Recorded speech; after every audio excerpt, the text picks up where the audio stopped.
Fuck. Wu Yanzhou, 3-time Golden Horse winner, now a broke alcoholic, crushed the last can of cheap beer in his fist. The can spun off the edge of the rooftop and vanished into the traffic below. 44 floors up. The evening wind was freezing, numbing his cheeks. Bankrupt. Blacklisted. Dragged through the mud by every account on the internet. Set up by the team he trusted most, and by the woman he'd trusted even more, losing Gru. Overnight, he'd gone from the clouds straight into the gutter. Ha ha ha ha. He laughed like a lunatic. He used to be an actor. A great one. He knew what audiences wanted. He knew what the money wanted. He thought he was the one playing the game. Turned out he was just a piece on the board, the kind you sweep off when you're done with it. He knew he'd been framed, of course. He just couldn't prove a damn thing. Losing Gru, the woman he'd made famous with his own 2 hands, and then ruined with those same hands, had been far too clean about it. Damn it. He muttered. Every last bit of it. Damn it. He grabbed the bottle and took a long pull. Every single one of you bastards, he roared into the wind. Right then, a shooting star tore across the night sky. Wu Yanzhou froze. Meteor, Liuxing. Xingru. He stared at it, eyes wide, and a nasty grin crawled across his face. He reached for his belt. Screw you. He aimed at the streak of light. Screw meteors? Screw losing Gru. He was screaming now, dumping every ounce of madness he had into the howling rooftop wind. Come on. Come get me, you bitch. Ha ha ha ha. I'll do whatever I want. And then something very strange happened. The meteor, which by any reasonable law of physics should have been gone in about 2 seconds, seemed to take offense. It stopped. Then it turned. Hard. Trailing fire, it came screaming straight down at Wu Yanzhou's skull like an ICBM that had just gotten a lock. What the? He sobered up instantly. The grin died on his face. The fireball swelled in his pupils, bigger and brighter every half second. He didn't even have time to zip up. Okay, joke's over. It's not actually going to. Boom. No scream. No last words. The moment it hit, Wu Yanzhou was vaporized. Not even ash left behind. The next second, his eyes snapped open. The hell? He looked down at himself. He was floating. In midair. In front of him stood an obscenely expensive-looking skyscraper, its glass curtain wall as smooth as a mirror. And there was a man in that mirror. Tall, built, ridiculously handsome. Blonde hair combed into place, blue bodysuit. Gaudy gold eagle epaulets on the shoulders, and a Tarzan stripes cape drifting slowly behind him. Wu Yanzhou said nothing for 3 full seconds. He wiggled his fingers. The man in the glass wiggled his fingers. He tried a smile. The man in the glass gave back a perfect, gleaming, camera-ready smile. Oh no, I've turned into Superman? No, that's not it. That face, that suit. His brain flipped through the files and landed on a name. Homelander. He'd transmigrated into that deconstructed superhero show. The Boys. I'm in the Boys universe. A world where heads pop like water balloons and there's blood on the walls every other episode. The thought put ice down his spine. So where am I right now? The tower? Am I about to run into Butcher and his crew on day 1? He looked around, nervous. Boom! An explosion cut the thought in half. His head snapped up. A massive wormhole hung over the city, glowing a sick blue. Alien warriors on flying skiffs poured out of it by the hundreds, energy weapons carving the city into hell. Down on the street, a yellow cab flipped. People screamed and scattered. A leviathan longer than a train, plated in armor, came roaring out of the hole in the sky and tore through the side of a building. Glass and rebar rained down. Wu Yanzhou drifted down and touched onto a rooftop ledge, cape snapping behind him. He looked down. On the street, a furious green giant grabbed a police car and brought it down on a Chidori soldier. Hulk smash. Not far off, a man in a helmet with a star on his shield was waving police toward the civilians. Hold this street. Move them west. A redhead in a black bodysuit vaulted onto a Chidori skiff and put a wrist charge into the pilot. On another roof, a guy with a bow was picking targets off one at a time with trick arrows. Further out, a suit of red and gold armor twisted through the air between 2 leviathans, repulsors firing non-stop from its palms. Fuck, Wu Yanzhou said. In English. Because he just realized he had a much bigger problem than the Boys. This isn't the Boys. He looked at the wormhole, then at the green behemoth currently wrestling a leviathan. This is the Avengers. This is the Battle of New York. And then a voice, out of nowhere. Superstar system activating. Binding to host. Bind successful. System overview. This system evaluates your persona. Popularity is power. The more famous you are, the stronger you get. Current character template, Homelander, base version. Abilities, super strength, invulnerability, version bonus, super stamina, super speed, heat vision, x-ray vision, super hearing, flight. Current popularity, 0. Current fame rank, unranked. Note, once a region's fame rank reaches superstar, the ability boost from that region becomes permanent. Starter quest, a perfect debut, become the center of attention at the Battle of New York. Reward, unlock Homelander's exclusive uniform. Never wears out. The more famous you are, the stronger you get. He said it slowly, out loud. He looked down at his plain blue bodysuit, then out at the burning battlefield below. And then he started laughing. Ha, louder, freer. Ha ha ha ha ha ha. He wanted power. He wanted money. He wanted every eye in the world on him. Ha ha ha ha ha ha. This was perfect. Superstar, huh? System, you really do get me. Meanwhile, down on the ground, Cap, we can't. Hey everyone, welcome to our channel, and thank you for your support. If there's a favorite novel on the channel and you want the next part, you're just one step away. Become a Patreon member and I can make it depending on your tier. Thank you for your attention. Can't hold this. There's too many of these alien bastards, a cop shouted into his radio from behind a squad car. Steve Rogers knocked a Chitauri soldier off its feet with his shield and shouted back, breathing hard, hold the line. Stark's working on the portal. Then tell him to hurry up. Natasha's voice came over the comms. I've got another big one coming through. Right then, Hulk took a wall of energy fire to the chest. He roared, furious, but he was pinned, at least for the moment. A Chitauri flight squad spotted the gap. They dropped altitude, lined up on the barricade where Steve and the cops were dug in, and started charging that sick blue light in their cannons. Get down. Steve roared, raising his shield. He braced for it. The explosion never came. Huh. Steve looked up, confused. He saw a pair of red boots. They were hovering, dead silent, about 3 meters over their heads. A man, blue bodysuit, floating there without moving a muscle. Behind him, the Chitauri squad that had been about to open fire was falling out of the sky in 2 burning halves. Who is that? One of the cops poked his head out from behind the car, mouth open. Steve had no answer. Sir, a young cop stammered, is that Superman?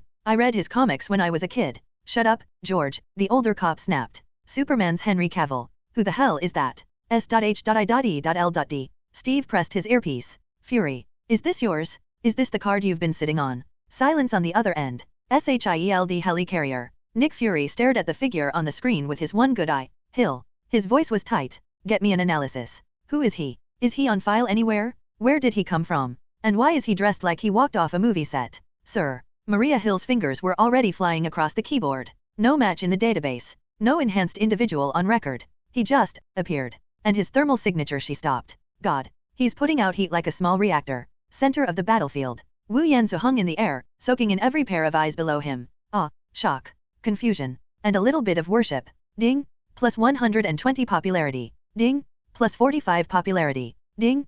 Plus 109 popularity. That's it. He frowned. Too small. He needed a bigger stage. Just then a Chitauri soldier noticed the weirdly dressed guy floating there. It roared, raised its energy spear, and drove it into his back with everything it had. Look out! Steve shouted from below. Wu Yanzu didn't seem to hear him. He didn't even turn his head. TK. The spearhead stopped against his back. The Chitauri leaned into it with all its weight. The spear didn't move another inch. Wu Yanzu turned around slowly, mild irritation on that handsome face, the look of a man who'd been interrupted. Garbage. His hand shot out and closed around the soldier's head. And then, while Steve Rogers watched, he just squeezed. Pop. Like a tomato. Green blood and gray matter went everywhere. The headless body dropped out of the sky. Wu Yanzu shook his hand off, disgusted. No wonder the real Homelander prefers doing it with his eyes. Hands are revolting. Then his head snapped up.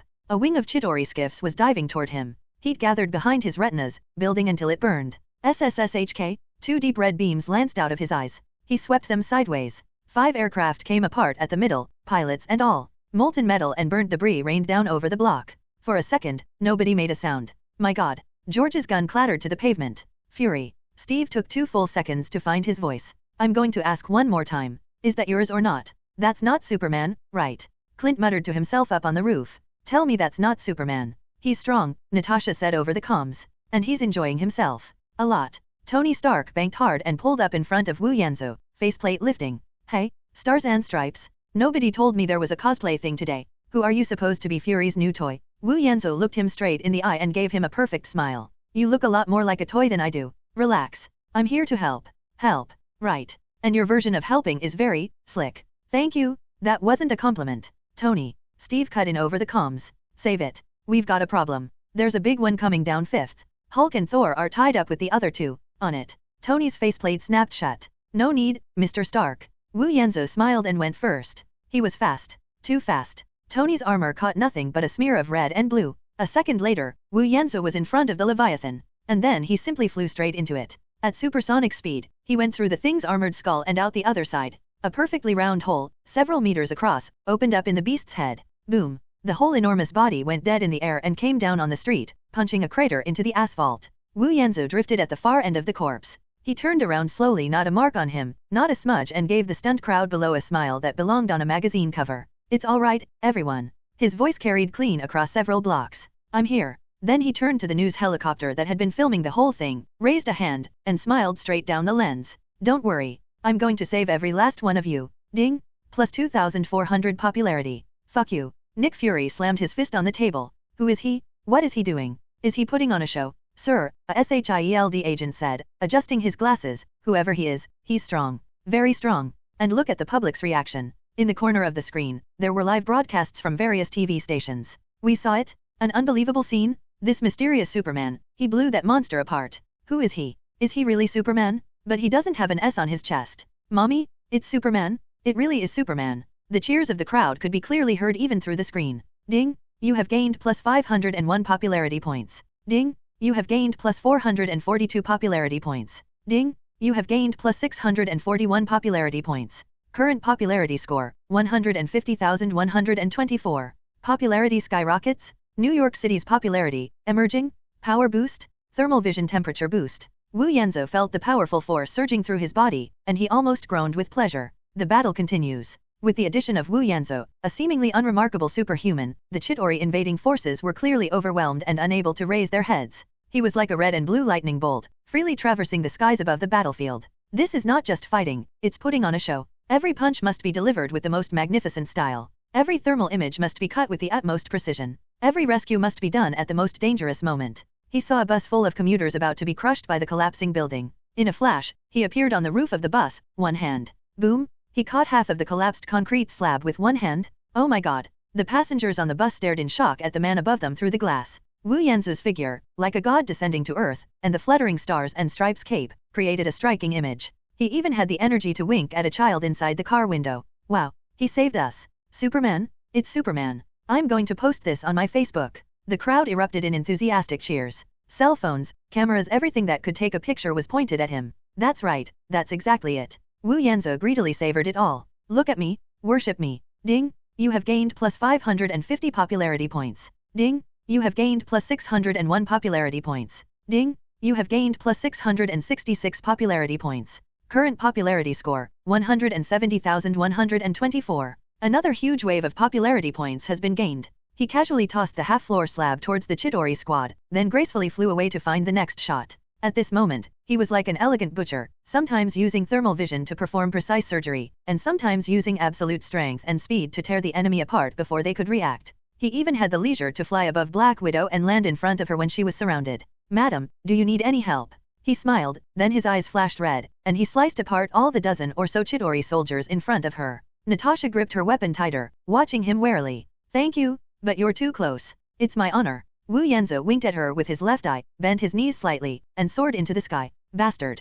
Natasha cursed under her breath, but she had to admit that this guy had been a big help. That guy in the cape is really eye-catching. Hawkeye stood on the high building and blew up 3 Chitauri soldiers with a single arrow. He looks even better than Thor, Black Widow commented calmly as she fought. He's very strong, Captain America replied gravely into the communicator. But we don't know him, we need to talk to him. But right now, anyone who can help is a friend. Let's deal with Thor's theatrical brother first. Stark's voice came through. I'm almost at Stark Tower, Loki's there. At that very moment, Loki was aboard a Chitauri aircraft, scepter in hand, enjoying the invasion he had orchestrated. Found him. Hawkeye spotted him from above and fired a specially made explosive arrow. Loki caught the arrow easily with one hand without turning his head, and smiled contemptuously. Boom! The shockwave from the explosion blasted Loki through the air, sending him flying in a grotesque parabola before he crashed into Stark Tower with a bang. Wu Yanzhou watched with great interest and flew over to follow. Inside Stark Tower, Loki was thrown around, feeling dizzy and covered in dirt. He staggered to his feet and saw the man in front of him wearing a national flag cloak, looking at him with a mocking expression.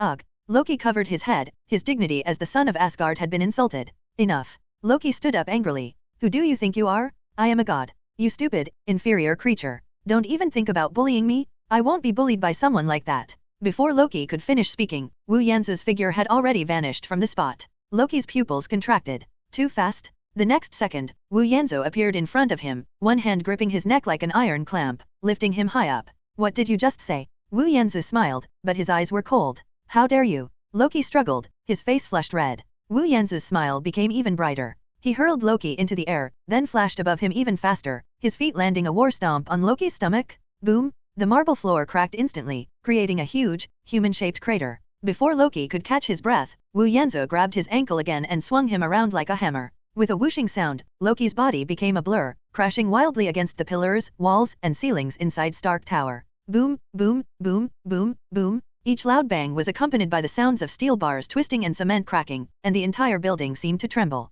Loki's helmet had long since flown away, he was foaming at the mouth, delirious, and seeing stars. What do you say you are? Boom! Wu Yanzu slammed Loki's head into an alloy load-bearing column, causing the entire column to cave in. God. Boom! Then, like a ball, Loki was slammed heavily onto the steel frame of another glass curtain wall. The enormous impact even shattered the entire curtain wall. Wu Yanzu stopped and picked up the half-dead Loki as if he were carrying a bag of garbage. He flexed his wrists and then flashed a perfect, righteous smile. Come on, one last time. Wu Yanzu leaped high into the air with Loki, breaking through the ceiling. He flipped in the air, grabbed Loki's arms, and did a perfect head-first somersault. Boom crack! A loud bang. Loki's entire upper body was embedded in the concrete, leaving only his 2 legs twitching unconsciously outside. Iron Man, who had just arrived, along with Captain America and Black Widow who rushed out of the elevator, witnessed this scene. All 3 of them were stunned. Natasha, he planted Loki in the ground. Stark landed on the ground and opened his visor. Well, I have to say, that was pretty cool. Loki. Thor descended from the sky and landed heavily on the ground. He saw his younger brother, with only his legs sticking out. Thor's face flushed crimson instantly. He raised his Mjolnir, pointed it at Wu Yanzu, and roared, "You mortal? How dare you? How dare you?" He mumbled so for a long time, but couldn't think of a single word. After all, it was his brother who invaded Earth first. How dare you humiliate my brother like this? Wu Yanzu glanced at the enraged Thor, then at the trembling legs on the ground. Sorry. He shrugged, looking completely innocent. He yelled at me. You. Thor was about to make a move. Thor, stop. Captain America intervened just in time. Steve, Thor's hammer crackled with electricity. He attacked my brother. Why don't you look outside? How many people has your brother killed, Thor? Steve said coldly. He's not his biological son. Thor put away his hammer and stood awkwardly to the side. Then Steve looked at Wu Yanzu, his tone filled with gratitude. Friend, we appreciate your help. But we need to know, who exactly are you? Are you one of Nick Fury's men? Azu turned around, a warm smile on his face. It was nothing, Captain Rogers. You know me. Steve was taken aback. Of course, Azu walked up to him, extending his hand. Steve Rogers, Captain America, a World War II hero. Your story is inspiring. Steve grasped his hand. It was warm, strong, and full of a sense of justice. I am. Azu was about to introduce himself. Nick Fury's urgent voice rang out in the center of everyone's earpieces. Stark, did you hear that? Those idiots? They launched a nuclear missile? It's heading straight for Manhattan. How much longer? Stark exclaimed in shock. In a maximum of 3 minutes, the nuclear bomb it carries could level the city center. I can handle this. Tony turned and flew out the window without hesitation. Jarvis, transfer all remaining power to the thrusters. Tony, are you crazy? Steve yelled. There's no other way. Stark used all his strength to grab the missile and began to fly towards the portal in the sky. Jarvis, for Pepper. What a touching sacrifice, Tony. Azu's voice suddenly rang in Stark's ear.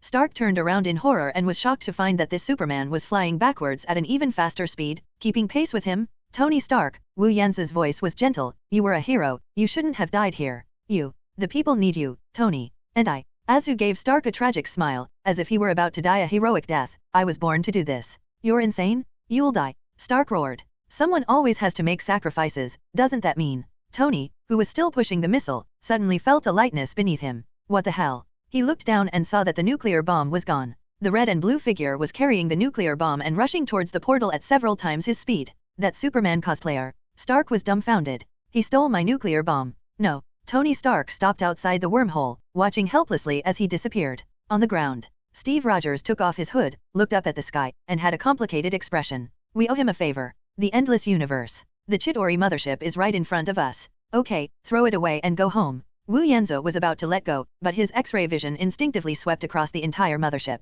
He saw the engines, the command center, and tens of thousands of Chitauri soldiers. Then, he saw a special compartment. In another area of the mothership, imprisoned within a massive energy shield. Holy crap! A child. Hundreds of unconscious human children were piled up like cargo in a huge biological life support pod. They didn't just infiltrate, they're also stocking up. Wu Yanzu's mind raced. A hero who sacrifices himself can certainly gain immense popularity. But, after a sacrifice, a hero miraculously returns, and incidentally rescues a ship full of children abducted by aliens. That would be a god among men. Immediately, an expression that was even more holy than all her previous smiles combined appeared on her face. This is practically a script sent from heaven. Time is limited. He adjusted his direction and released his grip on the missile. Then he flew straight through the hull of the mothership. The alarm blared shrilly inside the mothership. He ignored all the soldiers attacking him, his heat vision sweeping wildly, clearing a path. They rushed straight to the huge container. Open it. He punched the energy shield. A blinding flash of electricity erupted between the fist and the shield. Not strong enough? Click. Energy shield shattered. He grabbed the outer shell of the container with both hands and yanked the entire life support capsule off the floor of the mothership.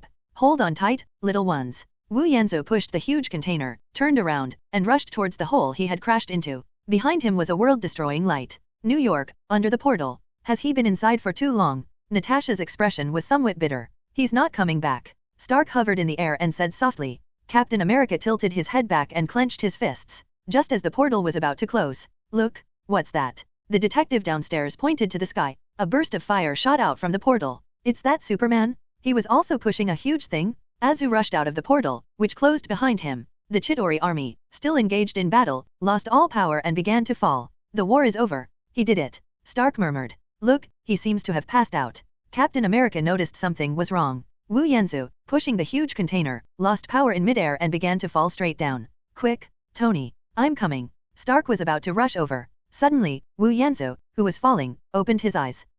Play the whole thing, he told himself. He awoke and barely steadied himself in midair, slowly decelerated, and then, carrying the huge life support pod, landed in a visually stunning Superman style. Boom! He landed at Grand Central Station in New York. Surrounding them were civilians who had survived the disaster, and countless reporters who had rushed to the scene. All the cameras, all the eyes, focused instantly, in full view of everyone. To appear more hardworking, Wu Yanzu slowly knelt on one knee and placed the enormous container on the ground. Then, he struggled to his feet. A reporter asked in a trembling voice, Who are you? Superman. He's Superman. He saved us. A child's shout in the crowd ignited everyone's passion. Superman. Superman. Superman. The cheers were like a landslide and a tsunami. Wu Yanzu felt as if his system panel was being flooded with a massive amount of numbers. Global popularity is exploding. Ding! You have gained 2450 popularity points. Ding! You have gained 3832 popularity points. Ding! You have gained 1109 popularity points. Current popularity, 221-5232.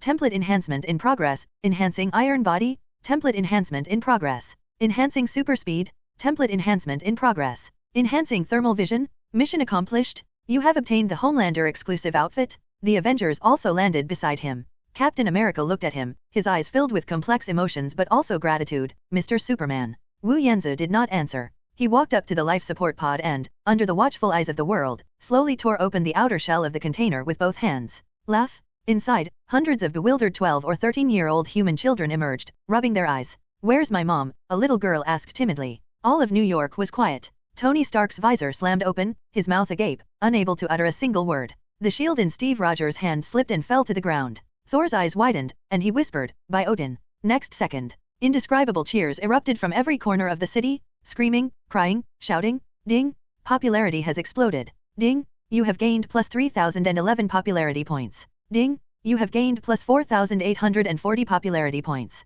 Ding! You have gained plus 5526 popularity points. New York City Popularity Index, Frenzy, All-American Popularity Index, Respected, Global Popularity Rating, Emerging Talent. Wu Yanzu vaguely sensed that his strength, speed, and defense had increased several times over at this moment. The bare blue fabric on his chest began to gleam with a golden light. A moment later, a majestic and imposing eagle emblem appeared out of thin air, complementing the golden epaulets on his shoulders. Hero. Superman. Hero. Superman. Hero. The crowd spontaneously began chanting hero, and the name that symbolized hope in the comics. The people of the motherland stood there, bathed in a thunderous roar of cheers. He opened his arms and enjoyed it all. After a moment, he slowly raised his hand, signaling the crowd to be quiet. Surprisingly, the bustling New York City really did gradually quiet down. Everyone looked up at him, waiting for him to speak. He cleared his throat and flashed a bright smile at the recent news helicopter camera. Thank you, but... He extended his index finger and shook it gently along with his head, his golden slicked-back hair remaining perfectly still in the wind.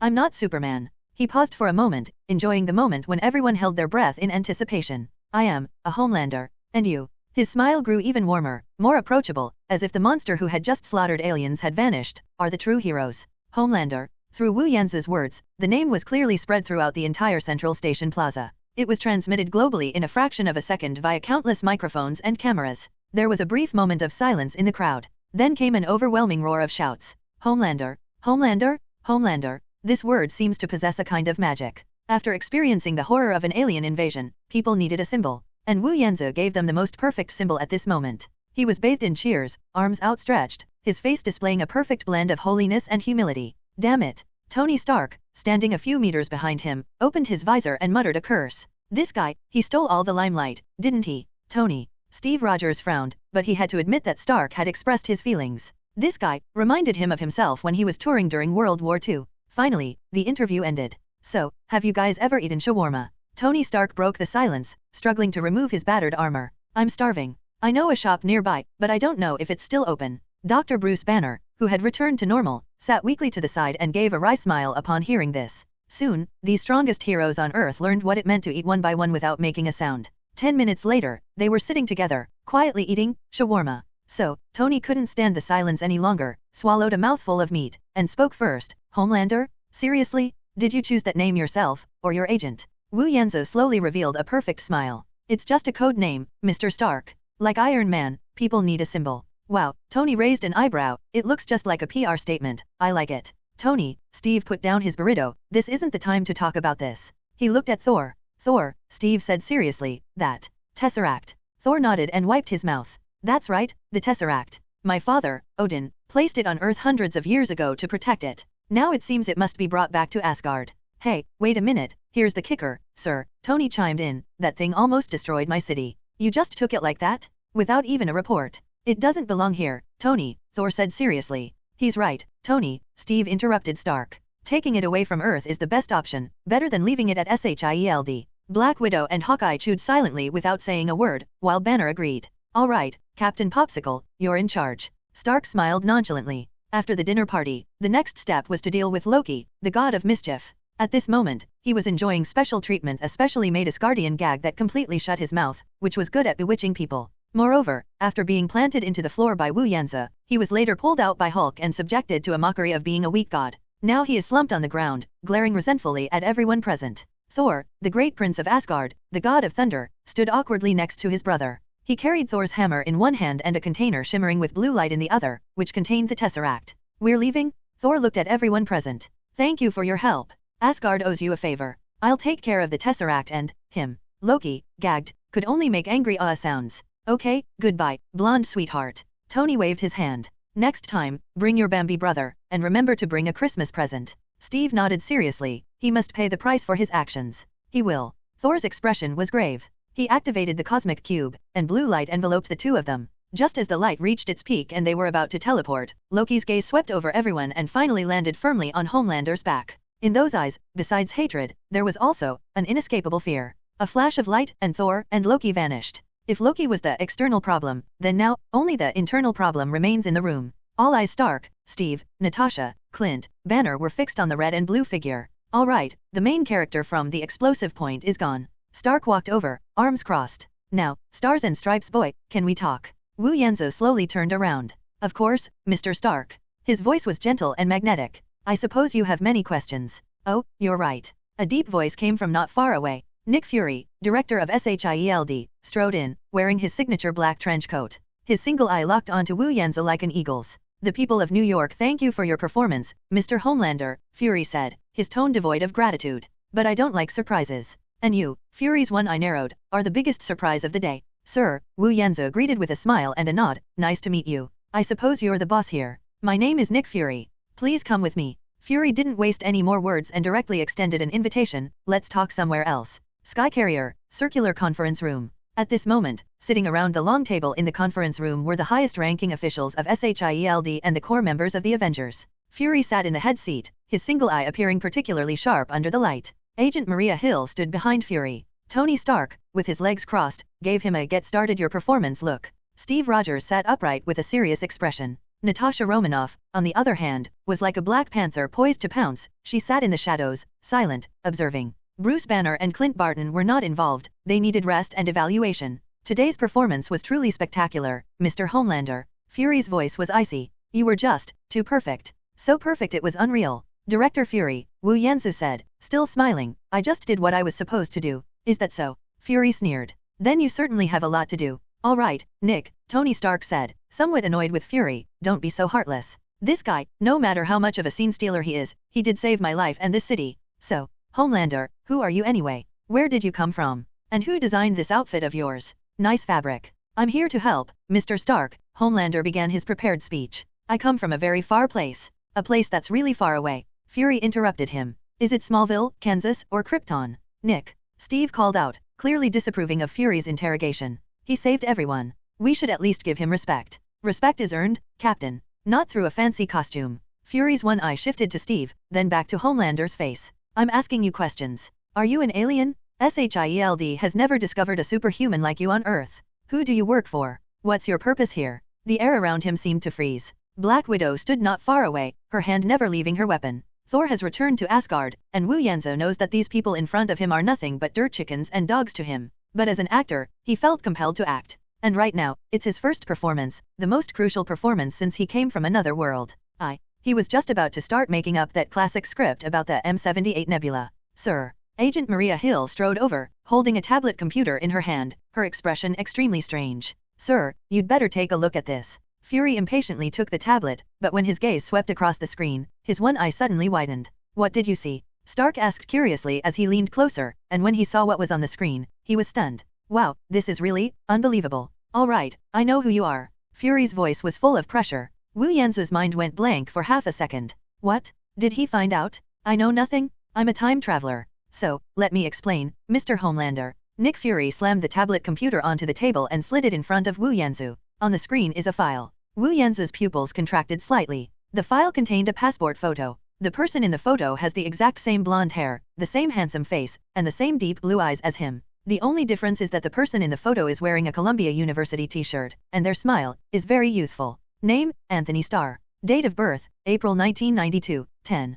Status, missing, presumed dead. Resume, Columbia University, Literature Department, freshman. Parents, Edward Starr and Martha Starr, founders of the Starr Group, both of whom died in a plane crash 3 years ago. Event log, on October 25, 2011, Anthony Starr was attending a private yacht party in the Hamptons, Long Island when a sudden storm struck and his yacht sank. Of all the passengers and crew, only Anthony Starr's body was never found. Wu Yanzu's brain stopped functioning for a moment. Anthony Starr? Anthony Starr? That name, isn't it the actor who played Homelander in The Boys in His World? In his previous life, when he was still a movie star, he even studied the performances of this colleague? Damn it. He cursed inwardly. Parallel worlds, this is the real parallel world? This world not only has Marvel, but also people exactly like those in my world. All of this happened in the blink of an eye. Wu Yanzu's mind raced thousands of times in that single second. The original script for the Space Garrison is scrapped. A new script is in the works. Under the watchful eyes of Fury, Stark, and Natasha, Wu Yanzu's expression changed. The perfect smile vanished.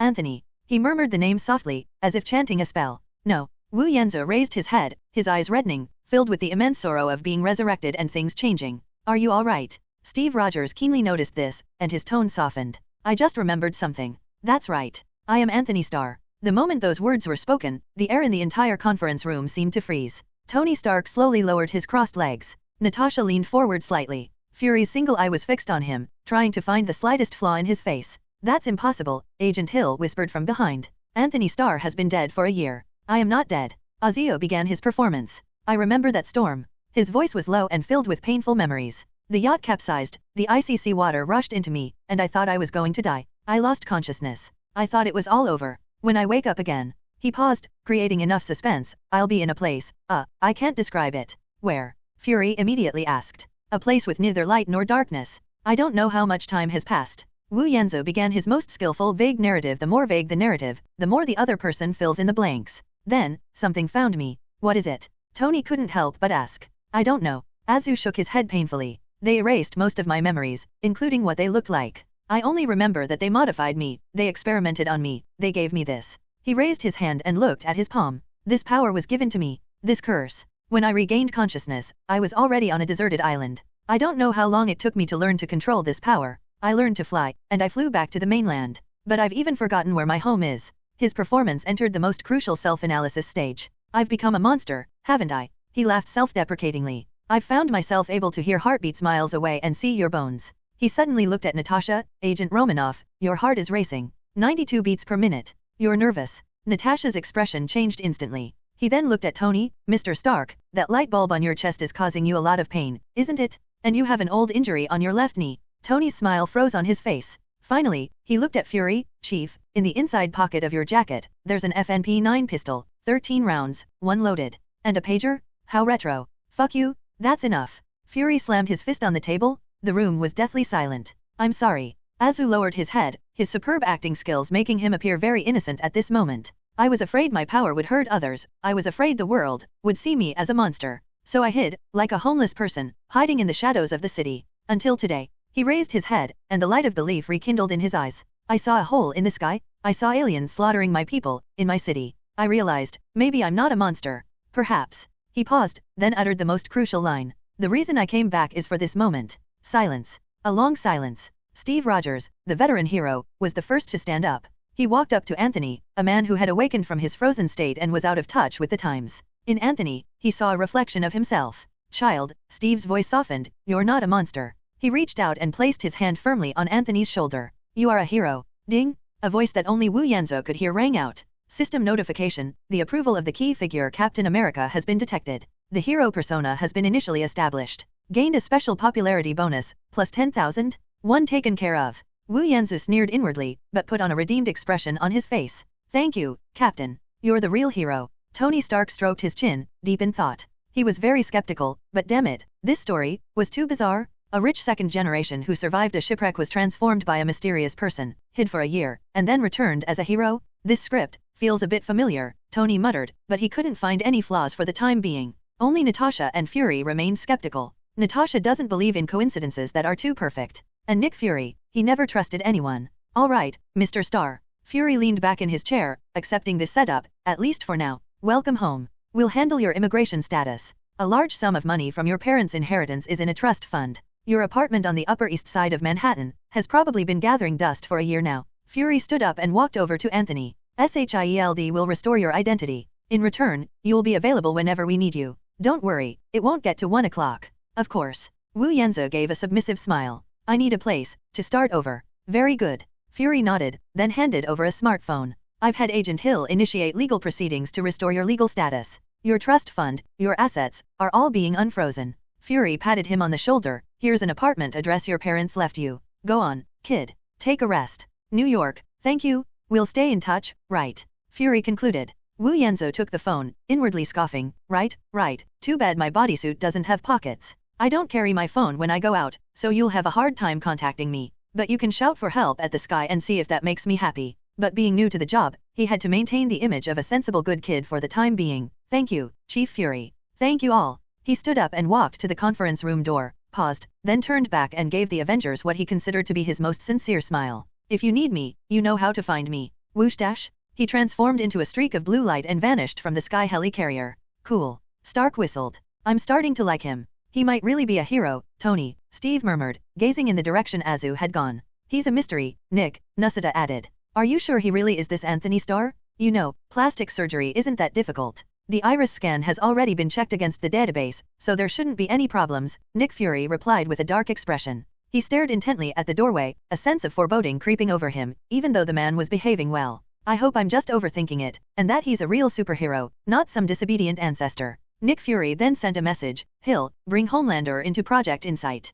I need to know what brand of toothpaste this Anthony Starr uses to brush his teeth. After leaving, Azu did not go to his apartment immediately. He hovered over the city. He could hear his name everywhere. On the giant screens in Times Square, footage of him lifting the nuclear bomb, rushing into the portal, and finally rescuing the hundreds of children was playing on a loop. Tonight, we witnessed a miracle. A mysterious hero calling himself Homelander saved Manhattan. Sources say that Homelander may actually be Anthony Starr, a Columbia University student who went missing in a shipwreck a year ago. While the Avengers are powerful, Homelander is the true MVP tonight. He single-handedly turned the tide of the battle. Oh my god, he's so handsome. I want to have his babies. Ding. You have gained 120 popularity points. Ding. You have gained 88 popularity points. Ding. You have gained 205 popularity points. Although the system notification sounds no longer increased explosively as before, they continued to beat steadily and continuously. He landed at an intersection, where a crowd immediately surrounded him, chanting his name. He smiled and shook hands with them, hugged the weeping citizens, and kissed the children's foreheads.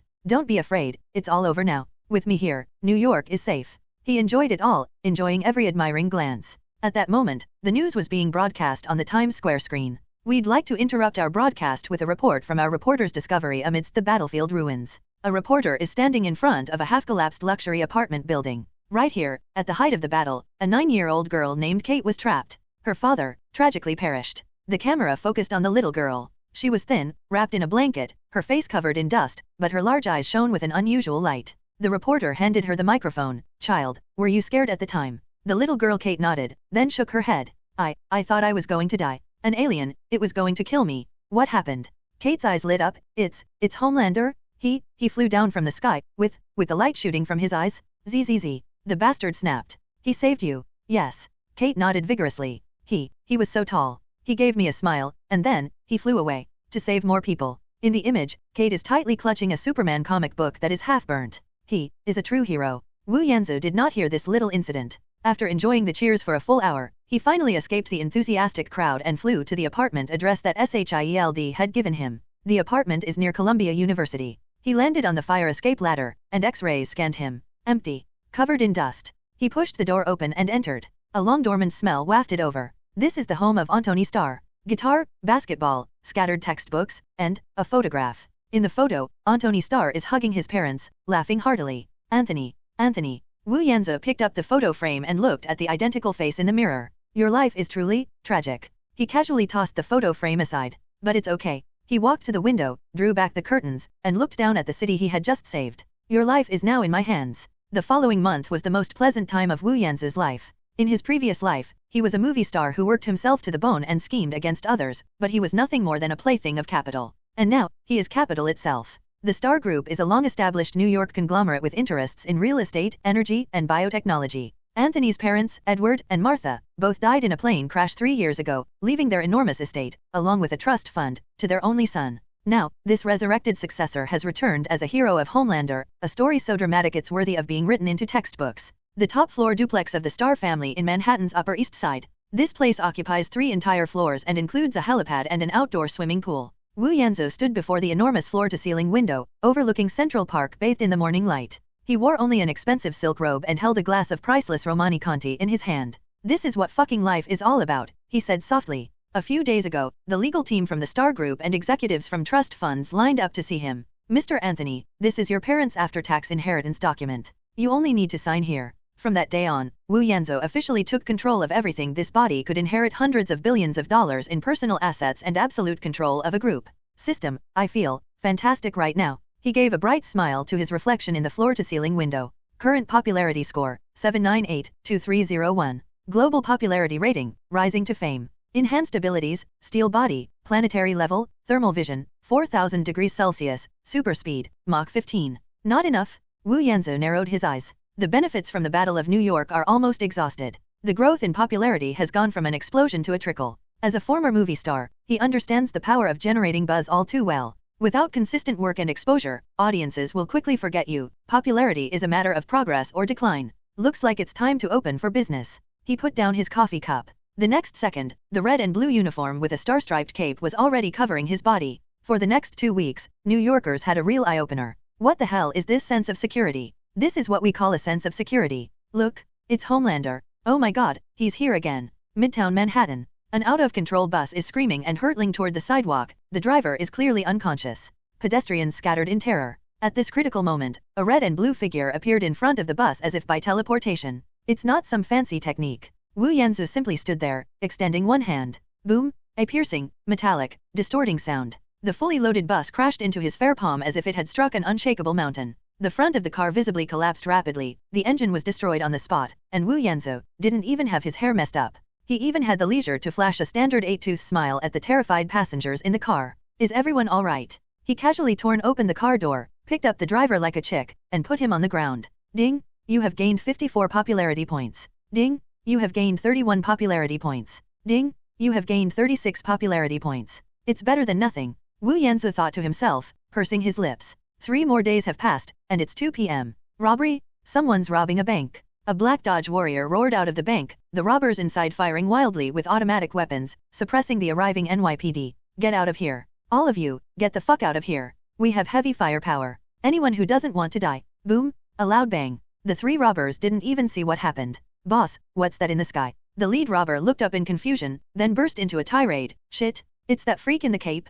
Open fire? Kill him. Da-da-da-da-da. 3 AR-15s simultaneously unleashed a barrage of fire, a dense rain of 5.56mm bullets raining down on the figure descending from the sky. Ding, ding, dong, dong. All the bullets bounced off Aziu's body the instant they touched him, falling helplessly to the ground. Demon, devil, go on, Wu Yanzu said with a smile, beckoning them with his finger. Fuck, die. The leader of the robbers broke down and pulled the trigger, trying to fire all his bullets. Sizzle. A faint red light shone in Wu Yanzu's eyes. The next second, 2 precise heat beams instantly swept across the weapons in the hands of the 3 robbers. Sizzle. The high temperature instantly turned the metal parts of the firearms red hot. The leader of the robbers let out a scream that sounded inhuman. The AR-15 was instantly melted by the intense heat of the thermal vision. The molten steel and plastic stuck directly to his hands. My hand? My hand. Robber A looked at his hand, which had turned into a mixture of charred metal, and rolled around on the ground frantically. The other 2 robbers were so terrified that they immediately threw their half-melted gun on the ground, raised their hands, and knelt down. Don't kill me. We surrender. We surrender. Wu Yanzu withdrew his gaze with satisfaction. That's right. He floated down from the sky, his stars and stripes cape spreading gracefully behind him. The police had just arrived and were stunned by what they saw. Homelander? Oh my god. He's so cool. I love you, Homelander. Fans and reporters swarmed around. Keep order, everyone. Wu Yanzu immediately switched back to a perfect hero mode, a warm smile on his face. He skillfully struck a pose with his hands on his hips and posed for photos with several excited female fans. Mr. Homelander, what's your opinion on this robbery? A reporter squeezed in. I'm glad the citizens of New York City haven't been harmed, Wu Yanzu said sternly to the camera. But I must also remind those potential criminals, with me here, your good days are over. Ding, you have gained 1250 popularity points. Ding, you have gained 825 popularity points. Ding, you have gained 762 popularity points. Ding, strength slightly increased. Feeling the warm current flowing into his body again, Wu Yanzu comfortably closed his eyes. 4 o'clock in the afternoon, Queens. Meow, meow. On a tall oak tree, a tabby cat was clinging to a branch, shivering. Under the tree, a little girl with pigtails was on the verge of tears. Mimi, come down here quickly, Mimi. Sweetie, don't cry, we'll find the firefighters. No need, ma'am. A gentle voice came from above. The mother and daughter looked up and saw the figure bathed in sunlight, like a deity. Azio landed slowly, reached out his hand, and the Mimi that had been struggling desperately just moments before obediently lay down and licked his glove with its tongue. He landed in front of the little girl, holding the cat, and crouched down with his tall body. Is it yours, sweetheart? Yes. The little girl was stunned. Here you go. He handed the cat over. Keep an eye on it from now on, it's very scared. Thank you, Mr. Homelander. The little girl looked at him with admiration. Wow, he even rescued a kitten. That's a true hero. The neighbors then started snapping photos with their phones. Ding, you have gained 920 popularity points. Ding, you have gained 1152 popularity points. Ding, you have gained 1163 popularity points. Wu Yanzu thought to himself, fucking cat, they even bother with this kind of trashy popularity. But, it seems quite effective. Popularity is actually comparable to cracking down on robbers? This amazing country. However, just when Wu Yanzu thought he was about to become the most popular person in New York, negative numbers appeared one after another in the system notification. Ding, you have gained 15 popularity points. Ding, you have gained 40 popularity points. Ding, you have gained 22 popularity points. Wu Yanzu was sunbathing in the rooftop pool of the apartment when he suddenly opened his eyes.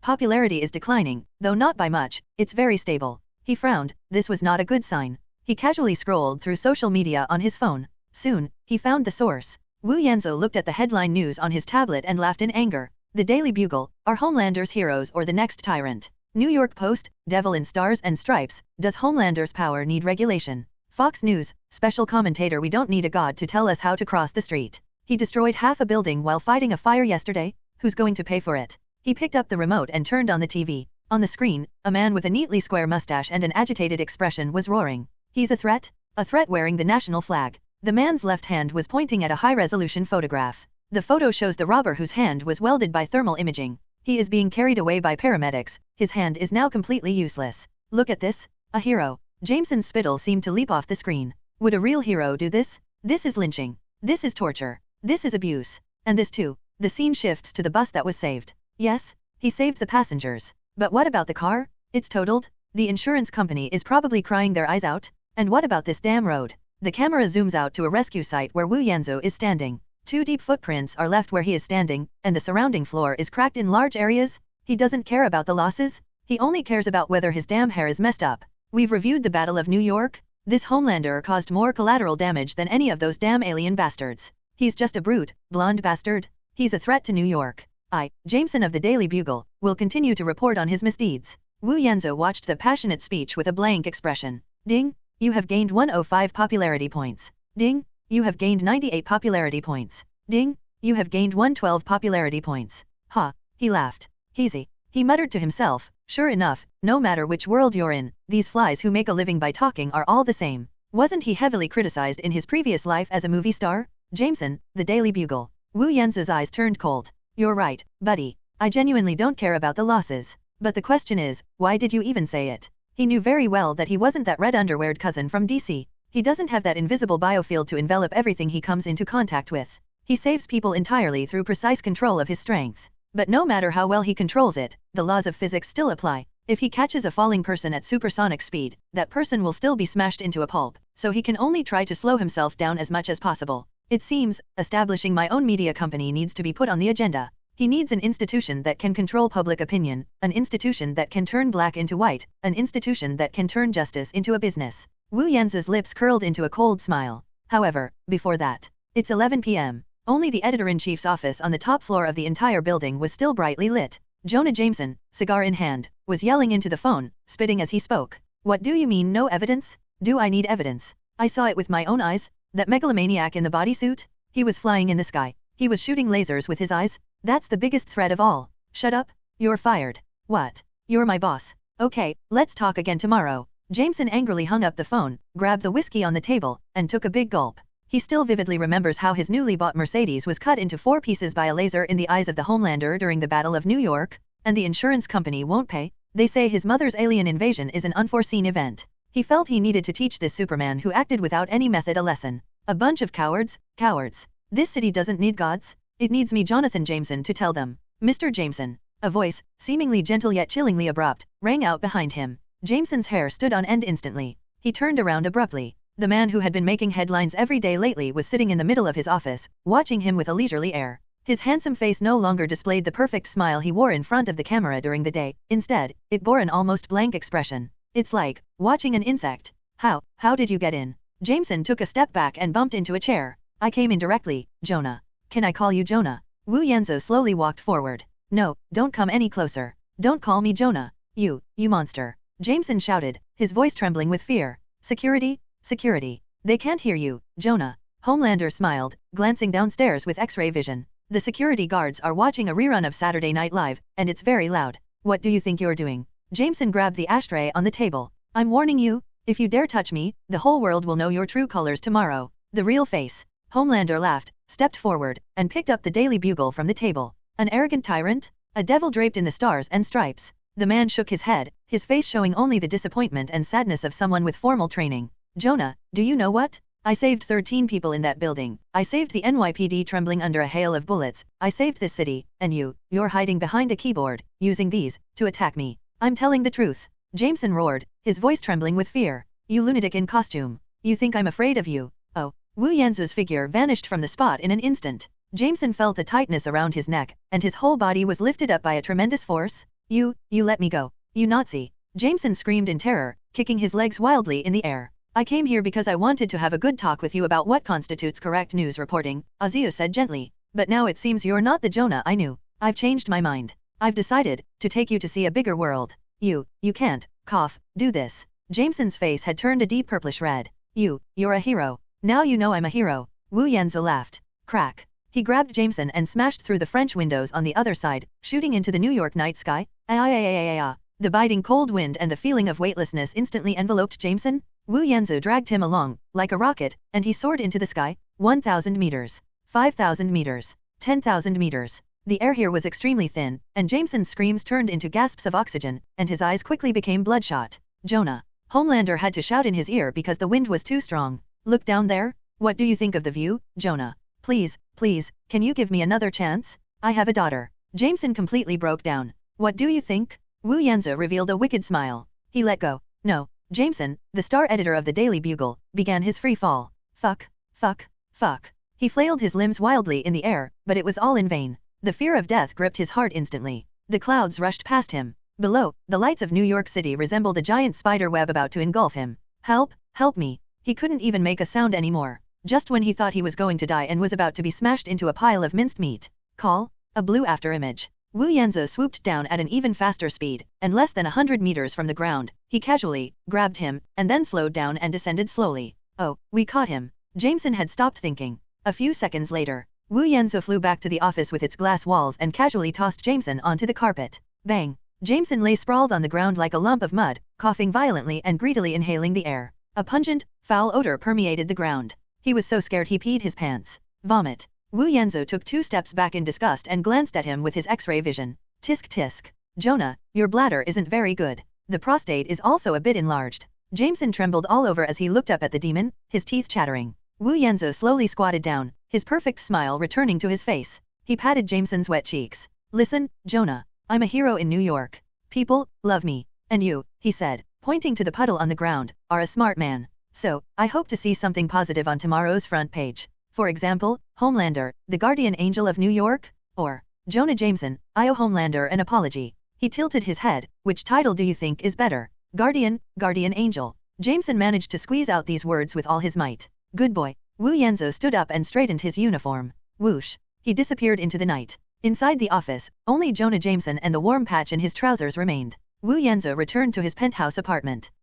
Wu Yanzhou took a sip of Anthony's treasured 82 happy water, feeling cheerful, and casually turned on the TV. Affected by the Battle of New York, Stark Industries' stock price fluctuated wildly, but today, the late Mr. Anthony Starr, the sole heir to the Starr Corporation, has confirmed his return, and Starr Corporation's stock price has surged by 300%. His phone rang at that very moment. Mr. Starr, came the voice on the other end of the phone, his personal lawyer and assistant at the Starr Group. The board is ready, and all your assets have been unfrozen. The group is at your beck and call. Very good. Wu Yanzhou walked to the floor-to-ceiling window and looked down at the city that belonged to him. Everything at the group will remain the same. Help me register a new company. A media and public relations company. Okay, sir. What's the company's name? Let's call him Walter. With the strong capital backing of the Starr Group, Walter International Media Company completed its establishment, registration, and initial operation in just 3 weeks. As the boss and only contracted artist of Water Media, Wu Yanzhou naturally had no choice but to cooperate with all of the company's promotions. Mr. Starr, Water's brand value increased by 12 percentage points following your act of kindness yesterday.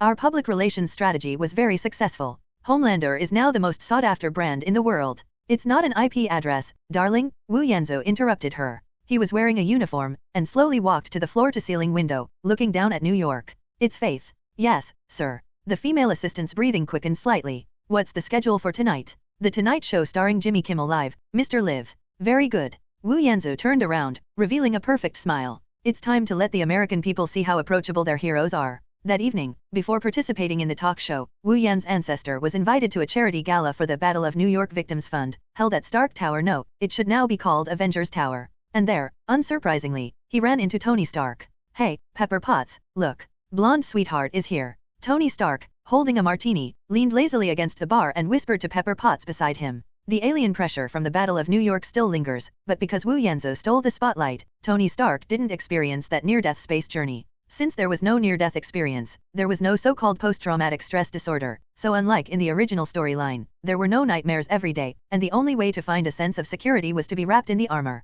He is still the king of parties, the billionaire, the playboy. Your outfit, Tony said, holding a glass of champagne, as he walked around Wu Yanzhou. Seriously? You're wearing this to a banquet? Are you wearing nothing under your uniform? Tony Stark's mouth is as scathing as ever. People need a hero who's on call 24/7, Tony, Wu Yanzhou said, deliberately raising his voice, drawing the attention of the surrounding banquet guests. Not an Avenger who waits until they're dead before seeking justice for them. A round of applause broke out, and Azu nodded and smiled in response. Tony sneered. Did vote them for this PR pitch? I heard you started a company? So, what's your new vote company all about? Printing your posters? Just public relations? Wu Yanzhou's smile was impeccable. You know, someone always has to clean up the mess. Make sure the hero looks like a hero, and not a megalomaniac who always builds weapons of mass destruction. Tony Stark's smile froze. A killing machine? Are you talking about me? An analogy, Tony, relax. Wu Yanzhou gently patted his shoulder. This place is great, everyone's grateful to you. After all, if it weren't for your building, those aliens wouldn't have anywhere to land, right? Tony Stark found himself speechless. This Anthony Starr has a mouth that's even more venomous than his pulse cannon? Fuck. Tony took a sip of his drink. You're such a boring bastard. Tony. Captain America Steve Rogers walked over, dressed in a well-tailored suit, though the style was slightly outdated.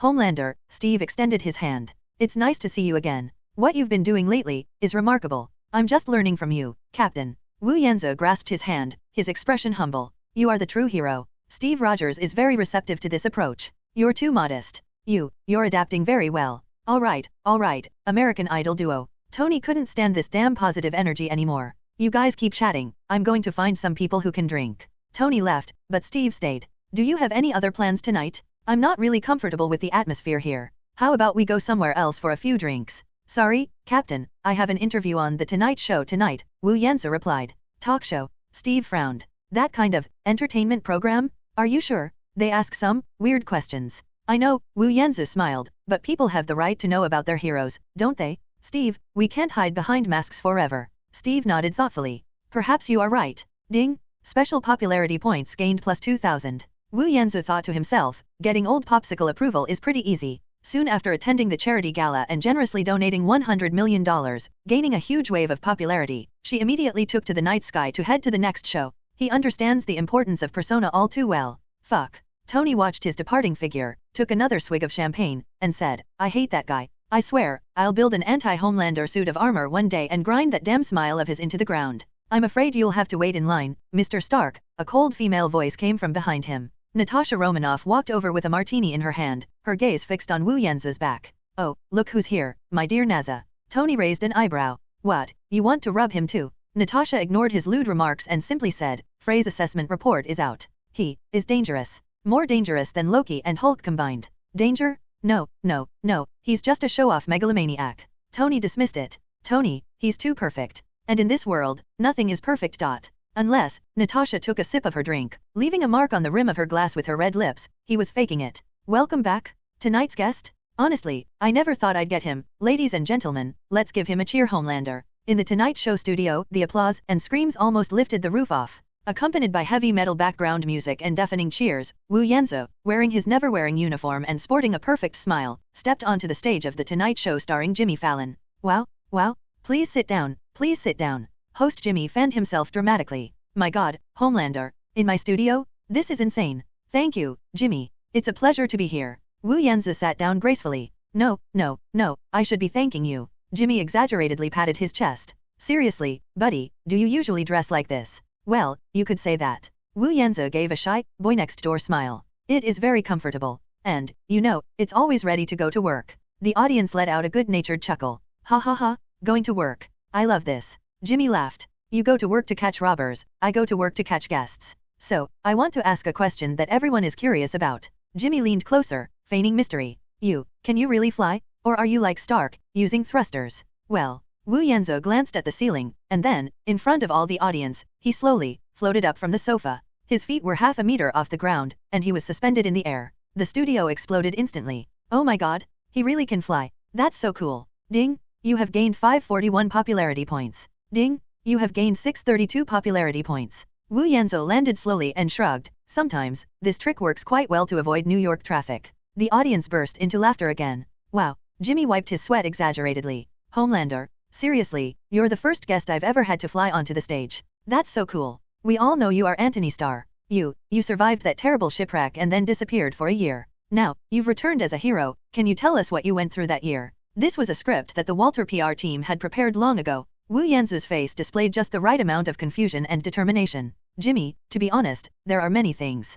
I can't remember. All I remember is the ICC water, and I thought I was going to die. But I survived, and I received this gift, or rather, a curse. He began his vague narrative approach. It took me a long time to learn to control it. I'm afraid to come back, I'm scared. I'm afraid I'm a monster. The studio fell silent, and the camera gave him a close-up. Until the Battle of New York, his voice was deep and powerful. I saw a hole in the sky, I saw people crying. At that moment, I understood. The reason I came back is to protect them. Wow, Jimmy was deeply moved by these words. You're not a monster, Homelander, Jimmy said emotionally. You're an angel. You're our guardian angel. Ding, popularity points gained plus 1245. Ding, you have gained 1058 popularity points. Ding, you have gained 1178 popularity points. A touched smile appeared on his face at just the right moment. Thank you, Jimmy. The stand-up comedy show was a huge success. The image of the Patriot as an approachable, humorous, and righteous hero became an overnight sensation across America. The VOD International hit the nail on the head and immediately arranged the next reality show, visiting children who lost loved ones in the Battle of New York. He then visited the highlight of this show, St. Agnes Children's Hospital. This place sheltered children injured in the Battle of New York. The dean excitedly greeted him. Oh, Mr. Homelander? Your presence is truly a blessing from God. It's what I should do, ma'am, Wu Yanzi said in a magnetic voice. He walked into the activity room, and the children watched him quietly. A sense of worship, awe, and a touch of fear in the face of strangers. Wu Yanzi's gaze swept across the entire room. Suddenly, he spotted a little girl in a corner. She was thin and frail, wrapped in a blanket. Although several months had passed, she seemed to still be in the shadow of the incident, tightly hugging a brand new Homelander action figure. Wu Yanzu's movie star radar was instantly activated. That's her. He knows what to do now. He slowly, step by step, walked up to the little girl. He didn't say anything, he just squatted down. His massive frame was now squatting at the same height as hers. What's your name, sweetheart? His voice was so gentle it could melt ice and snow. Kate, the little girl answered timidly. Kate. Wu Yanzu repeated the name in a low voice. Then, he reached out and gently touched the doll in her hand. You like this? Yes, it was you. You saved me. Wu Yanzu's expression froze for 0.1 seconds. Is that so? Of course it is. That day, the building collapsed. My dad. Kate's eyes reddened. That alien monster was going to kill me, and then you appeared. She mimicked the scene. Look at it. Whoosh, use the light in your eyes. Sorry. Kate was stunned. I'm sorry, Kate. Wu Yanzu's voice was hoarse. That day, I should have been faster. If I had been any faster, your father, he would have. He didn't continue. A hero's self-reproach speaks louder than 1,000 words. Wah! A female intern reporter accompanying them burst into tears on the spot. The dean also covered his mouth, his eyes red-rimmed. A glimmer of light finally appeared in Kate's numb eyes. She looked at the godlike man before her, the hero who had saved her and was now apologizing to her. No, it's not your fault. Kate suddenly shouted, throwing away the doll and throwing herself into Wu Yanzu's arms. It's not your fault. You're a hero? You saved me? Why? The little girl's cries echoed throughout the room. Wu Yanzu, a man from the motherland, gently and clumsily embraced her back. He raised his head and closed his eyes. A single tear, a hero's tear, slid perfectly down his handsome cheek. Snap. The spotlight has gone crazy. Ding. You have gained 213 popularity points.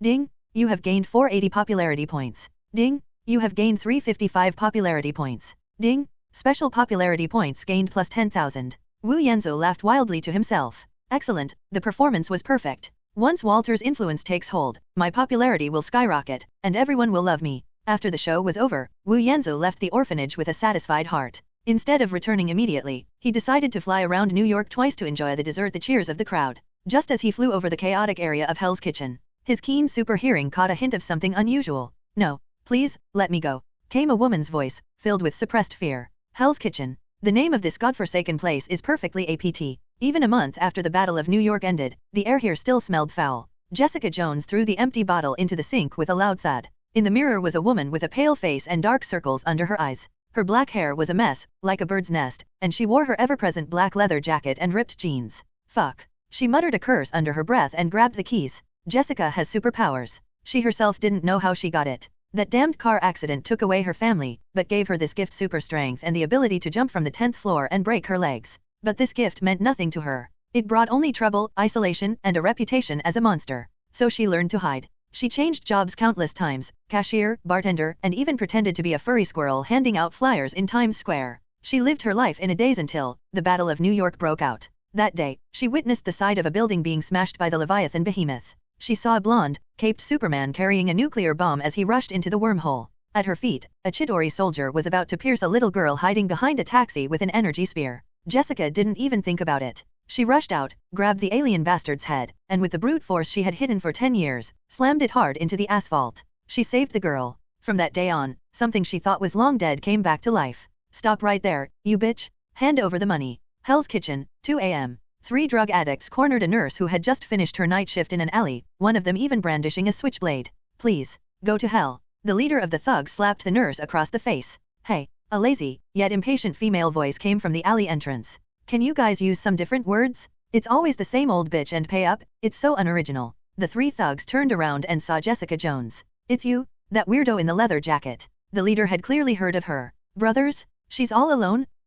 Bang. Jessica didn't want to listen to nonsense. She picked up a trash can lid from the ground and threw it like a frisbee, hitting the leader squarely in the face. The guy's nose shattered on the spot, along with his teeth, and he passed out with a whoop. What? The other 2 were stunned. Next, Jessica cracked her knuckles, making a crack sound. Fuck.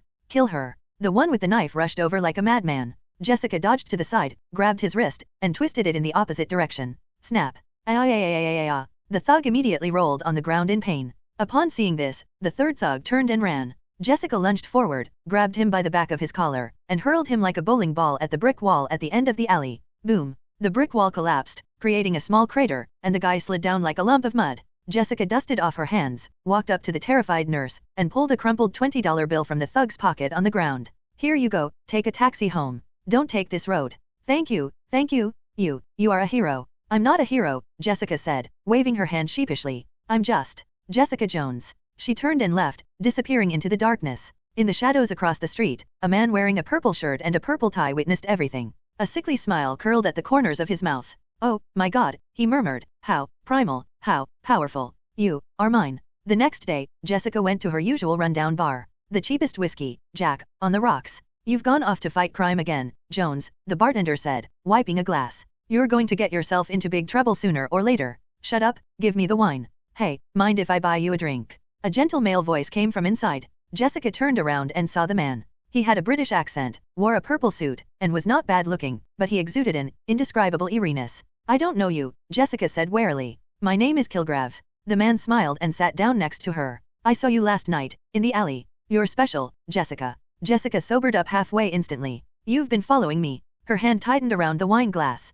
No, no, no. Kilgrave raised his hands, feigning innocence. It was fate. I just happened to be passing by. You, do you think this world is terrible? Do you think nobody understands you? This sentence precisely struck Jessica's most vulnerable spot. She was stunned. You, I know. Kilgrave's voice seemed to carry a magical quality, his eyes deepening. I know your loneliness, Jessica. You don't need to push yourself like this, you don't need to resist. He leaned closer, whispered a few words in her ear. All you need to do is, fall in love with me. Jessica's pupils dilated instantly, and her clenched fist slowly loosened. She looked at Kilgrave, her gaze shifting from wariness and anger to infatuation.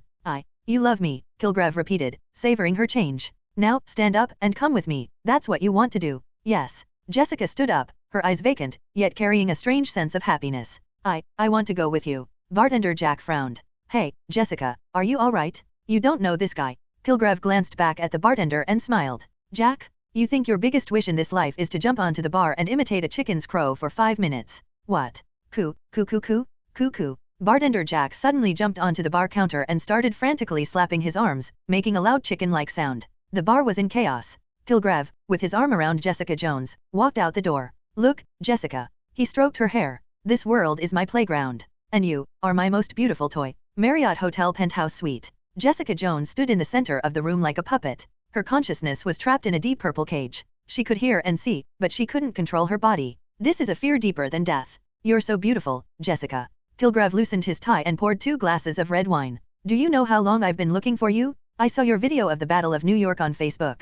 The way you smashed that alien, it was so captivating. He held his wine glass, walked up to Jessica, and admired his masterpiece. They all call that blonde bastard Homelander, they call Stark Iron Man, but they're all the jokers. And he gently lifted Jessica's chin, am a god. Jessica, you are my goddess. He greedily inhaled the fragrance of her hair. Now, smile. Give me your sweetest smile. Jessica's lips parted uncontrollably, revealing a stiff smile. Perfect. Kilgrave's breathing quickened.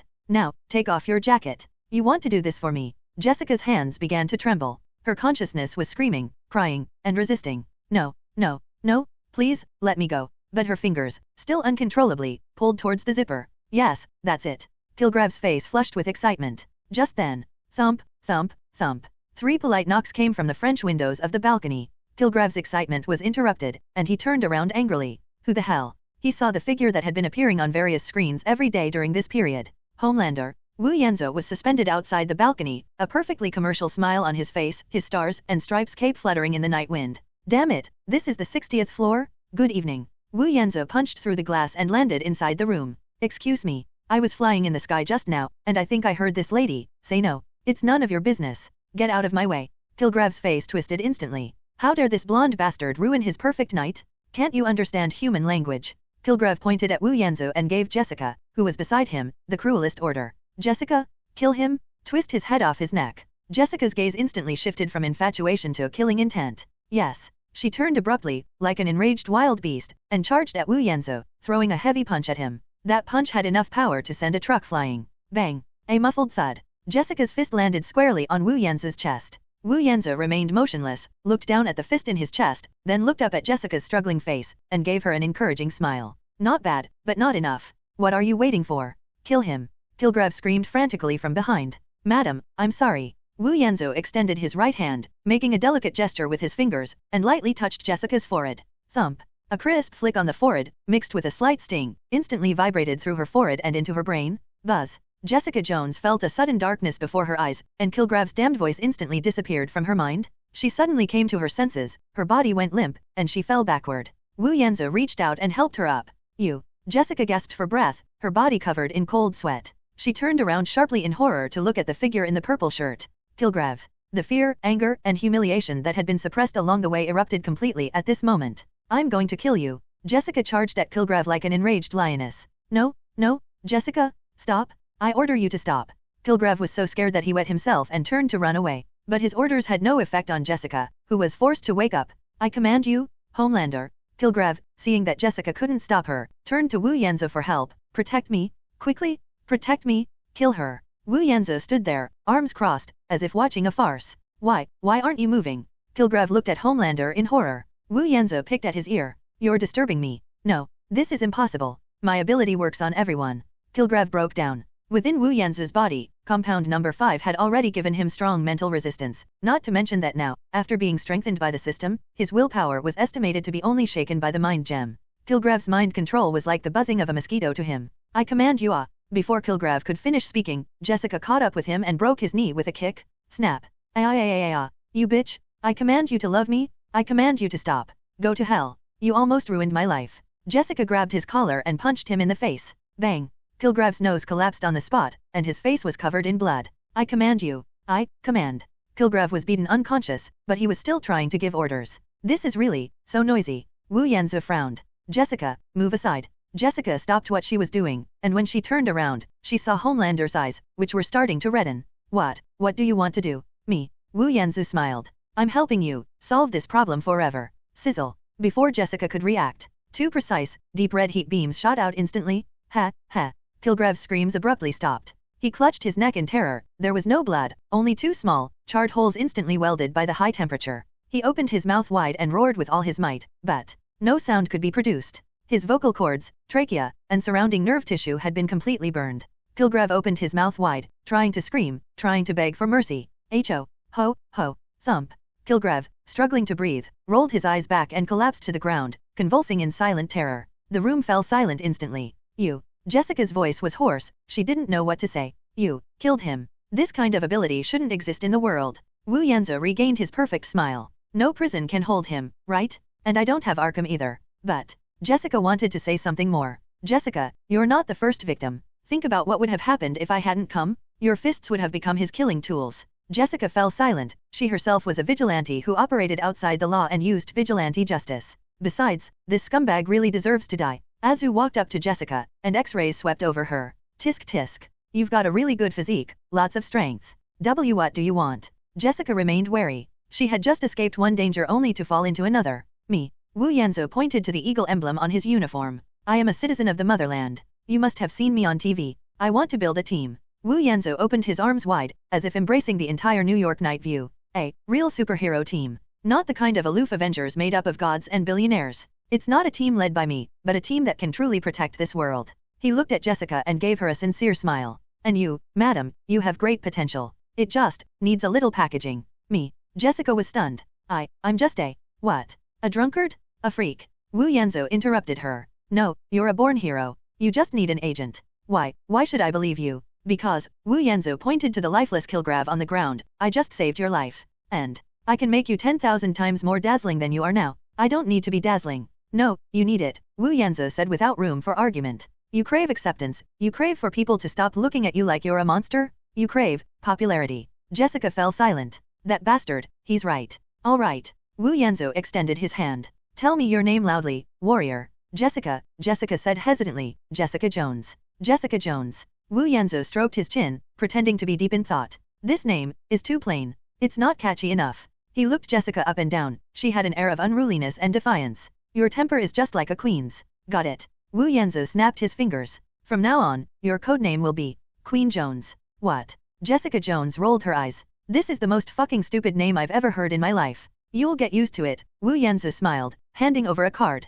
A pure black card with a gold V in the center. This is his business card from Water International Media. Wow, Wu Yanzu said with a smile, my media company. If you've figured it out, make this call. Stop hanging around in this garbage dump, Queen. Your stage should be bigger. As for now, he glanced at Kilgrav on the ground, the NYPD and SHIELD will be here soon. Tell them how you bravely resisted and acted in self-defense to resolve this dangerous mind control criminal. Don't worry, his criminal charges are thicker than a phone book. And you, me. Wu Yanzu laughed. A hero never steals credit from others. But I'm just an actor, he added in his mind. After saying that, he turned around and flicked his cloak. Don't forget, Queen. I'll be waiting for you at water. Whoosh dash. He transformed into a streak of blue light, soaring into the sky and disappearing into the night. Jessica Jones stood in the messy suite, clutching the cold V card in her hand, and looked at the mute man foaming at the mouth on the floor. Queen Jones. She muttered a curse under her breath. Fuck. What an arrogant bastard. But for some reason, her heart, which had been dormant for 10 years, felt a strange warmth because of the appearance of this bastard. High in the air, Wu Yanzhou sped through the clouds, feeling quite pleased with himself. Ding! The system notification tone arrived as scheduled. Gained a special popularity value of plus 20,000. Current remaining special popularity points, 42,000. Special popularity value, this thing is much harder to obtain than ordinary popularity value. Wu Yanzhou pondered to himself. Just then, a golden light flashed across the system panel. Congratulations, host! You have reached the required amount of special popularity points. New feature unlocked, superhero blind boxes. Function introduction. This is a world that judges by appearance, and also a system that judges by appearance. The host can consume 30,000 special popularity points to draw a blind box once. The blind box prize pool includes equipment and items from all realms, rare bloodlines, special abilities, one-time consumables, and special character summoning cards. Blind boxes. Wu Yanzhou stopped at the spire of the Empire State Building, overlooking the city. 30,000 per time. I happen to have 42,000. A smile of extreme excitement appeared on Wu Yanzhou's lips. Then, let's give it a try. Received. 30,000 special popularity points consumed. Initiating the superhero blind box draw. Extraction in progress. Ding. Drawing complete. Congratulations, host. You have obtained a rare item, consumable, a small bottle of Superman serum, red sorghum edition. Item description, from a red-haired orphan of Krypton. Drinking this will grant you 30 minutes of magic immunity. Note, spicy taste. Wu Yanzhou, red sorghum? Seriously. He felt like he had drawn a funny item. Magic immunity? It's not entirely useless. In this universe, magic is used in quite a variety of ways. Boom. In Harlem, flames were seen shooting into the sky from the 5th floor of an old apartment building. In the thick smoke, a mother was holding her child, huddled desperately against the window frame. Help! Someone please save us. Just a second before she was about to suffocate. Call. A blue afterimage crashed through the wall, ignoring the flames. Wu Yanzhou appeared before her like a god descending to earth. Don't be afraid. He flashed his signature smile that could melt the hearts of all America. I've got you. He carried the mother and child in each arm, and like a shooting star, he rushed out of the sea of fire and slowly landed next to the police car below. Oh God, it's a Homelander. He saved them. I love you, Homelander. Flashbulbs, cheers, screams. Everything was the same as usual. Azu gracefully handed the mother and child over to the medical staff, waved to the camera, and struck his most classic hands on hips pose, with his stars and stripes cape fluttering in the wind behind him. Ding! Popularity points gained plus 55. Ding! Popularity points gained plus 41. Ding! Popularity points gained plus 63. Azu's smile remained unchanged, but he cursed inwardly. Grass. His smile froze for 0.01 seconds. 63? Are you kidding me? He thought to himself. The last time I rescued that dem cat in Queens, it got more attention than this. These lowlifes. He realized a serious problem. He has almost completely squandered the profits from the everyday hero game genre. New Yorkers have gotten used to it. They were used to the Homelanders coming when there was a fire, and they were used to the Homelanders coming when there was a bank robbery. He went from a miracle to a high-level firefighter. That won't do. His popularity has reached a plateau. He needs to explore new avenues. Water International Media Headquarters. This glass building in Midtown Manhattan has become a new landmark in New York City in just 1 month. It is a wholly owned subsidiary of the Star Group and the only official brokerage firm for Homelander. Top floor conference room. Azu, or rather, Anthony Starr, sat in the main seat, legs crossed, wearing a well-tailored haute couture suit. His handsome face lacked the warm, approachable demeanor he displayed in public. Instead, it exuded the oppressive aura of someone in a superior position. Data. I only look at the data. He tapped his fingers on the table. In the past week, Homelander's global search index dropped by 5%, and public engagement and social media discussion dropped by 14%. Why? Tell me why? Look me in the eyes. Tell me the fucking why. The room full of public relations elites and media executives were all silent with fear. Mr. Starr, the public relations manager, a shrewd blonde woman, began, her voice trembling. This is normal. The hype surrounding the Battle of New York will eventually die down. Our strategy is. Your strategy is bullshit. Azu interrupted her directly, his tone calm, yet chilling. What you're doing is reporting. You're telling people, I saved someone today. You're wrong. He stood up and walked to the huge floor-to-ceiling window. Walter exists not to report on heroes, but to define heroes. He turned around, his deep blue eyes sweeping over everyone present. What I want isn't people's gratitude. What I want is for every single corner of their lives to be filled with me, fucking. The conference room was deathly silent. A documentary, a young manager asked tentatively. Fuck, a documentary, Azu scoffed. Documentaries are for losers who can't control the narrative. He held up one finger. And what we want to create is a myth. We want to make a movie. A movie, about me. Hollywood, Beverly Hills. A week later, at a secluded private club, the screenwriter who wrote Star Trek, Far From Home, which grossed $3 billion worldwide. That genius who excels at dark humor and won an Oscar for Best Original Screenplay. And that guy, who wrote the script for a superhero movie, which was terrible, but the dialogue was incredibly pretentious. There are also screenwriters who have participated in global box office rankings and whose films are on the list. These top minds in Hollywood have all gathered here, drawn by the lure of money. Wu Yanzu, as the producer, investor, and the only male lead, sat opposite them. Ladies and gentlemen, Azio said, holding a glass of bourbon, you guys are good at writing bestsellers. And I am the bestseller. He took a sip of his drink, exuding the aura of a movie star. I want my story. But bigger, sexier, more American. I don't want preaching. I want visual spectacle. I want hormones. I want every man who walks out of the theater to want to be me, every woman to want to, you know.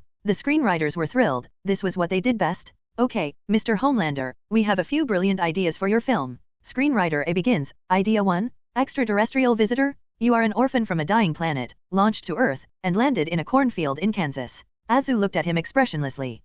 Screenwriter A felt a chill. Okay, this is a bit cliché. How about idea 2? Mythical awakening. Screenwriter B immediately became excited. That's right. You are actually Odin's illegitimate son? Thor's biological brother? You only awakened your divine powers during the Battle of New York. Get lost, Azio said succinctly. I've got it, Anthony. Top screenwriter C slapped his thigh. Opening scene? Hampton? Yacht? Bikini? You, Anthony Starr, a billionaire playboy, you have everything, but you are empty. You have a heart of gold. And then, tragedy struck. The brilliant screenwriter D continued. A storm? Damn it! An unprecedented storm? You've fallen into the water. You're not dead. Writer A lowered his voice, his eyes burning with fervor. You were rescued by a mysterious terrorist organization.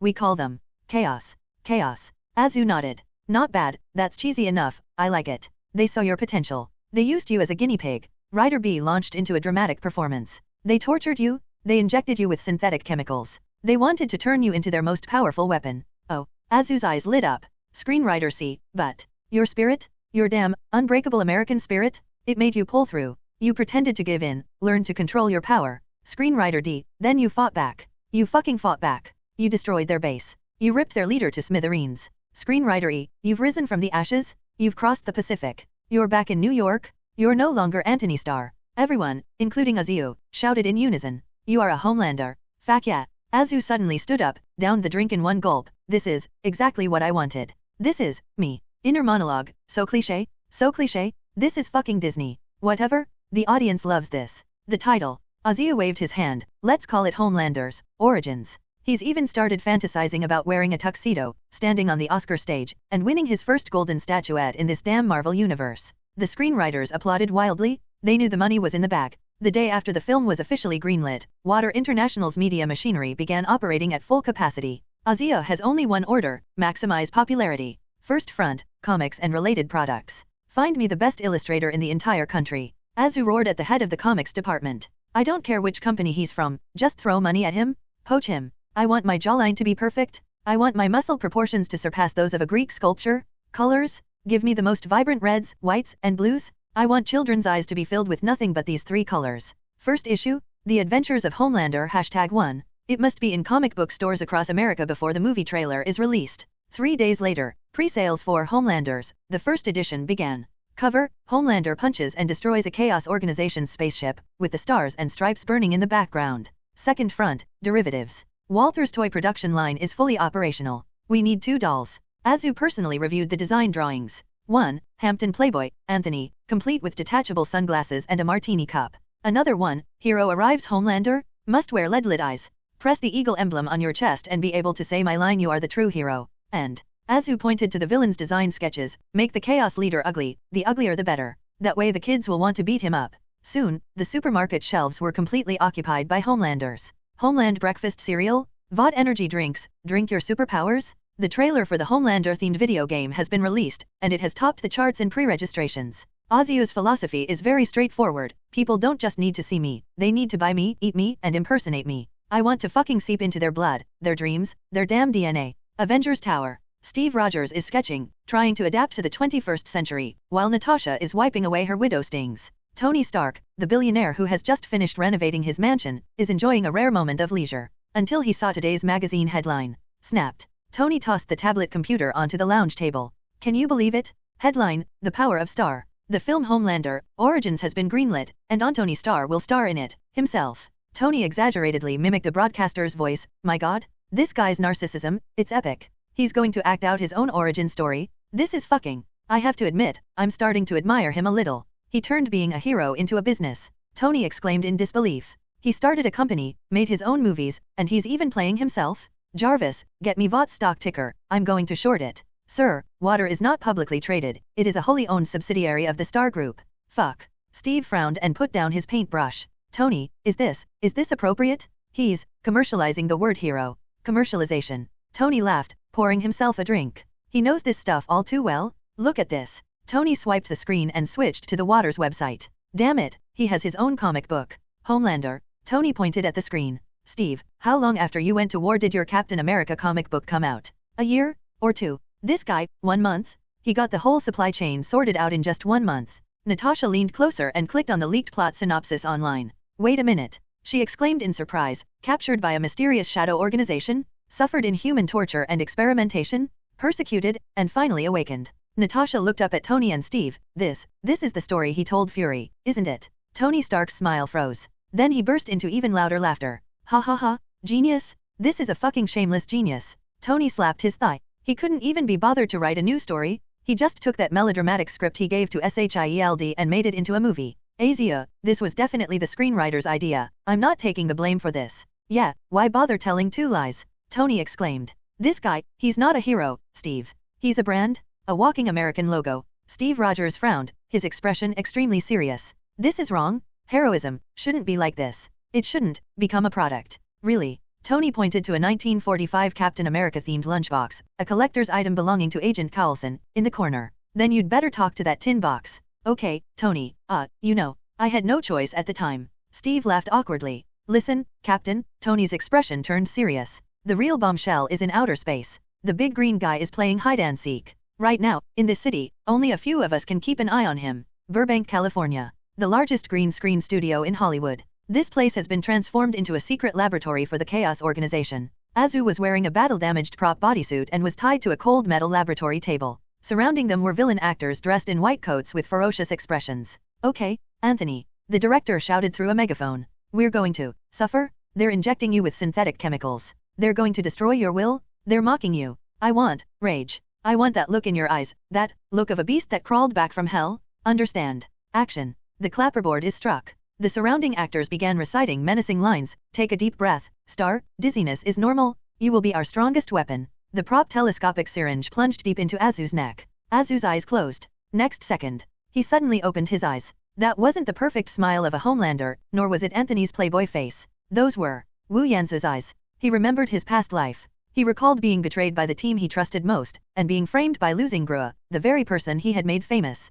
I remember his bankruptcy, his alcoholism, and his madness as he stood on the 44th floor rooftop, unbuckling his belt in front of a shooting star. I recall the extreme anger and resentment of being abandoned by the whole world and falling from the clouds into the mire. He began to growl, his muscles trembling. A primal, violent roar erupted from his chest. His eyes were bloodshot, and veins bulged from his neck to his forehead. He frantically pretended to struggle, and the metal lab table creaked as he struggled. The surrounding extras were so frightened that they took 2 steps back, and the actor holding the syringe was trembling. The entire set was completely silent. Cut. The director's voice was trembling. He stared intently at the monitor, forgetting to breathe. My god. The director took off his headphones, letting out a sigh of relief. This is an Oscar-worthy performance. Azu slowly calmed his breathing, and the violent aura instantly subsided. He returned to being the vulnerable Anthony. Acting, that's what I'm best at. Ding. Popularity points gained plus 155. From director. Ding. You've gained plus 88 popularity points. From extra A. Ding. You've gained plus 120 popularity points. From photographer. Azu was overjoyed. Sorry, director. Azu sat up, covered his face with his hands, and spoke in a hoarse voice, as if he hadn't yet come out of character. I'm sorry. I remembered some unpleasant memories. He looked up, his eyes red-rimmed, and the natural pain and vulnerability he revealed brought tears to the eyes of all the female staff members present. Eye sockets. Did I overact? Do we need another take? No, no. The director rushed over, grabbed his shoulders, and shouted excitedly, no need. Anthony, this is perfect. This is exactly what I wanted. We've nailed it. Aziu lowered his head, a smile playing on his lips. Damn it, I'm going to get that Oscar. Hell's Kitchen. Jessica Jones kicked the door open and threw a bottle of cheap whiskey on the table. She turned on the old television that was almost smoking. On television, Azu's handsome face is being interviewed by Time magazine. Yes, I'm building a team. A team that's more efficient and more approachable than the Avengers. I'll call them the Super 7. Jessica spat. More like a super circus. She picked up the black V card on the table. Queen Jones. She chuckled self-deprecatingly, what a stupid name. But then she remembered that night, the kind of despair that went straight to her bones when that purple-clad bastard gave her the order. She also recalled those two cruel yet pleasurable gazes. Fuck. She grabbed her coat and stuffed the card into her pocket. I'm just going to take a look. I'm not going to join that blonde bastard's circus. Editorial department of the Bugle Daily. Bang. Jonah Jameson slammed his fist on the table, his signature mustache trembling. A movie? He dares to make a movie. He grabbed the phone and roared at his subordinates. Front page. Get it on the front page. The headline is Narcissists Save the World? Homelander, a $200 million flattery show. What? Jameson's eyes nearly popped out of their sockets. Walt Media has acquired a majority stake in our newspaper and is going to hold a shareholders meeting. When did this happen? Yesterday. Fuck. Jameson angrily hung up the phone and slumped into his chair. He looked out the window at Walter's huge logo, which resembled a mocking smile, overlooking the entire city of New York. He grabbed a cigar, but couldn't light it no matter what he tried. Homelander, you win. He gritted his teeth, but also breathed a sigh of relief. The experience of skydiving was still fresh in his mind. In that moment of frustration, a glimpse of green skin flashed by. Inside the studio, Chaos's henchmen were firing wildly at Homelander using their prop guns that made a bio sound. Wu Yanzu, wearing the brand new Origin version uniform, floated in midair. The expression on his face? Pain, struggle, anger, and finally, determination. No. He roared to the sky, as if he were enduring the suffering of the world. Then, he opened his eyes, which shone with a blazing light. Cut. The director rushed out, almost crying with excitement. My God, Anthony, can you see that? You're on the monitor. You are Jesus. You are America. Ding. You have gained 120 popularity points. Wu Yanzo landed slowly, the pain on his face vanished instantly, and a smile appeared on his face. I just did what I was supposed to do, Martin. He patted the director on the shoulder. For the fucking art. Filming for Homelander, Origins is more than halfway complete. Woteka's propaganda machine has already raised expectations to the stratosphere. The trailer was released during the Super Bowl, and its 30-second shot an explosion, tears, and Wu Yanzu's handsome face tanned by war caused the pre-sale system in theaters across the United States to crash 3 times. Ding. You have gained 150210 popularity points. Ding. You have gained 205114 popularity points. That's more like it. Wu Yanzu put on the silk bathrobe handed to him by his assistant and got into his private van. Sir, his chief assistant, Ashley, a shrewd blonde beauty with frameless glasses, was waiting for him with a tablet. Both The Jimmy Show and The Ellen Show are vying for your movie premiere.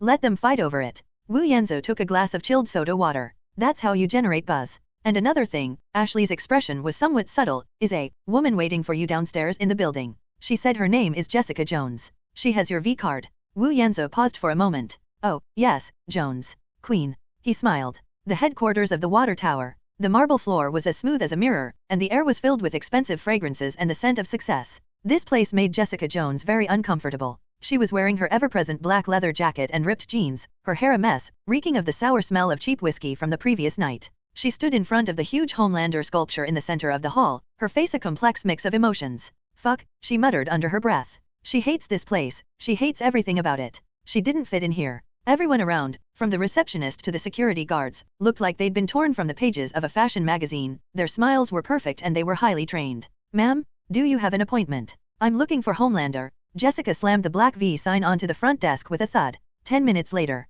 Top floor office. Wu Yanzu stood with his back to her in front of the huge floor-to-ceiling window. He wasn't wearing a uniform. He was wearing a bespoke Italian suit, and his blonde hair was meticulously combed. From this perspective, he doesn't look like a hero, but rather a Wall Street bastard. Jessica Jones, he began, his voice calm, you look terrible. Likewise. Jessica put her hands in her pockets and rubbed the mud off her feet on the expensive Persian rug. Your hair looks like it was licked by a dog, or maybe a golden retriever. Wu Yanzu slowly turned around. Groove. Jessica has to admit that this guy's skin is indeed a masterpiece of God. That face, a blend of holiness and arrogance, was even more damn glaring than on TV. Did you come here to criticize my hairstyle? Wu Yanzu asked with a smile as he walked towards her. I'm here because I heard you're going to start a super circus. I wanted to ask if you might need a ticket seller. The Super 7, Wu Yanzhou corrected her, his voice not loud, but full of pressure. He got very close. Too close. Jessica could even smell the scent of his shower gel. This made her cheeks flush slightly. Why do you think I need you? Wu Yanzhou leaned forward slightly, his height casting a huge shadow in the room. Because I can unscrew a person's head like a bottle cap, Jessica glared at him defiantly. And you need someone who can do the dirty work. A perfect hero like you can't get your hands dirty, right? Ha. Wu Yanzhou smiled. Jessica. He shook his head, as if looking at a child who didn't understand. Do you think what I need is power? He stretched out his hand. Jessica instinctively took a step back and assumed a fighting stance. But his hand merely brushed lightly across her shoulder, picking up a small piece of peanut crumb from her hair. I don't need power. Jessica, I have plenty of power. He slowly lifted both feet off the ground. He hovered in front of Jessica, looking down at her. Jessica Jones, 24, a car accident survivor, orphaned. Possesses superhuman strength and physical resilience. Suffers from post-traumatic stress disorder and moderate alcohol dependence. Jessica's expression turned somewhat unpleasant. I can see every hidden injury on your body. I can see your liver, slightly swollen from being soaked in alcohol. I can see your fear. You bastard. Jessica roared, her shame and fear driving her to throw a powerful punch. She used all her strength in that punch. Bang. Wu Yanzhou raised one hand and casually grasped her fist. Jessica's fist, powerful enough to pierce a wall, remained perfectly still, enveloped in his palm. No, Jessica. Wu Yanzhou landed slowly, still holding her hand. You're not afraid of me. You're afraid of yourself. Shut up. Jessica tried to pull her hand away, but it was as if it had been welded shut. You're afraid of that feeling of powerlessness. Kilgrave was the first, but he won't be the last. This world is darker than you think, Jessica. Without me, you're just a freak struggling in the dark. You're more afraid. You're still that useless little girl who can only watch her family die. I told you to shut up. Jessica grabbed a brass ornament from the desk with her other hand and smashed it hard against Wu Yanzhou's head. Snapped. The ornament shattered into several pieces on his head. Wu Yanzhou didn't even blink. He released Jessica's hand. Jessica, panting heavily, retreated to the corner like a trapped beast. Fuck you, she cried, and it took her a full 10 minutes to calm down. Wu Yanzhou straightened his tie, finished venting. Jessica wiped away her tears with the back of her hand, feeling only numbness. Look. Wu Yanzhou transformed back into the charismatic Anthony Starr. He walked to the liquor cabinet and poured himself a glass of whiskey. You now have 2 choices, darling. He handed the glass to Jessica. She took it and gulped it down like water. First, you walk out of this building, go back to your doghouse, and continue being your Hell's Kitchen vigilante, drinking your damn cheap liquor. Then, one day, you might run into the next Kilgrave. Or worse, you get caught by SHIELD, by the military, and they dissect you to study why you can jump so high. 2. Wu Yanzhou walked back to the window and opened his arms. Join me, I'll give you everything. Walter's PR team will mold you into a hero.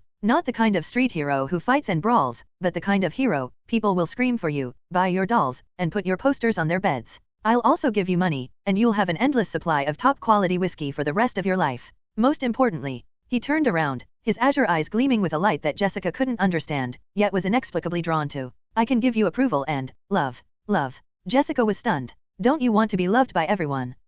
Jessica's voice was hoarse. I fucking hate you? I know. Wu Yanzhou smiled even more broadly. This is a good start. I fucking hate that name. Which one? Jones. Queen. Jessica gritted her teeth. It's as stupid as a stripper's stage name. Oh, no. Wu Yanzhou shook his finger. You're wrong, Jessica. It's a wonderful name. It represents power, independence, and rebelliousness. And of course, it sounds sexy too. You'll get used to it. Jessica stared at him for a full minute. The office was so quiet that you could only hear each other breathing. Jessica suddenly felt a strange flutter in her heart. Love. Fucking love. It's absurd that this blonde bastard actually made her feel a sense of security. Fuck. Jessica downed the drink in her glass in one gulp. Bottoms up. She pointed at Wu Yanzhou. But I only listen to myself. Don't try to control me, or else. Otherwise, I'll tear this building down. Deal. Wu Yanzhou revealed a victorious smile. Welcome to the Super 7, Queen Jones. Ding. Special popularity points gained plus 15,000. Ashley. Wu Yanzhou pressed the speakerphone button, and Ashley immediately pushed the door open and entered.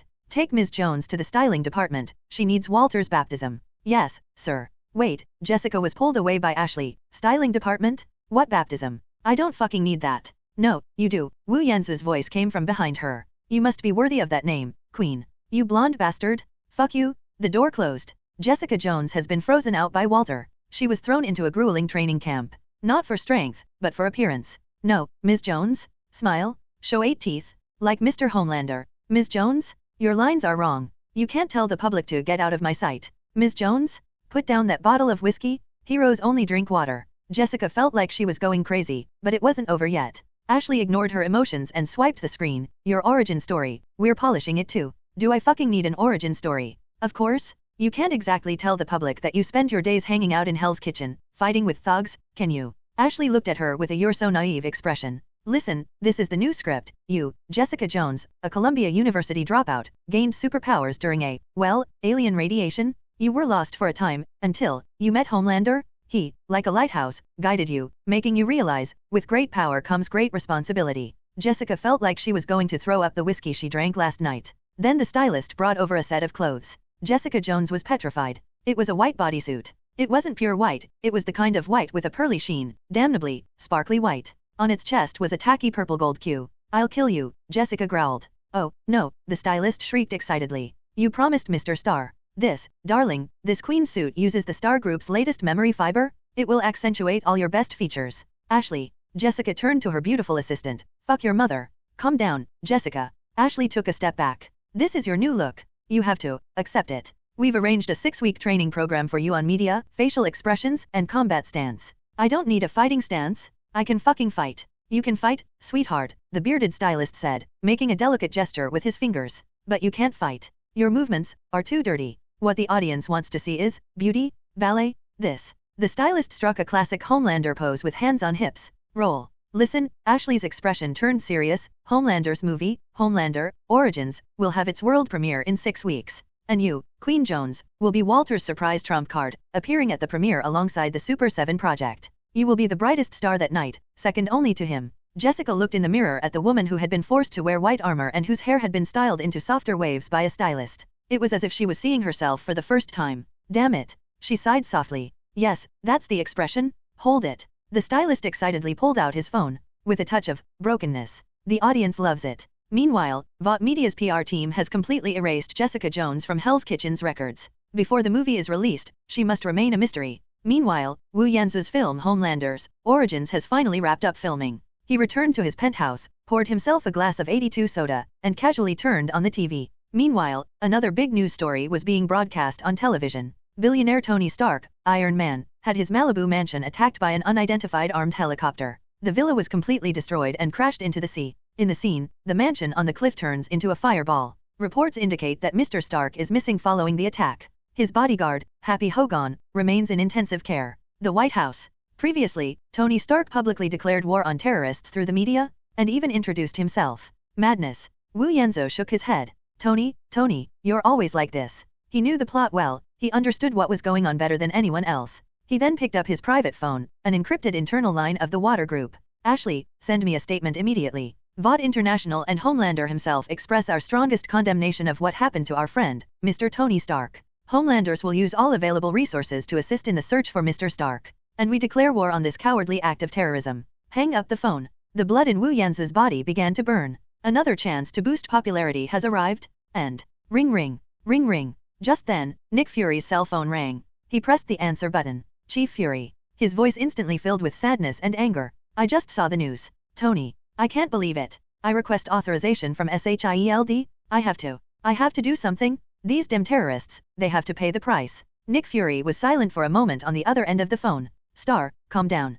We're assessing the situation. An assessment? Director Fury? Tony is my friend. Wu Yanzu, in full actor mode, his voice trembling. I can't just stand by and watch him. You must give me all the intelligence on the terrorists. Immediately, right now. We'll share the intelligence with you. But be careful, Star. This guy is dangerous. I was born for danger, Chief. Wu Yanzu hung up the phone, and the grief and indignation on his face vanished instantly. He gained the pretext of legitimate intervention. Very good. Dr. Killian, you mustn't let me down. Wu Yanzu then connected with Ashley again. Ashley, I need you to activate the hurricane contingency plan. Sir. Ashley on the other end of the phone paused for a moment. Wake up all our friends we've planted at CNN, Fox, and Reuters. I don't care what excuse they use. I don't care if they lie about an oil spill or bird migration. I need at least 10 news helicopters to fill the airspace east of Florida within the next hour. 10,000 meters above Florida. Wu Yanzu floated in the stratosphere, weaving through the thin clouds. Instead of his glamorous uniform, he donned a stealth flight suit specially made by Vought International, making him virtually invisible on radar. He had high-sensitivity tactical earpieces plugged into both ears. Ashley, he whispered into the communicator, his voice as calm as if he were ordering food. Are the cameras in position? Sir, Ashley's voice came from the command center of the water tower, trembling with excitement. 13 news helicopters have entered the edge of the target airspace under the pretext of extreme weather reporting. They are equipped with top-of-the-line telephoto lenses. If you request, we can switch to a global live broadcast within 5 seconds. Very good. Also, Ashley added, our friends at SHIELD just sent a final confirmation.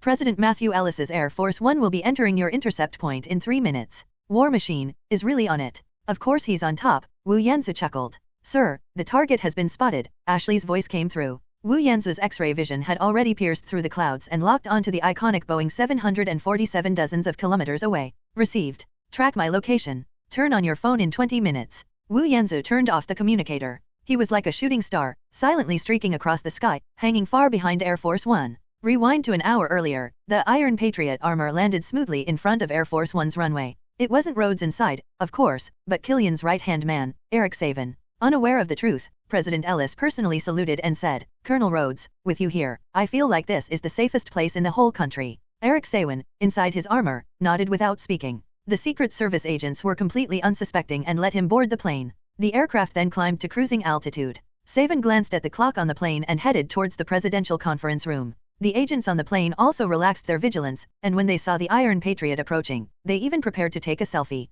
Caught completely off guard, Sawan shoved him into a cubicle and pressed his reddened hand against the lock and gap of the cubicle door, instantly welding the alloy door shut. Sawan then strode toward the conference room in the middle of the cabin. President Matthew Ellis is having a meeting with his top advisors. One of the president's bodyguards looked at him with a puzzled expression, and he sent the bodyguard to his death without hesitation. Rhodes? Are you insane? A follower roared. Secret Service agents immediately drew their guns and returned fire. They were the elite of the elite. But when the bullets hit the armor of the Steel Patriot, they only produced a series of meaningless sparks. Savan's movements were swift and efficient. The meeting room was emptied in 3 minutes. The scene was chaotic, with only the pale-faced president and his deputy hiding under the table, trembling with fear. As the table was overturned and his deputy was executed, President Ellis himself still had some backbone. He suddenly grabbed the pistol that the agent had dropped and pointed it at Savan. Bang! Savan grabbed him and pressed him against the bulkhead.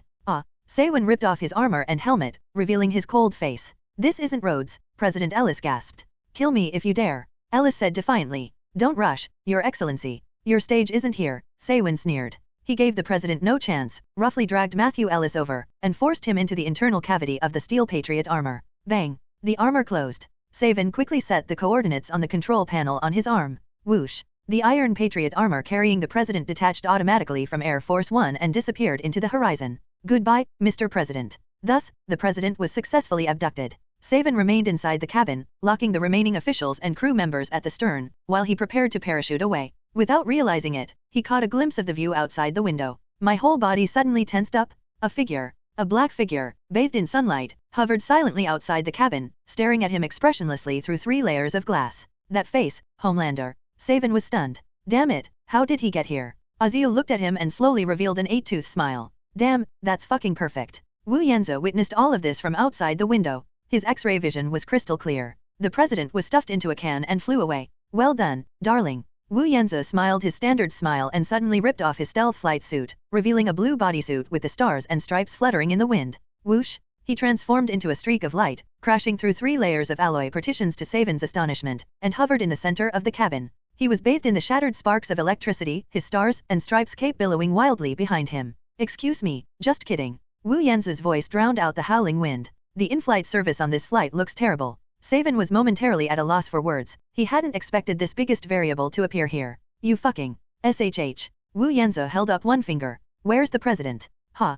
Savan laughed. You guessed it? You thought you won? You're too late, hero. Savan's body began to glow, and he pushed the extremis virus to its limit. He charged toward Wu Yanzu like a walking, human-shaped melting pot. Go find him in hell. He punched Wu Yanzu in the face, his fist carrying a heat strong enough to melt steel. He's going to burn this blonde sweetheart's head through? Wu Yanzu remained motionless. Bang! A muffled thud. Savan's fist landed squarely on Wu Yanzu's face. Savan's smile froze. His fist was smoking, but his face was completely unharmed. That's it. Wu Yanzu said slowly. Your body temperature is about 3,000 degrees? You've tried your best, but it's not enough. No, it's impossible. Savan felt a little scared. This guy's skin was too thick. You know what? Wu Yanzu tilted his head, revealing a pitying smile. I really hate you experimental subjects. This reminds me of some painful memories from the past, even though those memories don't belong to me. What do you know? Savan roared, taking a step back and pulling out the detonator to press it down. Boom. He detonated the bomb that had been planted in the side wall of the cabin. He knew he couldn't win, but he had a plan B. Call. The side wall of the cabin was blown open, creating a huge hole with a diameter of 10 meters. The terrifying pressure difference at an altitude of 10,000 meters instantly destroyed the carts, luggage, documents, and more inside the cabin. The 13 surviving crew members, staff, and Secret Service agents screamed as they were swept out of the cabin by the powerful airflow, plummeting into the abyss at an altitude of 10,000 meters. Ha ha ha ha ha ha. Saban burst into maniacal laughter. Go save them? Homelander, he roared ferociously. Go? Aren't you a hero? Ha ha ha ha. Saban looked at Wu Yanzu with a smug expression. You're really noisy, Wu Yanzu coldly interrupted him. Saban's laughter stopped abruptly. You think, you've given me a difficult problem. A cruel smile appeared on Wu Yanzu's face. I'm not here to play games with you, you hot piece of trash. Sawan's internal alarm bells rang loudly. He was just about to detonate himself. Sizzle. Wu Yanzu's eyes lit up with a deep red light. He was not given any time to react. 2 thermal beams with core temperatures exceeding 5,000 degrees Celsius swept across the area. Puff. Eric Sawan's head was neatly divided in two, like a watermelon that had been cut in half. The half-dead corpse collapsed to its knees with a thud, its wounds charred black. Wu Yanzu did not look at the corpse again. Ashley, he said calmly, reconnecting the communicator, Plan A is complete. Now, begin executing Plan B. Plan B. Plan B? What Plan B? Ashley asked, puzzled. That's right. Wu Yanzu walked to the huge hole. A cold wind rushed in, making his cloak flutter loudly. He glanced down at the 13 black dots, which were faintly visible in the clouds. Plan B is called, being on camera. After saying that, his eyes shot out a blazing beam of light, not for killing, but for cutting. He set his sights on the alloy floor covered with carpet and connected to 7 rows of seats. Magnetic. Thermal imaging is like an indestructible scalpel slicing through the hard alloy fuselage. Cut, cut, turn, one more time. Like a dedicated artist, Aziu cut out a perfect rectangle on the belly of Air Force One. Open. He suddenly rushed forward and kicked hard with both feet. Clang. A huge tray about 10 meters long and 5 meters wide, along with more than a dozen fixed seats, was shoved off the plane by him. Aziu leaped up and grabbed the edge of the flying carpet to steady himself. He dragged the huge alloy tray, suddenly turned around, and rushed towards the 13 screaming lucky audience members. I'm going to die. A flight attendant was frantically waving her limbs in the air, unable to breathe due to the strong winds at high altitude. Just as she was about to faint, a strong arm wrapped around her waist. Hey. The flight attendant opened her eyes and saw that handsome face that only appeared on TV and in her dreams. Fatherlander. Hold on tight, sweetheart. Azu gave her a smile that was worth $1 million. Azio held her and gently tossed her onto the tray seat. Bang. Sit tight. Fasten your seatbelt, ma'am. What? Fasten your seatbelts? The flight will be a bit bumpy. Ignoring her screams, Azio rushed toward his next target. Help me, help me. A senior White House staffer was falling rapidly. Azu grabbed his collar. Bang. Another one. Fasten your seatbelts. Next. Bang. Fasten. Next. Bang. Fasten. The last one. Done. 13 people, no more, no less, were all on this flying tray. Most people were terrified, but they still instinctively obeyed the orders, grabbed their seats, and fastened their seatbelts. Ladies and gentlemen. Azia held on to the edge of the tray in front, acting as the nose. He cleared his throat and gave a professional smile to the group of shaken passengers behind him. Ladies and gentlemen, welcome aboard.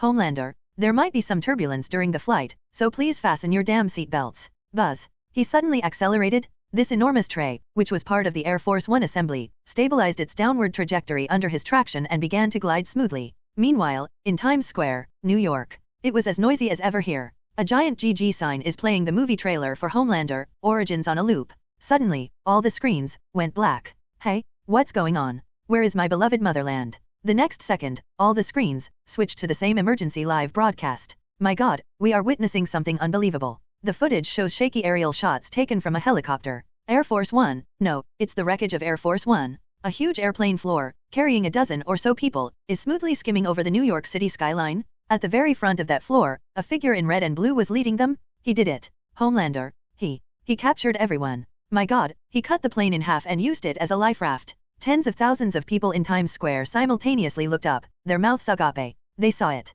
They saw the figure from the live stream appearing from the sky. Azu maintained the tray perfectly level as he cruised across the city skyline at a steady pace. He could hear screams coming from below, but he didn't care. His VOT media helicopter is hovering at the best shooting angle. Closer? Yes? I want a close-up. The photographer, who was Vought's personal photographer on the helicopter, was yelling wildly at the camera. Now, Azu flew directly above Times Square. He slowly changed his posture. He changed from pulling to lifting. He flew directly beneath the enormous tray and, with his bare hands, supported the 13 lives and the heavy alloy floorboards. Snap. Walter's photographer pressed the shutter. This scene was destined to become legendary. Wu Yanzhou, like a modern-day Atlas, lifted up a life in despair and slowly lowered it down. His landing was very slow, very steady, and very ceremonial. Bang! With a soft thud, the alloy tray landed steadily in the center of Times Square, without damaging a single taxi. Times Square was still filled with cheers and jubilation. The 13 passengers, trembling, unbuckled their seatbelts and stepped off the tray with lingering fear. Homelander,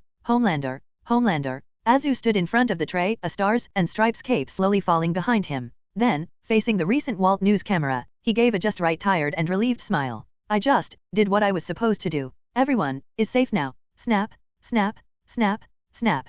The spotlights instantly illuminated the entire square. The photo of him holding up the wreckage and saving 13 people became the undisputed cover of major media outlets and magazines within a day. Ding! You have gained 154015 popularity points. Ding! You have gained 201240 popularity points. Ding! You have gained 171552 popularity points. Feeling the power surging through his body, Azu comfortably closed his eyes. While New Yorkers celebrated their heroes, Tony Stark, aka Iron Man, has only just found a clue. Rocks on Marina, Florida. The night was like a soaked black rag, and the air was filled with the stench of diesel fuel, dead fish, and sea salt. The fact that Tony doesn't have post-traumatic stress disorder means that he didn't build an army of steel like a madman in his basement in Malibu. He's still the same Tony Stark, arrogant, intelligent, and extremely dependent on his iron shell. Therefore, although there was no steel army, there was still a steel assault team. However, at this moment, they were all rushing over from their hometown in California, thousands of miles away. Jarvis, are you still there, buddy? Tony whispered into a rudimentary communicator on his wrist.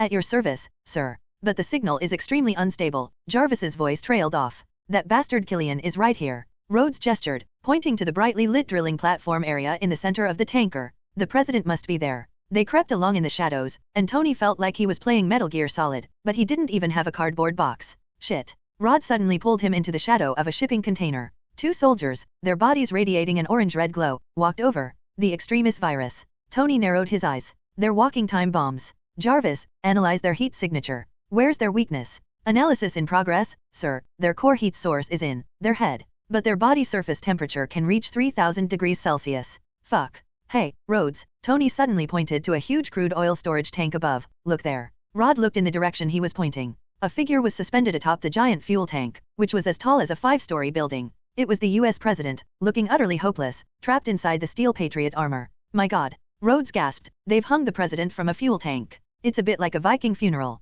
Burned them to death with oil. That's not a metaphor. President Ellis, like a piece of cured meat, was bound with ropes and suspended directly above the giant fuel tank. Below him, dozens of extremist soldiers were on patrol. The announcement repeated over the loudspeaker, live broadcast about to begin, return to your posts. Who goes there? A soldier from Desperate Situation spotted them. Damn it. Rod cursed, raising the pistol he had stolen. Don't fire. Tony yelled. But it was too late. Bang. The bullet struck the soldier in the chest like butter being thrown into a furnace. It melted instantly. Intruders. The alarm sounded throughout the entire oil tanker. Damn it. Tony grabbed his messy hair. Jarvis? How long until the Merry Christmas party guys arrive? Sir, estimated arrival time, 4 minutes. Tony pulled Rod and hid behind a bunch of pipes. 4 minutes. He stared at the dozen or so humanoid furnaces charging towards them. Jarvis? Are you fucking kidding me? You'll be collecting my corpses in 4 minutes. Tony, get down. Rhodes tackled him to the ground. Boom. The spot where they had just been was punched by a desperate soldier, creating a deep, molten crater. Okay. At this moment, Killian gracefully walked out from the platform. He didn't even look at the president, but instead looked at the 2 disheveled figures with great interest. Wow, Tony Stark, and Colonel Rhodes. What a pleasant surprise.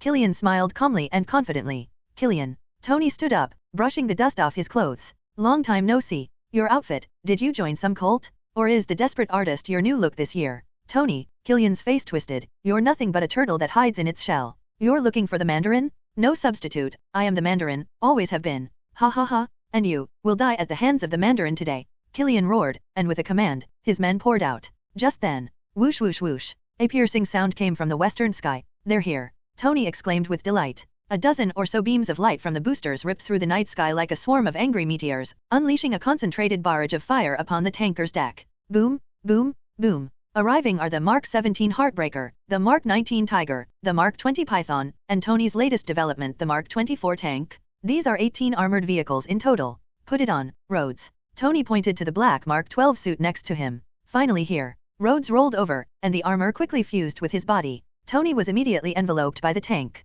Okay, grills, folks. Tony's visor snapped shut, his palm cannon aimed at the extremist soldiers. Party time. However, reality is far crueler than imagined. Tony didn't experience the crazy upgrades that followed the Battle of New York. Most of these dozen or so suits are early models designed for conventional warfare. The extremist virus is a bug. Bang! A soldier in dire straits grabbed the arm of the Mark 22 heat rod with his bare hands and melted it into molten iron with a temperature of 3000 degrees Celsius. Da-da-da-da-da. Wearing a Mark 12 armor, Rhodes unleashed a barrage of fire from his arm-mounted Vulcan cannon, and the resulting hail of bullets did indeed force a desperate soldier to retreat repeatedly. But the guy just roared and charged forward through the hail of bullets. Boom. Rod was punched and sent flying, crashing into the shipping container. Rhodes. I'm fine, damn. This guy's fucking strong. As soon as the Mark 17 Heartbreaker landed, an extremist warrior grabbed its head and ripped it off its chest armor. Sir, they are too powerful. My drone protocol is ineffective in combat. Then stop fighting? Smash them. The pulse cannon in the Mark 16 nightclub hand began to charge, but a female extremist rushed in at an even faster speed and plunged her hand into the reactor.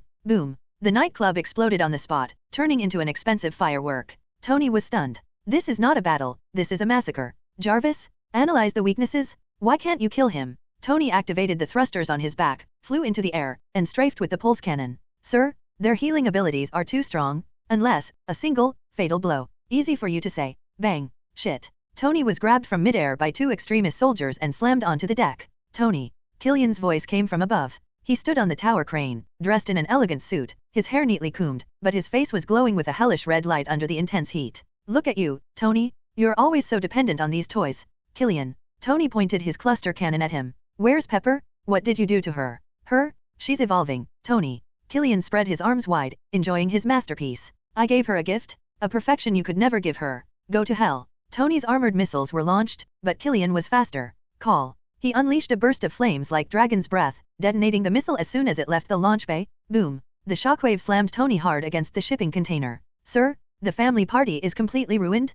Please get out of the battlefield as soon as possible. Jarvis's voice rang out. Those early models were as fragile as cheap plastic toys in the face of these 3,000-degree human-shaped blast furnaces. In addition, their limited numbers prevented them from forming a large-scale operation, leading to their rapid collapse, melting, tearing apart, and leaving wreckage scattered across the deck. It's over, Tony. Killian slowly walked down the stairs, followed by a dozen or so surviving extremist warriors. They surrounded the fallen Tony Stark like a pack of glowing wolves. Tony tried to stand up, but his damaged armor wouldn't cooperate. Jarvis, eject your armor. Access denied, sir. The breastplate is severely deformed from the impact. Tony is trapped in his own iron coffin. Killian stepped forward, his palms turning crimson. He was going to melt Tony's visor like opening a can. You know what, Tony? My biggest regret is choosing to believe your lies. Killian's voice was filled with the pleasure of revenge. And now, he raised his hand and aimed it at Tony's face. Farewell, outdated futurists. Tony closed his eyes. Pepper, stop. A voice suddenly rang out across the entire deck.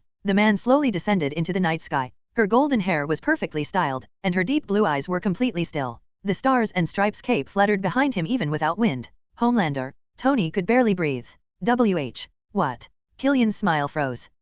When did you get here? Hey, Tony. Colonel Rhodes. Azu turned around and waved to them as if greeting them in his own backyard. Looks like, your party's getting a little out of control. Homelander. Rhodes climbed out of the container, half of Mark 12's body almost melting away.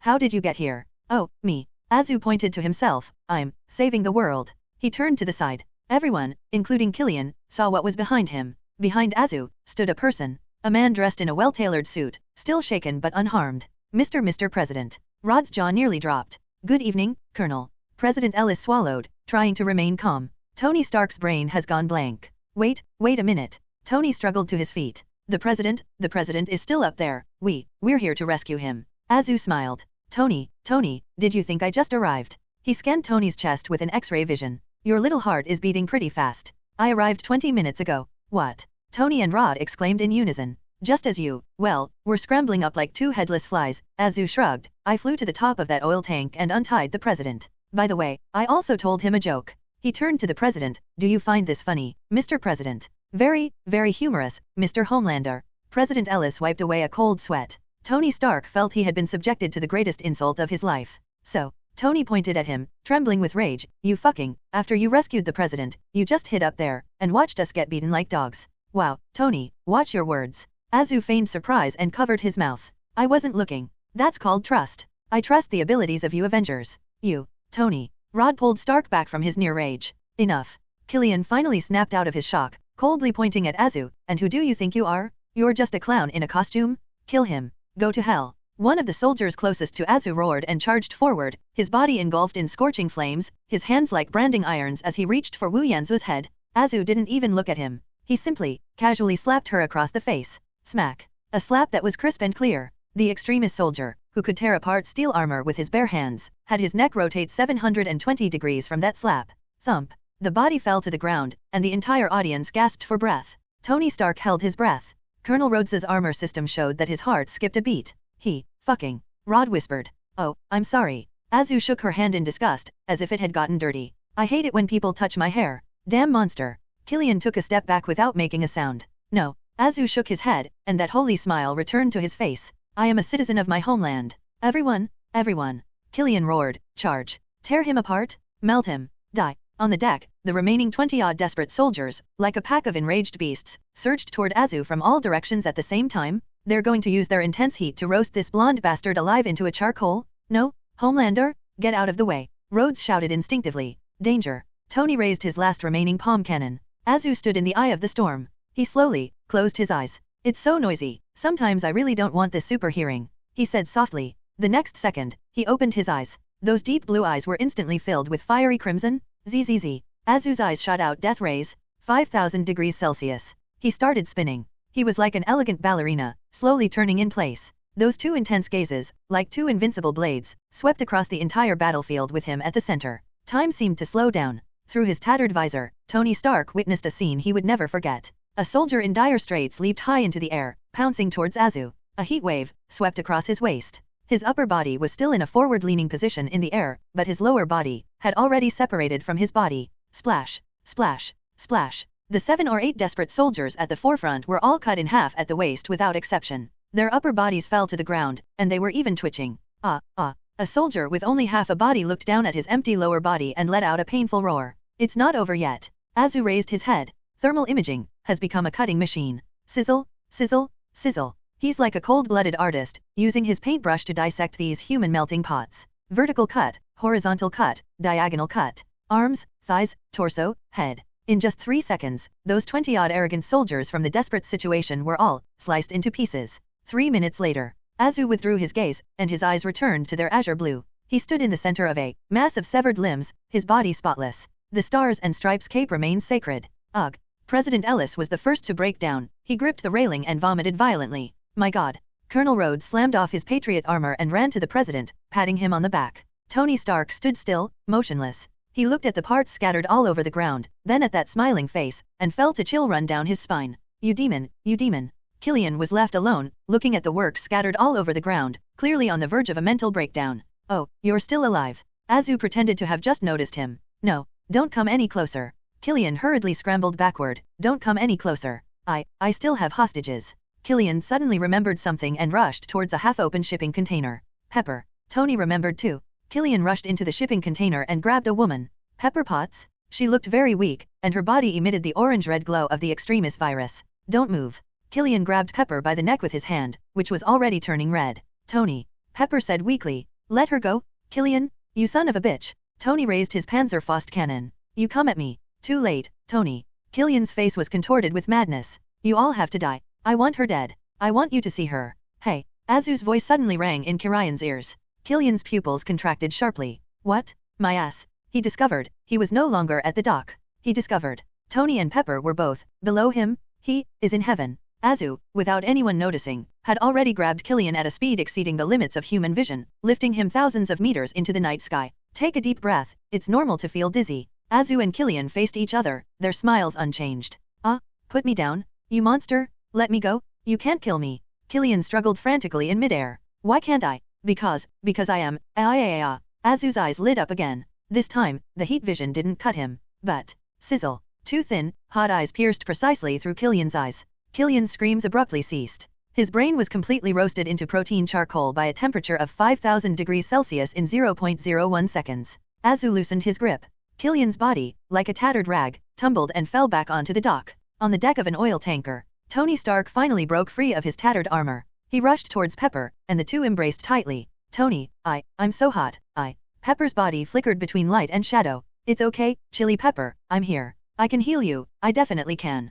Cough cough. A soft cough interrupted this touching reunion. Wu Yanzhou slowly descended from the sky. He landed in front of the two men, his stars and stripes cape draped perfectly behind him. You. Tony looked at him, his eyes filled with complex emotions. Thank you for saving her, for saving us. I'm only saving the world, Tony. Wu Yanzhou's smile was impeccable. Your little tin cans. He glanced casually at the steel wreckage on the deck. It didn't hold up. You. Tony felt his pride had been greatly insulted. As for her, Wu Yanzhou's X-ray vision swept unabashedly over Pepper Potts' body. The extremis virus is interesting. However, it seems rather unstable. Don't look at her. Tony, like a lion that had been provoked, stood in front of Pepper. Relax, Tony. Wu Yanzhou looked away. He knew that Tony could handle this virus on his own. His gaze shifted to the valuable item that was still vomiting in the corner. Mr. President, Wu Yanzhou's voice became gentle. Ah, yes. Mr. Homelander. President Ellis wiped his mouth and staggered over. Thank you for saving America. It's no trouble at all, Mr. President.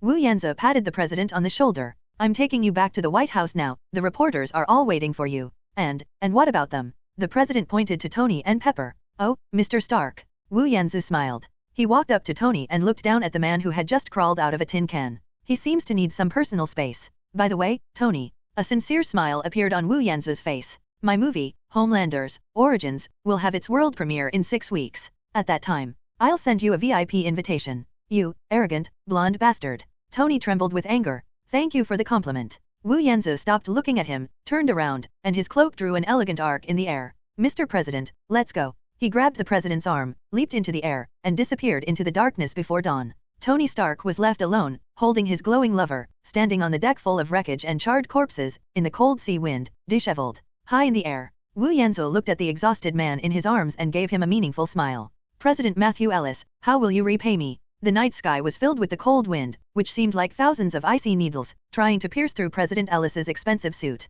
He had never felt so cold or so lucid in his entire life. His so-called courage honed on the golf course and Capitol Hill is a pathetic joke in the face of the massacre just now and this human flesh flight. Hold on tighter, Mr. Homelander. President Ellis's teeth were chattering as he gripped Wu Yanzhou's arm as if it were a lifeline. Relax, Mr. President. Wu Yanzhou's voice was shockingly calm. He didn't fly at full speed, but maintained a comfortable subsonic speed. He was lifting the most powerful man in the country with one hand, while the other hand was casually behind his back. My God. Ellis looked down at the coastline that had shrunk to a map. You saved my life. America owes you a favor. Oh, a favor. Wu Yanzhou laughed. The word, spoken by a politician, is cheaper than ice in a whiskey. Mr. President, Wu Yanzhou suddenly stopped in midair. Ellis's heart skipped a beat, and the feeling of weightlessness made him let out a short scream. Do you think what I want is a favor? Wu Yanzhou turned his head to face Ellis. I. President Ellis was a little flustered. I saved your life. In a matter of minutes, I resolved a terrorist attack that would have kept the Pentagon in meetings for a whole year. Wu Yanzhou's voice was soft, yet more chilling than a gale. And Tony Stark, the so-called Iron Man. He was being beaten to the ground by terrorists with his pile of clanging junk. He couldn't even protect his woman. And Wu Yanzhou pulled Ellis closer, appeared. I won? Just like I always win. What do you want?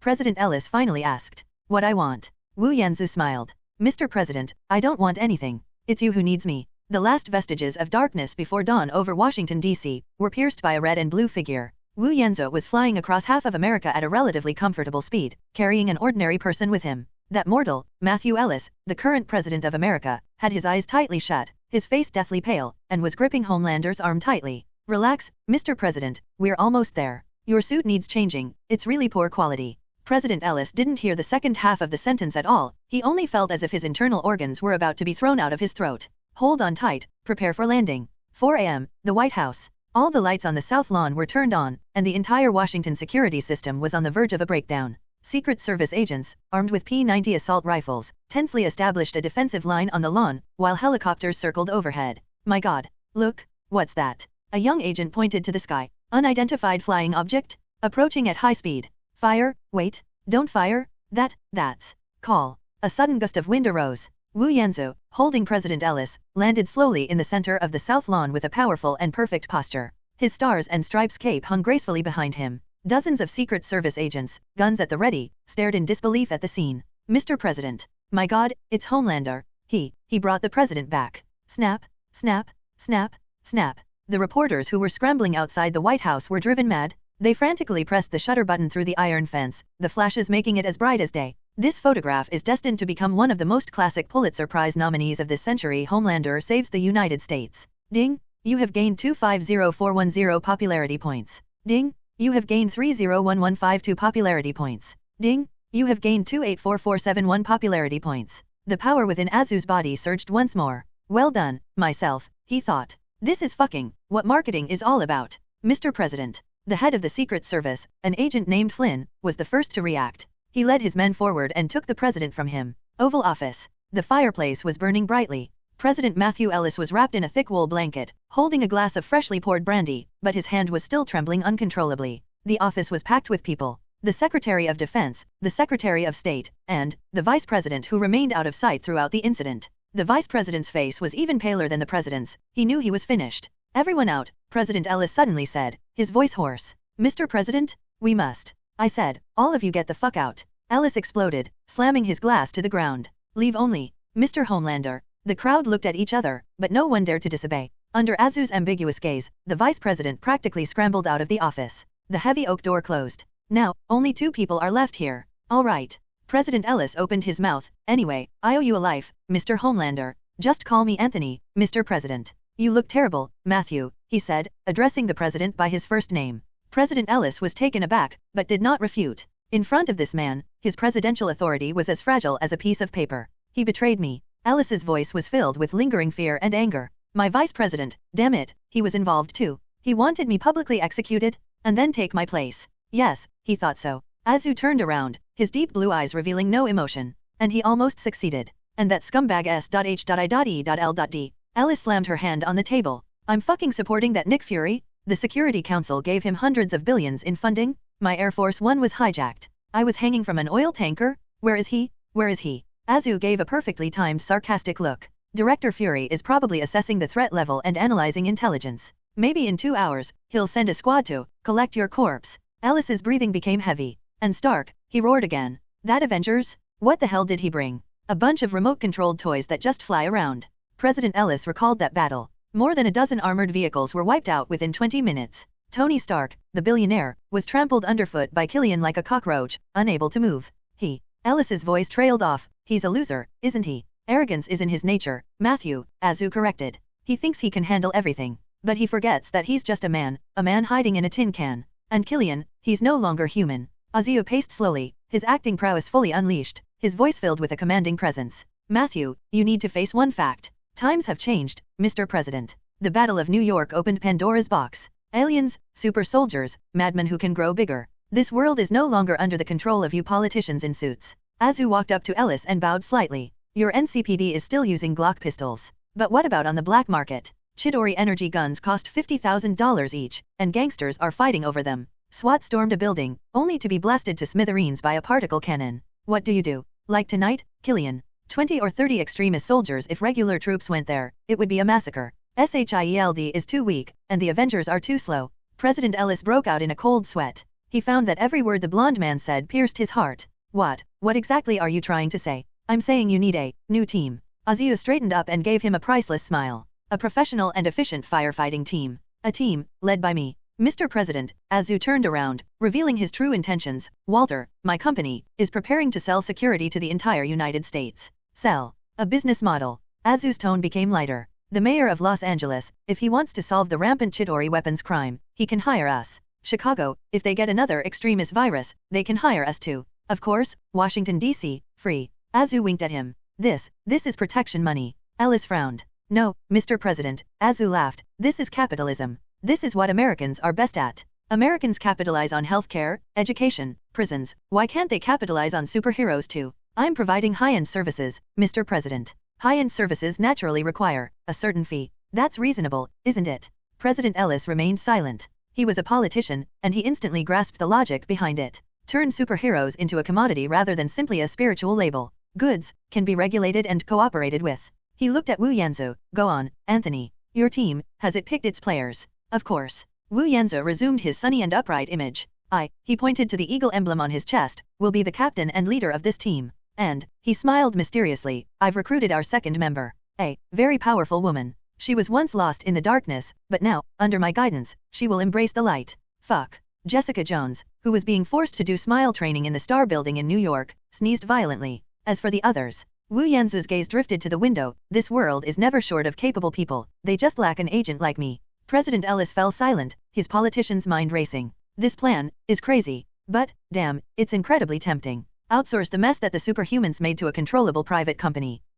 Alice's resolve began to waver. What can you do? We can do things the Avengers can't. Azu walked back to his desk, placed his hands on it, and brought his handsome face close to Alice's once again. Steve Rogers, that old popsicle, he'll argue with you about freedom and morality. Tony Stark, he'll show off his new toys to you and then leave you hanging. Nick Fury, he'll use 10 lies to cover up one truth. And I, Matthew. Azu's smile became incredibly genuine. I am your friend. You need to improve the government's image? No problem. Vought can arrange for my team of superheroes to conduct joint exercises with your secret service. The photos will be on the cover of Time magazine, and I've already come up with the headline Guardians of the New Era. You need to be a firefighter when disaster strikes? Of course. Hurricanes, earthquakes, terrorist attacks, while your FEMA, Federal Emergency Management Agency, is still in a meeting. We've already rescued people. And you just need to stand on the rubble, face the camera, and declare victory. Alice's breathing became rapid. Azio saw the ambition in his eyes. Matthew, Wu Yanzu's voice lowered, filled with seduction, you're about to be re-elected, aren't you? Your popularity has plummeted because of tonight's attack. People will say you're incompetent, that your government couldn't even protect its own president. But what if the hero who saved you, the Homelander loved by all of America, publicly stood by you? What if I became your presidential protector? Your poll numbers, Azu snapped his fingers, will soar into the stratosphere. President Ellis's voice trembled with excitement. What do you want? All I want, Mr. President, is a permit. An official license. Permission for Vought International's superheroes to operate within the entire Federation. This is equivalent to bypassing S.H.I.E.L.D. Ellis exclaimed. S.H.I.E.L.D. Azu scoffed. Matthew, haven't you seen it yet? SHIELD can't protect you. Their internal structure is rotten to the core. And I, Azio pointed to himself, am the one who can help you clean house. President Ellis fell into a long silence. This deal is too tempting. In exchange for a license, one can secure their political life, a chance for re-election, and an invincible bodyguard. As for Nick Fury's feelings, screw him. Tonight, Homelander saved him. How can I trust you? Ellis asked one last question. You don't have to believe me, Matthew. Azu straightened up and resumed his holy appearance. You only need to trust the people. The people love me, and you need the people's love. President Ellis smiled. You're a born bastard, Mr. Starr. Likewise, Mr. President. That's settled then, President Ellis decided. Anthony, I need a detailed proposal. Costs, staffing, jurisdiction. I need the most detailed proposal that will shut those old fogies in Congress up. Of course, Mr. President. Azu's smile was radiant. Walter is at your service at any time. He walked back to his desk,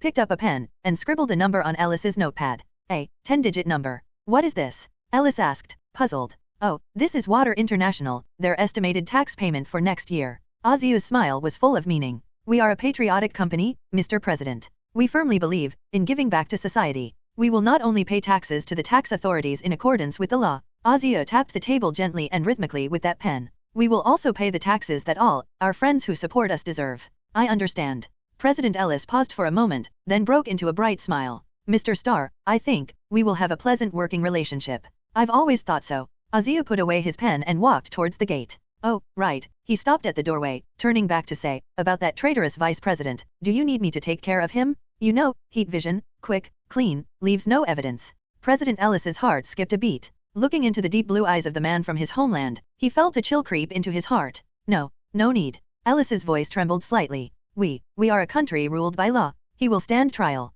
It's a pity. Azio shrugged and opened the door. Snap, snap. Outside the door, the flashbulbs instantly engulfed everything. At 5 a.m., an impromptu press conference was held on the south lawn of the White House. President Matthew Ellis changed into a clean suit. Although he looked tired, he was in high spirits. He stood shoulder to shoulder with the people of his motherland. Tonight is one of America's darkest moments, Ellis said loudly to the camera, but it is also our most glorious moment. We witnessed betrayal, but we also witnessed true heroism. He turned to the countryman beside him. I, Matthew Ellis, on behalf of the United States of America, extend my deepest gratitude to this hero, Mr. Homelander. The flash went off again. Ding! Popularity points gained, plus 115420. Ding!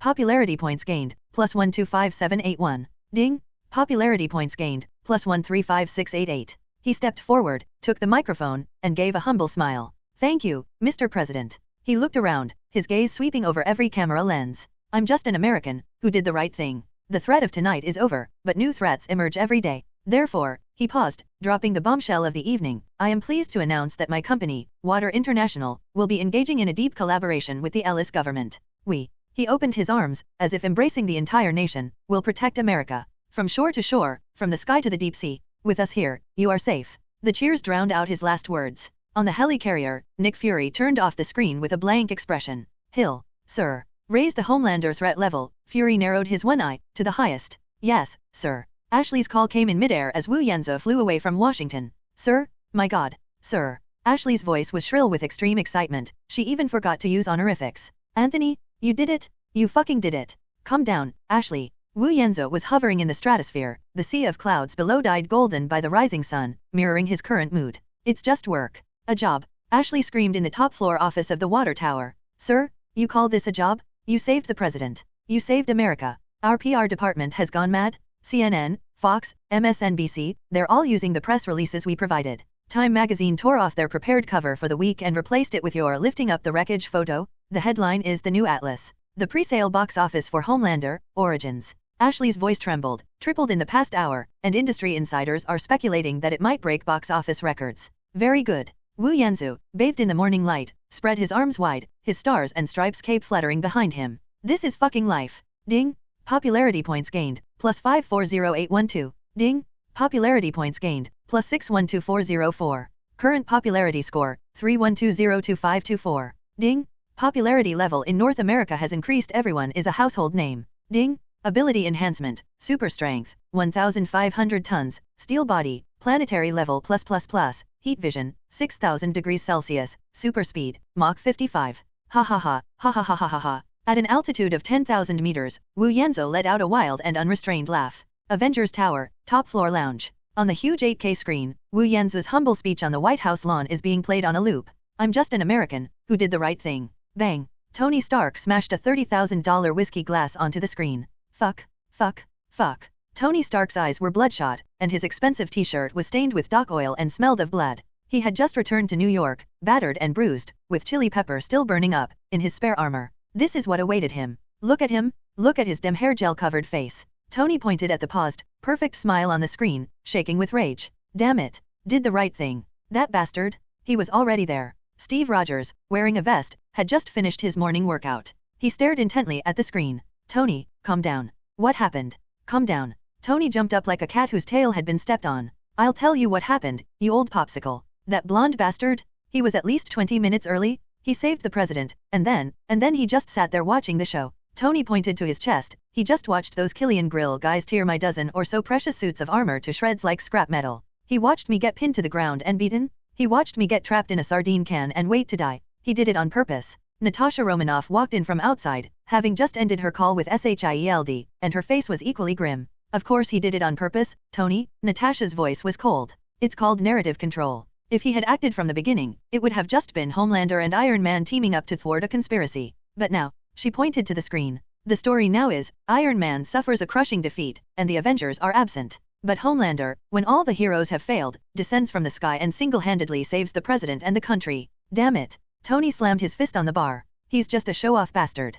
Calm down, Tony. Steve's voice was deep and powerful as he stood up and walked to Tony's side. No matter what, he saved your life. Steve looked at the screen at the figure standing side by side with the president, enjoying the flashing lights, his expression complex. Tony Stark suddenly fell silent. He looked at the screen, and the anger in his eyes gradually cooled. Jarvis. Yes, sir. Buy me a ticket. What ticket? Steve turned around, puzzled. Homelander, Origins. Tony grinned bitterly. Premiere. I'm going to fucking see just how amazing this bastard's origins really is. Aircraft carrier, command center. Nick Fury stood in front of the huge porthole, his hands behind his back, looking down at the land below. He has been standing here, motionless, for an hour. Maria Hill walked in, her footsteps standing out clearly on the empty bridge. Sir. Speak, Fury said without turning around. The market value of Star Group surged by 45% overnight. Hill's voice was flat, simply stating a fact. Capitol Hill is drafting a bill to transfer a portion of S.H.I.L.D.'s budget for domestic superhuman threats to Vought International as payment for government outsourcing services. Ha! Fury let out a contemptuous sneer. Outsourcing? That's what they call outsourcing. Sir, this doesn't make sense, Hill said, barely containing his anger. We are a global agency authorized by the Security Council. How dare President Ellis? Why doesn't he dare? Fury finally turned around, his single eye gleaming coldly in the shadows. Hill, tell me, what were our intelligence agencies doing last night when Air Force One was hijacked? We are analyzing the Mandarin's movements. Fury interrupted her, his voice icy. You're chasing some fucking third-rate actor who lives in Pakistan. He slammed his fist into the glass. The president's plane has been hijacked, Hill? Air Force One. It has the codes to launch nuclear missiles. And we're fucking nowhere to be seen in Florida. He turned around, his single eye blazing with fury. We spent hundreds of billions building this flying aircraft carrier. We had Project Insight, we had the Avengers. And what did we get? The President of the United States needs a self-employed individual in a stars and stripes cape to save him. Sir, there is indeed a problem with the flow of our intelligence. A problem. Fury sneered. No, Hill, this isn't a problem. It's not a lack of intelligence, nor is it a communication breakdown. He walked to the porthole and looked down at the rolling clouds. This is a betrayal. Hill's heart skipped a beat. Sir, you mean the Vice President? I'm not referring to that idiot who's about to be court-martialed. Fury's voice was terrifyingly low. I'm referring to my house, sir. I have rats in my house, Hill. Big, fat, fucking hiding rats. Countless thoughts flashed through Fury's mind. Why was the operation to track down the Mandarin so smooth? Why didn't Killian's actions trigger a single red dot in S.H.I.E.L.D's system? Why does the system always delay when he tries to deploy rapid reaction forces? We've been played, Fury said. Someone inside is guiding our attention and making a fool of us. You suspect there's a mole within our ranks. I doubted it? No, I'm sure now. Fury turned around. Everything's too coincidental since the Battle of New York. Stark was attacked, and we were a step too slow. The president was kidnapped, and we were fucking blind. And Homelander, Fury's one eye narrowed. How did he know? The Star Corporation's private intelligence network? Don't be ridiculous. He's not just faster than us, he didn't even take our route. Fury took a deep breath. That blonde bastard is now the president's savior. He got federal law enforcement clearance. He turned superheroes into a dim business and is trying to legalize it. He bypassed us. Hill finally realized the seriousness of the problem. He didn't just bypass us, he jumped over us, stepping on our faces. Fury's tone was full of frustration. And we couldn't even fucking trip him, because our own legs were broken from the inside. Hill, activate the Ghost Protocol. From this moment on, I will not trust anyone but you. Sir, you mean? Yes. Fury's one eye flashed coldly. I need to know how many people on this ship were silently chanting Hail Hydra when they saluted me. Long live Hydra. Alexander Pierce turned off the recording from the miniature bug on his desk, a nonchalant smile on his face. Nick, you're always so perceptive, he murmured to himself. Too bad, it's too late. The office door slid open silently. Brock Rumlow, the leader of the commandos, walked in with a grim expression, followed by a trembling Jasper Sitwell. Sir, Rumlow said succinctly. Brock, Jasper, relax. Pierce gestured to the sofa opposite. Want a coffee? Or, let's talk about our blonde sweetheart. Sitwell nervously wiped his sweat. Sir. Fury, he seems to be starting to have doubts. He's initiated the highest level of internal investigation. Let him investigate. Pierce chuckled dismissively, pouring himself a glass of Scotch whiskey. Nick is chasing ghosts, he thinks he's catching mice. But he doesn't know that he himself is in the mousetrap. He looked at Rumlow. I'm more concerned about that uninvited guest. Rumlow's expression instantly turned ferocious. Homelander. Damn it, I saw the Florida footage. That wasn't a battle, that was slaughter. Those two heat glares from him. Our winter soldier can't handle them. What is Project Insight for? Pierce stood up and walked to the huge floor-to-ceiling window, overlooking Washington. For the sake of order, Sitwell replied as if reciting a memorized script. Through algorithms, predict threats, and eliminate them before they even form. That's right. Pierce nodded. Stark, Banner, Steve Rogers, they're all on the algorithms list. They are threats, but they are predictable threats. But this Homelander, Pierce's smile vanished. He's not part of the algorithm. He sprang from the rock, he's incredibly powerful, and he's now on brotherly terms with the president. He's not threatening the order, Rumlow. He's establishing his own order. So what? Rumlow scoffed. He's human too. Humans have weaknesses.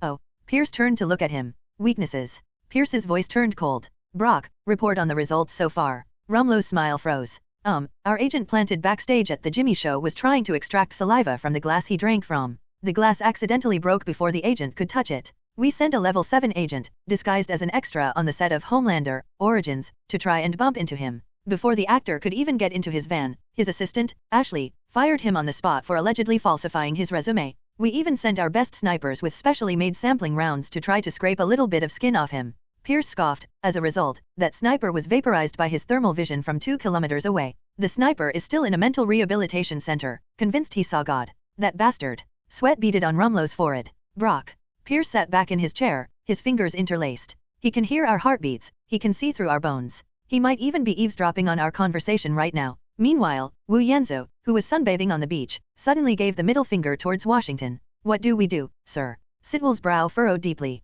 If he finds out about us. Go, Sitwell. Use all our assets. I don't care what methods you use, I need his DNA. A single hair, a drop of blood, even a dandruff. Pierce patted Sitwell on the shoulder. Even if he really is Superman, we still have to make kryptonite. My hair. Wu Yanzu was wearing a silk bathrobe and standing in his huge walk-in closet on the top floor of the Star Building, looking utterly disgusted. Ashley. Yes, sir. His chief assistant, Ashley, rushed in like a gust of wind in her high heels. Why? Azio pointed to the leather sofa. Why is there a strand of blonde hair on it that doesn't belong to me? Ashley froze, looking closely. Sir, this is your hair. No. Azu's eyes were as cold as ice. This one is too thick, and it's fake. He picked up the wig with 2 fingers. How many times has this happened this month? Azu's voice was calm. Ashley's tablet lit up. Sir, counting last night's female fan who tried to hug you at the charity gala but was stunned by your custom-made suit, this is the 12th time. 12 times. Azu laughed. Even when he was a movie star in his previous life, he had never seen so many crazy Sasang fans. At first, he thought it was just a clumsy probe by SHIELD. For example, 3 days ago, he was pretending to work out in the gym at Vought's headquarters to take promotional photos, while a new cleaner was clumsily wiping down the equipment next to him. Azu's X-ray vision easily saw through the military-grade biological sampler in her uniform pocket. What did he do at that time? Sizzle. To everyone else, it looked like the cleaner's phone had short-circuited with a snap. But from Azu's perspective, it was he who, with a precise thermal vision of 0.01 seconds, melted the sampling box through her uniform, and incidentally burned the phone in her pocket as well. Oh my goodness, he said, gentlemanly helping the woman up, it seems your phone isn't very good quality. How about checking out the latest V phone from the Water Group? The female agent fled in panic. Azu was already fed up with it. These rats are so dirty. He remembered the faint stench emanating from inside SHIELD. Ha! Azu laughed. It's Hydra. Damn it, I haven't even come looking for you yet, and you've come looking for me instead. His memories from his past life instantly came together. SHIELD. Damn it, they're all snakes and rats. Gentlemen. Ashley, what do you think is the most annoying thing about paparazzi and Sasang fans? Azu suddenly asked. Got caught by security. No. Azu shook his head. They hate spotlights the most. I'm fed up with these bitches pulling my hair. Ashley. Yes, sir. Find me someone. 2 days later, in Los Angeles, a dilapidated Dodge van parked in an alley. This is the mobile base for Rising Tide. Sky, sporting 2 enormous dark circles under her eyes, was attempting for the nth time to breach a SHIELD encrypted firewall. Damn it, I failed again. She scratched her hair in frustration, grabbed a can of water energy drink, and gulped it down. SHIELD, you bunch of bastards, what are you hiding? Thump, thump, thump. Someone was knocking on her car door. Sky's hair stood on end instantly. Even homeless people don't want to come to the place where she stopped. She suddenly grabbed the stun gun from under the seat and aimed it at the car door. Who? A fan who appreciates your talent. Outside the car door, the voice was gentle, magnetic, and somewhat familiar to her. Sky, trembling, opened the car door. The sunlight was blocked. The man, dressed in a red and blue uniform with a stars and stripes cape hanging down his back, was looking down at her with a smile. Sky's brain went blank for 3 seconds. What? Fuck. The stun gun in her hand fell to the ground with a thud. Fatherlander. Hello, Sky. Wu Yanzu's smile was impeccable. Would you mind if I came in and sat down? And let me connect to your Wi-Fi while I'm at it? Ignoring her astonishment, Wu Yanzu gracefully squeezed in, his tall figure making the entire bread cart seem somewhat crowded. So, Sky still couldn't process it all. You, Homelander, Anthony Starr, the big boss of the Vought Corporation, why did you come to my doghouse, to experience life? I've come to see you, Sky, Wu Yanzu said bluntly. I've read your High Tide Declaration. We will rise up and fight against those who conceal the truth. He read aloud, word by word. Well written, very inspiring. Ha, Sky chuckled self-deprecatingly. So, are you here to arrest me, or to give me a ticket? I don't have the money to pay. I'll provide you with a bigger stage. Wu Yanzu stood up, his X-ray vision sweeping across the carriage. You're very talented, Sky. You can give SHIELD a lot of trouble with this pile of junk. You're a genius. But you are alone. And they, Wu Yanzu's voice deepened, are an empire built on lies and secrets. You can't defeat them. This is none of your business, Sky said warily. You're one of them, aren't you? You, the government's mascot. Mascot. Wu Yanzu smiled. He reached out and gently placed his hand on Sky's 17-inch laptop. Sizzle. Before Sky could react, the computer, along with all the hard drives inside, was instantly crushed into a flat disk. Oh, shit, my computer. Sky screamed. You bastard. All my is in there. All, what? Evidence. Wu Yanzu withdrew his hand, the smile disappearing from his handsome face. Sky, you have no idea who you're playing games with. He switched to best actor mode, and his voice began to deepen. I want to say, Sky, you're right. Sky was stunned. What do you take me for? Wu Yanzu gave a self-deprecating smile. A clown packaged with capital A, government lackey. Sky didn't speak, but her expression conveyed that meaning. That's how they see me too. Wu Yanzhou looked sad. Shield. Nick Fury. They don't trust me. They're afraid of me. They fear me as much as they fear you, Sky. Their people sent agents to pluck my hair, scrape my skin, and collect everything I had. They want to study me, Sky. They want to find my weakness. They want to put a collar on me. They want to lock me in a cage. Wu Yanzhou looked at her with faint grief and indignation. They are afraid of me. Just like they are afraid of you too. Sky was stunned. What do you think Shield is? Partners of justice. Wu Yanzhou sneered. They're parasites, Sky. They're the biggest lie in this country. They monitor everyone. They monitor you, they monitor me, they monitor the president. Haven't you been investigating your origins, Sky? These words struck Sky like a bolt of lightning. How did you know? I know far more than you can imagine. Wu Yanzhou began his performance of empathy. I know you're an orphan, and you've had a life of constant displacement since childhood. I know why you're so desperate to uncover the truth, because you're also searching for the truth about yourself. Sky's eyes reddened. Shield, they know. Wu Yanzhou threw out the fatal bait. They have your file, Sky. They know who your parents are. They know why you were abandoned. But they will never tell you, because you, to them, are just a threat. A superhuman who needs to be monitored. No, it's impossible. Sky's voice trembled. Nothing is impossible. Wu Yanzhou squatted down, looking directly into her eyes, his voice full of seduction. You and I, Sky, we are the same kind of people. We are all abandoned freaks. They use us, and they are also wary of us. And me, he laughed, I'm fucking fed up. Join me, Sky. Wu Yanzhou extended his hand. Wow, my company. I can give you the world's fastest servers. I can give you military-grade satellite networks. I can give you a real stage. Don't you want to know the truth? I'll help you. You help me. Together, we'll uproot this damn Shield. We'll expose everything they hide in the shadows, all their dirty secrets, to the world.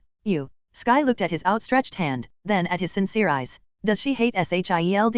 Yes, she does. Does she want to know the truth? She's going crazy with desire. And the man in front of her was handing her C4 to blow everything up. Why? Sky looked up abruptly. Why did you do this? You're Homelander, you're a billionaire, you have everything. Because. Wu Yanzhou stepped forward and gently patted her shoulder. The world needs the truth, doesn't it? She remained silent for 3 seconds. Fuck, I did it. But not for you, and not for Walter. I did it for the truth. Of course, Wu Yanzhou smiled. We are on the side of justice, aren't we? He elegantly opened a bottle of Wattler energy drink from the car, silently adding to himself, I am fucking justice. Ding! Gained 10,000 special popularity points. The next day, Water International, Los Angeles branch. Sky was ushered into an office that was more luxurious than all the places she had ever lived in her life combined. Wu Yanzhou pressed a button on the table. The office walls slowly opened, revealing the most extravagant war room Sky had ever seen in her life. An entire wall of servers, hundreds of monitors, and a holographic projection table. Your bread cart, it's so retro, I love retro stuff.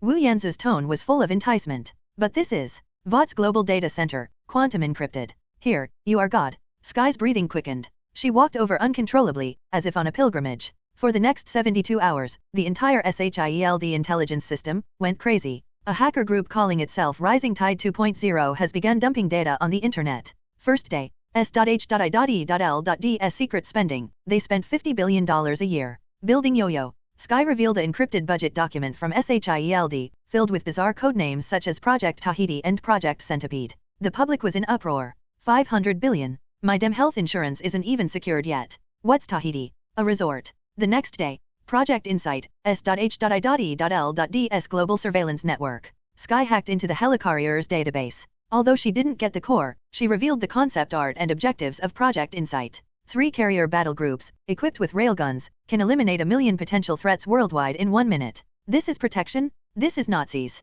The American Civil Liberties Union immediately sued Shield. Day 3. Sky went big. Instead of directly revealing the information, she posted a black and white photo on the front page of the website of the Daily Bugle, a subsidiary of Water Media. The photo is very old, from World War II. The photo shows a man with round glasses and a sinister face. Anam Zola. A dormant account transferred from a Swiss bank in 1947, the original account holder, Dr. Arnim Zola. A secret grant from 1985 was used for the Winter Soldier project at the Siberian base. Sky Carrier, Bridge. Boom. Nick Fury slammed his fist on the table, his single eye colder than ever before. Sir. Maria Hill's face was deathly pale. Everything's in chaos? The Security Council wants us to disband Project Insight immediately. The Department of Defense is questioning us? Those dem politicians, they've been calling my phone non-stop.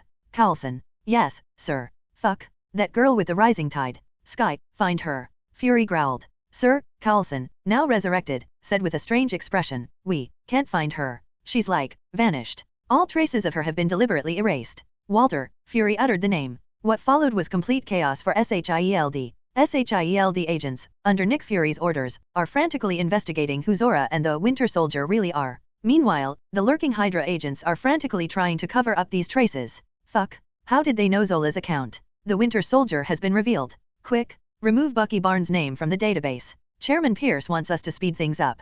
S.H.I.E.L.D.'s internal communication channels were instantly flooded with two completely different emergency orders, initiating a frantic internal information war. Pierce also realized an even more serious problem. The algorithm for Project Insight was designed by Zola. If the algorithm is exposed, those who truly understand it will soon be able to reverse engineer Hydra's thought process from the algorithm. Damn it. Pierce picked up his private phone. Bring back Romlo's commando team. Star Building, top floor. Wu Yanzu, Azu, is lying in a jacuzzi, drinking 82's worth of happy water. On the giant screen in front of him, CNN, Fox, MSNBC, all channels were playing simultaneously. Every channel is buzzing with discussion about the SHIELD crisis. A White House spokesperson stated that President Ellis expressed serious concern and has ordered the establishment of an independent commission of inquiry. The Global Security Council convened an emergency meeting, demanding that SHIELD provide an immediate explanation. The Rising Tide organization claims this is just the first wave, and they have more truths to reveal. Sir, she handed over a report. As you predicted, all the agents they sent to collect samples have been recalled. Our friends within SHIELD report that they are now searching the world for Sky. They don't have time to bother you. How wonderful. Azu raised his glass, gazing at the New York night view outside the window. You bunch of bastards, trying to pull my hair. Ashley, gentlemen, notify the publicity team. My movie, Homelander, Origins, can begin its world premiere. Time flows on. Los Angeles, TCL Huaxia Grand Theater. Traffic within a 5-kilometer radius was completely paralyzed. More than 100,000 fans packed the Hollywood Walk of Fame, holding up signs that read Homelander and the Stars and Stripes. Homelanders? Homelanders? We love you. Homelanders? Homelanders? We love you. I love Steve. I love Steve, an old man shouted inappropriately in the crowd of fans, and was then friendly thrown into a warm trash can to keep him warm. My God, this is insane. The female host on the entertainment channel screamed into the camera, clutching the microphone. I've never seen anything like this before. Look over there. It's Iron Man. Tony Stark himself. Oh, and Captain America? Steve Rogers? My God, the Avengers, they're here to support Homelander. The crowd erupted in a deafening roar of screams. Tony Stark arrived in his newly handcrafted Mark 33 Silver Centurion suit, opened his visor, and waved to the fans. Fuck, he muttered to Steve beside him. I feel like a warm-up clown. Keep smiling, Tony, Steve said, dressed in a well-tailored suit and looking relaxed. We're here to show our support. Support? I just want to punch that fake smile on his face. SHH, he's here. Natasha's voice came from behind them. She was wearing a sexy black evening gown tonight. What? In the sky. Boom. The screams from the crowd instantly broke the sound barrier. At this moment, all the searchlights were pointed at the night sky. Call. A streak of blue light, carrying fragments of the sonic boom cloud, descended from the sky. Wu Yanzu landed directly on the red carpet. Boom. He landed in the classic Homelander pose, kneeling on one knee with his hands on his hips. When he slowly raised his head, his handsome face and azure eyes were captured on camera and broadcast around the world. The whole world was silent for 3 seconds. Then, Homelander, Homelander. Wu Yanzu slowly stood up, the eagle emblem on his chest shining brightly under the flashlight. He opened his arms, bathing in the most fervent worship and shouts. Ding! You have gained 10812 popularity points. Ding! You have gained 12404 popularity points. Ding! You have gained 15810 popularity points. Yes, yes. Wu Yanzu laughed wildly in his heart. This is it? This is it? This is what I fucking deserve. He walked down the red carpet and took the microphone from the host. Hey everyone, I love you all. His voice, amplified by a loudspeaker, echoed throughout the entire block. Hey, guys, do me a favor, tell me, who is the real hero? It's you, Homelander? Homelander. No, it's you, you are the true heroes. Homelander, I love you. The frenzy on the red carpet was like a heat storm, almost causing the sound system of the Huaxia Grand Theater to short-circuit. Wu Yanzu is the eye of the storm. He had just shouted you are the real heroes, when a fanatical female fan in the front row rolled her eyes and fainted on the spot, and was hurriedly carried away by security guards. Homelanders? Homelanders? Homelanders. Amidst screams, Azu walked into the Grand Theater. The interior of the TCL Huaxia Grand Theater is even more luxurious and extravagant than the red carpet outside. The air was filled with the aroma of expensive champagne, popcorn, and butter. Hundreds of camera flashes were going off, the media area was packed with people, and reporters were crammed together like sardines, desperately trying to point their microphones at Wu Yanzu as he slowly walked into the hall. Homelanders? Look this way. Anthony, what are your expectations for the box office? Mr. Stark? Captain Rogers? Does your appearance signify an official collaboration between the Avengers and Homelander? Wu Yanzu ignored all the noise and was enjoying it all. Yes, this is the kind of entourage a movie star should have. With a smile on his face, he waved to the fans on both sides, occasionally stopping to sign an autograph for a female fan who was so excited she fainted. His movements were so practiced that it seemed he had rehearsed them 10,000 times. Thank you for your support. You are the real heroes. After navigating through the crowded lobby, the group finally entered the main screening room. Tony, Steve, and Natasha took their seats in the VIP reserved area. The lights dimmed slightly, and spotlights shone on the stage. Ashley, the Chief Public Relations Officer of Water Media, walked onto the stage in a smart silver suit and 10-centimeter high heels. Ladies and gentlemen, welcome to A Night of History. The host's voice trembled slightly with excitement, but her professionalism allowed her to maintain perfect control of the situation. Her voice was full of passion. Let's give a warm shout-out to Homelander. Clap clap clap. Wu Yanzu walked onto the stage amid cheers and waved to the crowd. Homelanders? Homelanders, the host exclaimed, grabbing Wu Yanzu's arm dramatically. We all know that story. The Battle of New York, the hero has arrived. The host's voice rose sharply, but do you really understand him? What did he go through before becoming a Homelander? What kind of pain and suffering forged this, Guardian of America? Tonight, Homelander, Origins will reveal the answer. But before that, the host drawled, please welcome on Tony Starr. Homelander, with your wildest screams. Homelanders? Homelanders? Homelanders. Wu Yanzu stood up, bathed in the spotlight, and leaped onto the stage. As the host said, tonight is about origins, he said, taking the microphone from the host, but it's also about the future. During the Battle of New York, I saw a lot. I saw aliens, I saw the Avengers. He glanced at Tony and Steve in the audience. The Avengers, they are heroes. Tony Stark, Steve Rogers, they are my friends, great warriors, and I am very grateful for their presence today. A round of applause erupted from the audience. The host, making an exaggerated expression, exclaimed, my God, Mr. Homelander, we all know that you saved New York in the end, then the president, and thwarted the terrorists' plot. You almost single-handedly changed the world. The host paused for a moment, then posed the question that the Walter PR team had already given him. But, Homelander, you are all alone. And this world is full of threats. You can't be in every place at the same time. While you're saving the president in Washington, there might be a fire in Los Angeles. While you're arresting robbers in New York, a crisis might be breaking out in Chicago. Are you tired? This question immediately silenced the room. Even Tony Stark raised an eyebrow. Oh, starting to play the victim now. Wu Yanzu's smile faded slightly, replaced by a resolute weariness. Yes, I'm tired. He said candidly to the camera, I can see through steel, but I can't see through people's hearts. I can lift a building, but I can't hold every hand that needs help at the same time. I did my best in the Battle of New York. I did my best on Air Force One. But there are always people who get hurt, and there are always people who won't be able to wait for me. So, Wu Yanzu's voice suddenly rose, filled with power. I realized that one person's strength is not enough. This world is becoming increasingly dangerous. America, no, this world needs more heroes. The host chimed in, so, Mr. Homelander, you mean, you're going to assemble a team? A team like the Avengers? No, Wu Yanzu corrected him, holding up a finger. We must be stronger, faster, and more transparent. We must live up to the people's love and support. Therefore, I, Anthony Starr, founder of Water International, he paused, savoring the momentous anticipation of everyone. Tonight, I formally announce the Super 7 recruitment plan, officially launched. Snap, snap. The moment that word was uttered, the reporters in the media area went wild. What? The Super 7? He's going to form his own Avengers? That's fucking awesome. My God, this is the biggest news tonight. In the VIP section below the stage, Tony Stark rolled his eyes and downed his champagne in one gulp. Fuck, he muttered to Steve. The 7? Seriously? Sounds like some fucking country rock band. Wu Yanzu raised his hand, quelling the commotion at the scene. I know you're wondering, who will join this team? Yes, we already have it. A proud smile spread across his face. For the past few months, I've been searching for those who are overlooked, misunderstood, and as talented as I am. Tonight, he turned to the shadows of the stage. I will introduce to the world, the first member to join the Super 7. She possesses unparalleled power. She possesses a rebellious yet incredibly strong heart. Ladies and gentlemen, please welcome them with all your enthusiasm. He took a deep breath and called out the name, Queen Jones. All the spotlights instantly shone on the entrance to the stage. There, a woman in a white bodysuit stood with an expression that said, I want to kill everyone. Jessica Jones. She's going crazy. Fuck, fuck, fuck. She stood on the stage, mentally cursing Wu Yanzu's ancestors for 18 generations. She was wearing the dumbest outfit she had ever seen in her life. The pearl-scent white bodysuit was so tight it made it hard for her to breathe.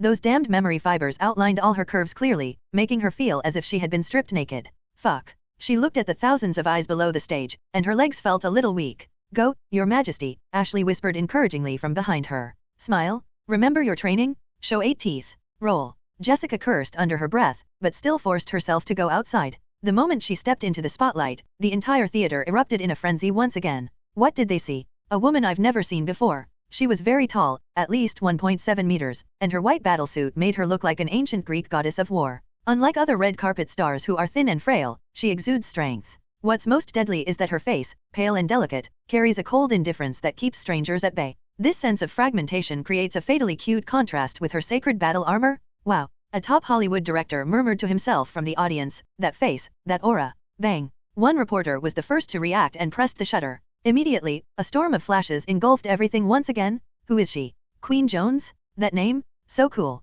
Oh my god, she's so hot. Jessica Jones has never been watched by so many people at the same time in her life. From childhood to adulthood, people looked at her with fear, disgust, and as if she were a freak. And here, she heard cheers, screams, and exclamations of praise. Her heart, numbed by alcohol, suddenly started beating a little fast. This feeling, she subconsciously straightened her back. Damn, it seems not bad at all. Wu Yanzu smiled and stepped forward. Under the gaze of the whole world, he naturally reached out and put his arm around Jessica's waist. Jessica's body stiffened instantly. Let go of your... She was about to curse. Wu Yanzu whispered in her ear, his voice so soft that only the two of them could hear. Smile, darling. You're the face of the Super 7 now. If you dare mess this up, I'll make you wear this outfit and hand out flyers in Times Square tomorrow. You blonde bastard. Jessica gritted her teeth, but she still managed to force a smile that looked worse than crying. But on camera, this is the Queen's shyness. This photo of Homelander embracing the Mystery Queen went viral on social media in 1 second. At that very moment, heavenly music resounded in Wu Yanzu's mind. Bite. Congratulations, host. You have successfully created the popular group Super 7, 2/7 members. Unlock new feature, popular combination module. Module description, as the team leader, you will be deeply linked to the popularity of all team members. Rule. Popularity sharing. Upstream 50% of the positive popularity points gained by other official members of the group will be automatically converted into the host's popularity points. Risk sharing. Downward if a member of the group generates negative popularity points, 30% will be deducted from the host's popularity points. Wu Yanzu's breath caught in his throat for half a second. The rewards outweigh the risks, the advantage lies with me. This means he doesn't need to do everything himself, he only needs to create idols? Let the idols reap the popularity for him. Popular combination module activated. 50% conversion in progress. Ding. Host has gained 15,250 popularity points. From Queen Jones. Ding. Host has gained 17,501 popularity points. From Queen Jones. Great. It works. Wu Yanzu looked at the soaring numbers on the panel and tightened his grip on Jessica's arm. Alright. I know you all have a lot of questions. Ashley stepped forward at the opportune moment, bringing the atmosphere to a climax. Now, it's time for a Q&A session. A female reporter from E! News was the first to grab the microphone. Her voice was trembling. My god, Homelander? Queen Jones? This is amazing. Excuse me, you two, you. She took a deep breath and asked the most explosive question. Are you two dating? Are you a super couple? Puff. Tony Stark, who was sitting in the audience, almost spat out the champagne he had just taken a sip of. What? Jessica Jones, the woman who could flip a truck with her bare hands, turned into a boiled shrimp the moment she heard this question. This. She's never been in love in her entire life? Her life consists only of whiskey, fighting, and misfuck? The word love is more foreign to her than to the Chidori? She panicked a little, her words became incoherent, and her eyes revealed a girlish sense of panic. All the cameras in the room were focused on her face, which had become incredibly red. Oh my god, she blushed. So cute. The queen is blushing. Ding. Popularity points gained, plus 1,123. From Queen Jones. Ding. Popularity points gained, plus 2,588. From Queen Jones. Wu Yanzu was secretly overjoyed. Keep it up, baby. Keep blushing. Don't stop. He knew it was his turn to shine as the best actor. He turned around and looked at Jessica, who was at a loss, with a gentle and doting gaze. He did not answer that question. He simply raised his hand and gently smoothed Jessica's stylist perfect curls with his fingers. Then, holding the microphone, he spoke softly to Jessica with a smile. See, I told you so. They all think we're a perfect match. Snap. At that moment, the entire theater seemed to be hit by a flashbang. Screams, whistling, cheers. This is even more damaging than admitting to a relationship. Ambiguity, pulling and tugging. That's what you call top-notch hype? I'm hooked. I'm hooked. Official announcement? Is this really an official announcement? Jessica's brain had gone blank. She could only let Wu Yanzu's fingers run through her hair, and she felt her cheeks were so hot they could fry an egg on them. You. She wanted to curse, but her voice was as soft as a mosquito's buzz. Ding. The topic of Homelander and Queen Jones as a couple has topped the global trending list. Ding. You have gained 310510 popularity points. Ding. You have gained 268853 popularity points. Ding. Popularity points gained, plus 188,854, from Queen Jones. Ding.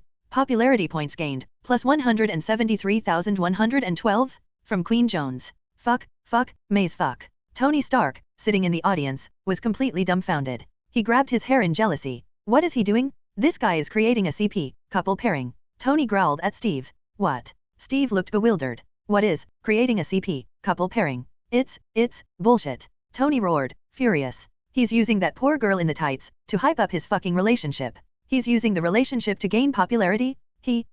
Tony suddenly couldn't continue. Because it's fucking effective. That guy, he's a devil. Tony was consumed by jealousy. He's got it all. Fame, power, money, and women. Tony, you don't need to be envious. You have all of these things, don't you, playboy? Steve teased. He looked at the woman on the stage, Queen Jones, and her shy demeanor in front of Homelander. Then he looked at Homelander's gentle eyes and smiled with satisfaction. He's found a partner, Tony. He's no longer alone. Look at that girl, she's strong, but she looks nervous. And Anthony is protecting her, guiding her. He's sharing his light with her. This, Steve exclaimed, this is excellent. So what? Tony scoffed. So she got tricked by that blonde bastard into becoming one of his 7 dwarfs. That's not important, Tony, Steve said calmly. What's important is that they're doing good right now, doing good deeds. Yes. Steve looked at Tony. Homelander saved the president, that's a fact. He caught the robbers and put out the fire, that's also a fact. Now he's going to assemble a team to save even more people. Steve turned to Tony and looked at him seriously. This is a good thing too. As for how he does it, Steve shrugged. Whether it's starting a company, making movies, or even creating scandals. Tony, times have changed. We can't expect everyone to act like during World War II. Wow. Tony was speechless. Old Popsicle, when did you become so reasonable? I thought you would be the first to jump out and accuse him of using heroes as a trademark. I've figured it out, Tony, Steve said calmly. I don't care about the trademark, I care about what the people behind it are doing. At least for now, Steve said, looking at Wu Yanzhou on stage. He's doing the right thing. Okay, you're such a boring nice guy, Captain. Tony Stark gave up on communicating with this old ice pop. The media section included a reporter from the Daily Bugle, which was acquired by Walter. Queen Jones? Hello? We know nothing about your past. May I ask how you acquired your superpowers? Did you undergo some kind of experiment, like Mr. Homelander? These are prearranged questions. Jessica calmed herself down, gripped the microphone tightly, and tried hard to recall the lines Ashley had taught her. I was very confused. I didn't know what the meaning of this power was. She was so nervous that she forgot her lines. Just then, Wu Yanzhou stepped forward again and took over the conversation. She doesn't need an origin story, and she doesn't need to be saved by anyone. He looked at Jessica, his deep blue eyes seeming to hold the stars and the sea. The moment I saw her in the crowd, I knew she was neither a monster nor a lost sheep. She is the queen. Fuck. Jessica looked at his affectionate face. She knew it was all bullshit acting, but damn it, her heart still skipped a beat. Ding. Special popularity points gained plus 10,000. Wu Yanzhou was already thrilled. He cleared his throat and steered the conversation back on track. Queen Jones is just the first piece of the puzzle for the Super 7. We need more? This country, this world, needs more heroes. There are so many people like her who possess talent but are overlooked, misunderstood, and discriminated against. And I, Wu Yanzhou opened his arms, want to give everyone a chance. A chance to become a hero. He raised his arm and pointed to the big screen. On the screen, a meticulously crafted logo bursts into flames. Who's the next superhero? The narrator begins. This is a nationwide audition. Whether you're a strongman who can lift a car or a girl next door who can communicate with animals. Whether you're an invisible veteran or a delivery man who runs faster than a high-speed train. As long as you have superpowers, as long as you have a dream of being a hero. Sign up now. The doors of Walter are always open for you. The preliminary audition registration will officially open at midnight on Christmas Eve. Registration webpage. Wu Yanzhou's voice drowned out the background music. Walt International will be partnering with major American television networks to launch this reality show. That's right. You heard me correctly. We don't care about your past. We don't care about your background. As long as you have the ability, as long as you have that heroic heart, you could become the next member of the Super 7. We will select the 100 strongest individuals from across America. They will undergo the most rigorous trials, and the ultimate winner. Wu Yanzhou pointed at the camera, pointing at everyone watching the live stream. You, the viewers across America, will vote for them. This is insane. This world has completely gone mad. Tony Stark finished the last of his Coke. Fuck, he's going to make a superhero version of American Idol. The popcorn bucket in Steve's hand fell to the ground with a thud. By audience vote. My God, this. Steve frowned as well. Isn't this a bit too hasty? Hasty? No, Captain. Natasha appeared behind them unnoticed, her voice trailing off. He's recruiting He's using the fucking American dream, recruiting all the superhumans in the world, while SHIELD is still treating them as threats and surveillance targets. He's already sending them offers, Tony interjected. Alright, ladies and gentlemen, our movie is about to begin. Please enjoy. Wu Yanzhou had enjoyed all of this to the fullest. He took Jessica Jones's hand, and with her stiff cooperation, they stepped off the stage and returned to their reserved VIP seats. The theater lights slowly dimmed. Before the last glimmer of light disappeared, Wu Yanzhou turned to Jessica and whispered in her ear, "Well done, Your Majesty. Also, you look beautiful tonight." Jessica Jones shuddered. She felt her ears burning. She abruptly shook off his hand. "Shut up, you blonde bastard," she muttered. But for some reason, she didn't get up and leave immediately as usual. She just sat there stiffly, her heart pounding like a drum. The huge screen lit up. A huge headline, blazing with flames, caught everyone's eye. Homelander, Origins. The lights in the movie theater dimmed. In the main screening room of the TCL Huaxia Grand Theater, only the faint sound of breathing could be heard. Fuck. Jessica Jones sat down next to Wu Yanzhou and muttered a curse under her breath. She was almost suffocated by that White Queen uniform, and now she's being forced to watch this blonde bastard's autobiographical film. How did my life get to this point? She murmured to herself. SHH. Azu turned his head, leaned closer, and gestured for her to be quiet. It's beautiful, darling. This is art. Art my ass. Jessica rolled her eyes, grabbed a handful of popcorn, and chewed it angrily. Not far away, Tony Stark sat with his legs crossed, a nonchalant expression on his face. All right, old popsicle, he whispered to Steve beside him, ready to be baptized by the American spirit? I bet $10 there will be a slow-motion American flag within the first 5 minutes. Steve Rogers ignored him. He simply sat up straight, his expression serious. He wasn't impressed by this Hollywood-style ostentation, but he wanted to believe that the young man who said I just did the right thing on the White House lawn was a real hero. In the back row of the theater, in an inconspicuous corner, a small, thin figure was trembling with excitement. He secretly slipped out of Queens and spent all the pocket money he had saved for 3 months on this damn scalped ticket, just to see him once. Wow. The giant screen lit up. Still group presents. Produced by Walter Reed Films. The opening. Hamptons. An extravagant yacht party. Anthony Starr, dressed in flashy swim trunks, held a martini and was surrounded by bikini-clad models. He was frivolous, wealthy, and empty. Ha, Tony Stark chuckled. Wow, that's pretty good acting. You played me perfectly. Then, the storm came. Anthony was battered by the giant waves. Then, darkness. The scene shifts to a dark laboratory. Anthony was strapped to a metal bed, his body covered in tubes. The villain of the Chaos Organization is giving a lengthy speech. What the hell? Tony was starting to get impatient. Couldn't these villains even come up with a different line? When the syringe filled with the compound was plunged into Anthony's neck, Wu Yanzhou's Oscar-worthy performance, shown on the IMAX screen, stunned everyone's retinas. His eyes were bloodshot, and veins bulged from his neck to his forehead. He struggled frantically, his handsome face contorted with extreme pain and resentment. The inhuman screams pierced through the Dolby sound effects and struck straight to the heart. Steve Rogers clenched his fists instinctively. The scene of him being injected with serum during World War II flashed through his mind.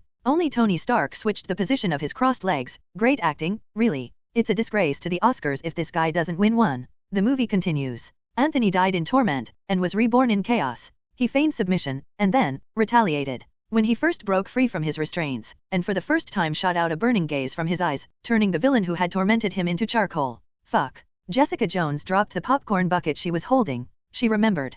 Kilgrave. She remembered that night, those two equally ruthless and precise gazes. Homelander destroyed Chaos's base, and he hovered above the burning ruins, wearing a battle-damaged uniform. He saved all the hostages who were being tortured by the experiments. The leader of Chaos had half his body burned off. He lay paralyzed on the ground, uttering his final curse upon the Homelanders. You saved them, haha, you saved these ants. You think they'll be grateful to you? They'll just be afraid of you? They'll treat you like a monster. You possess the power of a god? Why are you standing with these insects? The veteran actor's performance was impeccable. The camera focused on Wu Yanzhou. On that face, blackened by gunpowder smoke, there was no anger, only a kind of, almost divine compassion. He landed slowly and walked up to the villain. He crouched down and stared directly into those eyes filled with resentment. His voice, through the theater's surround sound, resonated in every corner, so clear it was as if it were whispering right next to your ear. You ask me why? He slowly stood up, his back to the camera, the stars and stripes cape appearing to burn against the backdrop of the flames. He looked up at the sky, as if he were looking through the screen and into the soul of every viewer. I don't know. I don't know where this power comes from. I only know that I must use it to do the right thing. Because. He turned around, and in the close-up shot, his deep blue eyes held an unwavering belief. With great power comes great responsibility? Steve Rogers sat up abruptly. His heart was jolted by that line. He looked at Tony beside him and noticed that Tony, unusually, had also put away his mocking expression. With great power comes great responsibility. Steve repeated softly, looking at the figure on the screen, his doubts completely vanishing. Tony Stark remained silent. He didn't speak. He just remembered the caves in Afghanistan. He remembered the man who protected him with his life. Ethan, don't waste your life. Damn it, Tony muttered under his breath, picked up the Coke beside him, and downed it in one gulp. That damn blonde bastard. He actually convinced me? On the screen, the majestic soundtrack in the style of Hans Zimmer is roaring, a symphony of destiny woven from the deep French horn and the stirring violin. In the scene, a massive nuclear bomb streaks across the sky, leaving a trail of flames. Beneath the bomb, a red and blue figure, with a resolute posture, lifts this destructive weapon and hurtles towards the wormhole that tears the sky apart.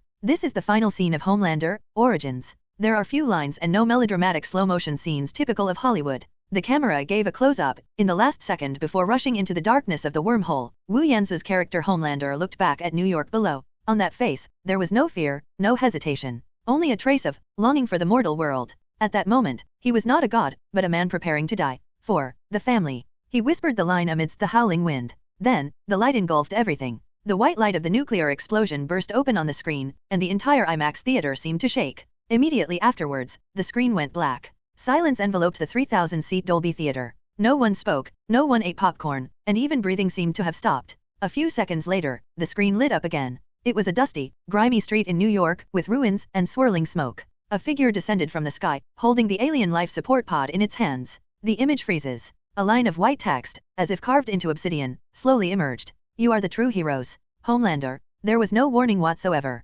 Whoosh. The applause erupted like a burst dam, instantly flooding the entire hall. It wasn't just polite applause, but heartfelt applause, even a roaring outburst of emotion. The audience in the front row stood up first, followed by the middle row, and finally the back row. Thousands of people stood up at the same time, and the applause was thunderous and lasted for a long time. Some people were screaming, and some were wiping away tears from the corners of their eyes. The vast majority of them were first-hand witnesses to the Battle of New York. This is the power of authenticity. These aren't special effects actors in motion capture suits in front of a green screen. The heroes who saved the world on that screen are sitting right among them. This shocking breaking of the fourth wall makes the film's impact explode exponentially. Ding! You have gained 10,450 popularity points. Ding! You have gained 9,110 popularity points. Ding! You have gained 15,330 popularity points. As Wu Yanzu listened to the frantically beeping system notifications, a smile involuntarily crept onto his face. This gave him immense confidence that the film would continue to garner popularity during its global release. That's right. He murmured to himself, cry, scream, and then, fall in love with me. He stood up and turned to face the audience. At that moment, the applause grew to an even higher decibel level. Tony Stark also stood up. The billionaire, who is usually full of critical thinking, had a somewhat complicated expression on his face at this moment. He looked at the frozen image on the big screen, then at Wu Yanzu, who was bathed in glory. Okay. Tony didn't immediately switch to his usual sarcastic mode. He turned his head and whispered to Steve Rogers, I hate this guy, but I have to admit, the special effects in this movie are fucking amazing, just like the real thing. That's true, Tony. Steve Rogers was clapping, his eyes filled with emotion. That really happened that day. He just filled in the part we didn't see. He captured that feeling, Tony, Steve said softly. The feeling of rushing forward to protect the people behind you, even knowing you might not come back. In that moment, he was a hero. Natasha Romanoff remained silent beside the two men. As S.H.I.L.D.'s top agent and the Red Room's most powerful Black Widow, she never easily trusts what she sees. Before the movie started, she even had the mindset of watching how this narcissist beautifies himself. But now, she looked at the man on stage waving to the audience. There's a scene in the movie where Homelander is imprisoned by the Chaos Organization. During countless inhumane experiments, he huddles in a cold corner of his cell, clutching a crumpled candy wrapper with the stars and stripes printed on it. That was his only source of emotional support. That look of someone stripped of their humanity, treated like a wild animal, yet still yearning for light. Natasha's heart skipped a beat. She had seen that look in the mirror of the Red House countless times. Perhaps. Natasha took a deep breath, suppressing the inexplicable sorrow in her heart, and murmured to herself, perhaps beneath that perfect mask, there really is a broken soul. As Natasha watched Wu Yanzu's retreating figure, a hint of gentleness appeared in her previously cold gaze for the first time. At this moment, Wu Yanzu's performance, surpassing that of an award-winning actor, successfully cracked a gap in the female agent's defenses. The mixed zone after the screening was a disaster. It could also be described as a carnival. Hundreds of journalists tried to break through the security lines like a zombie apocalypse, even if it was just to capture a glimpse of Homelander's back. Mr. Homelander, box office predictions suggest it will break $500 million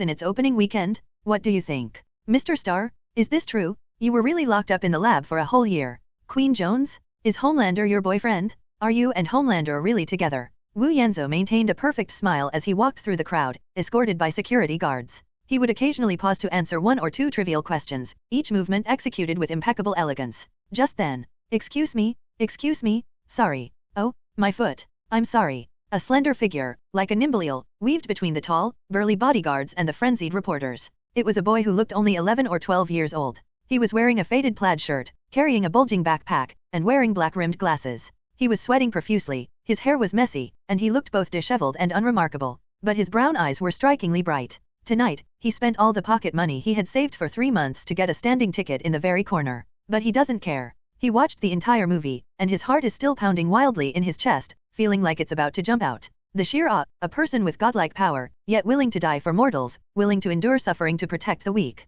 With great power comes great responsibility. The boy silently recited the line in his mind. These words, like a bolt of lightning, cleaved open his ordinary, even somewhat timid, teenage world. He pushed his way forward with all his might. Excuse me, please. The security guard frowned and reached out to stop the arrogant brat. Hey, back off, kid. This isn't a place for you. Please, I just want to see him. The boy's face turned red with anxiety, and he clutched a Homelander comic book that was already soaked with sweat in his hand. Just as the security guard was getting impatient and preparing to drag him out, etc., a gentle voice pierced through the noisy crowd. Wu Yanzhou stopped in his tracks. He turned around, his deep blue eyes falling on the boy. Seeing this, the security guard released the little boy, and Azu also walked over to him. The surroundings fell silent instantly. As Wu Yanzhou approached, the boy felt like he was suffocating. The unattainable god he had seen in movies and comics was now standing right in front of him. So tall, so dazzling, every star on the cloak seemed to be shining. Are you here to see me, young man? Wu Yanzhou squatted down, bringing his line of sight to the boys, and a warm smile appeared on his face.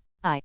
The boy stuttered. He was never good with words, and now his tongue was tied in knots. Don't be nervous, child. What's your name? Peter, sir. The boy swallowed nervously. Peter Parker. Wu Yanzhou's smile froze for 0.1 seconds. Peter Parker? Spider-Man? Holy crap! His X-ray vision swept across the boy's entire body in that instant. Skeletal structure, normal. No abnormalities. Heart rate, fast, but that's due to stress. Adrenaline, normal. Oh, by the way, he hasn't been bitten yet. Peter Parker. Wu Yanzhou chewed on the name, his eyes deep. A good name. He held out his hand. Can I see what you have in your hand, Peter? Huh? Oh, of course. Here you go. Peter hurriedly handed over the comic book, almost dropping it because he was so nervous. Wu Yanzhou caught the comic book steadily. That was the first issue of Homelander, and the cover was worn and frayed, clearly indicating that the owner had read it countless times. It seems you really like it. Wu Yanzhou smiled and took a gold pen from his assistant. Where would you like me to sign?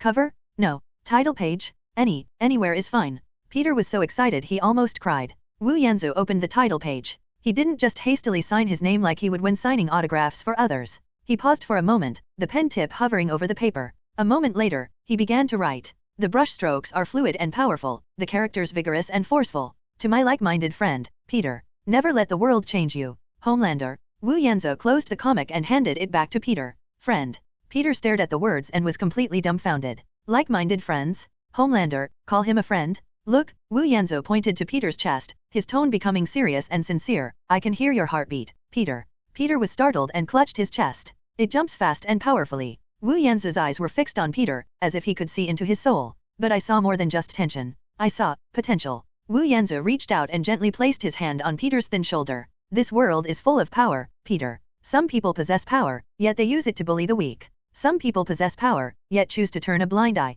But you? Wu Yanzhou's voice lowered, as if it were the teachings of a godfather. Your eyes tell me that if you had the power, you would make the right choice. Just like in the movies. With great power comes great responsibility. Remember this, Peter. It is both a curse and a gift for people like us. Boom. These words were like a nuclear bomb, detonating deep within Peter Parker's young and sensitive mind. Peter finally couldn't hold back his tears and they streamed down his face. Looking at the man before him, who was as dazzling as the sun, he felt as if the blood in his body was burning. He wasn't an unwanted bookworm. He is not a useless person who can only be bullied. Homelander, the hero who saved the world, he's a like-minded friend. He has potential. I'll remember. Peter Parker gripped the comic book tightly and shouted with all his might. I swear, Mr. Homelander, I will definitely not let you down. I believe in you, child. Wu Yanzhou straightened up and finally ruffled Peter's messy hair. All right, Peter Parker, Azu winked at him, go home, your parents must be worried. I only have Aunt May. Then don't let your Aunt May worry. Azu smiled and patted him on the shoulder. Go on.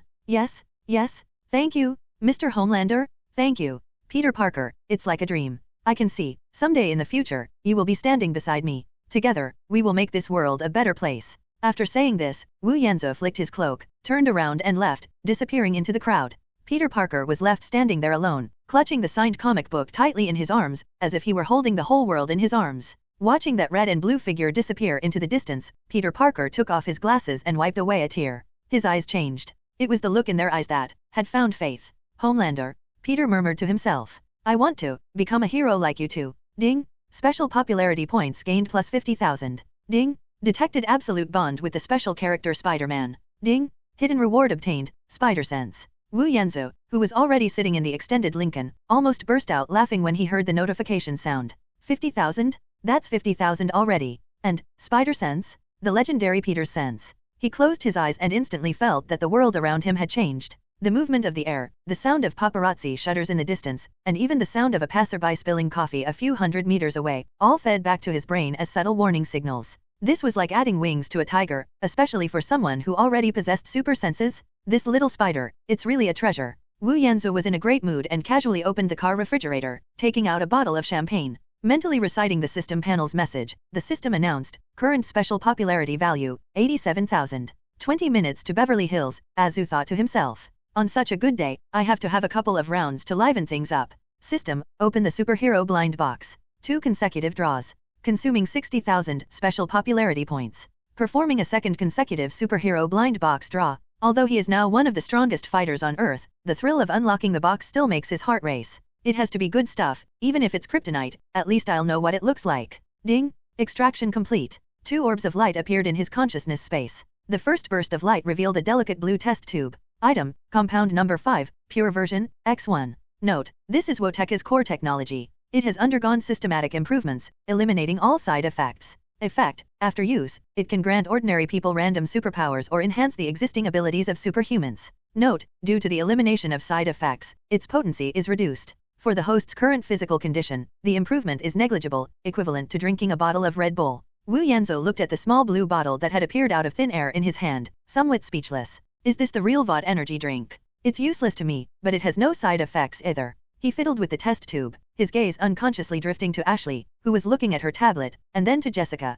who was standing next to him with a keep-away expression. Next, the second orb of light emitted a glow that was a mixture of black and white. Item, combat module, high martial arts Tai Chi. Note, are you still troubled by only using brute force to fight? Are you still being criticized for fighting like a street thug? After loading this template, the host will instantly master the principles and practical skills of Tai Chi at the Grandmaster level. Effects, uses an opponent's force against them, deflects and neutralizes their force. Combines strength and flexibility. Significantly enhances the host's micromanagement control over force and their adaptability in close combat. Passive, tranquility greatly increases mental resistance. Tai Chi. Wu Yanzhou was stunned. Is this something from a blind box? He thought it would be Infinity Stone's fragments or Batman's belt. The people of the motherland are practicing Tai Chi. The scene was too beautiful for him to even imagine. But then I thought about it again. Wait, this can even slightly replace the role of biological force, so as to prevent people from being torn to shreds so easily. Moreover, if you encounter a group of skilled fighters like Soldier Boy and Butcher, and the difference in attributes isn't significant, you won't be completely crushed. Wu Yanzhou had a sudden thought and directly selected to load. Yaya. A cool breeze instantly flowed through my body and then into my brain.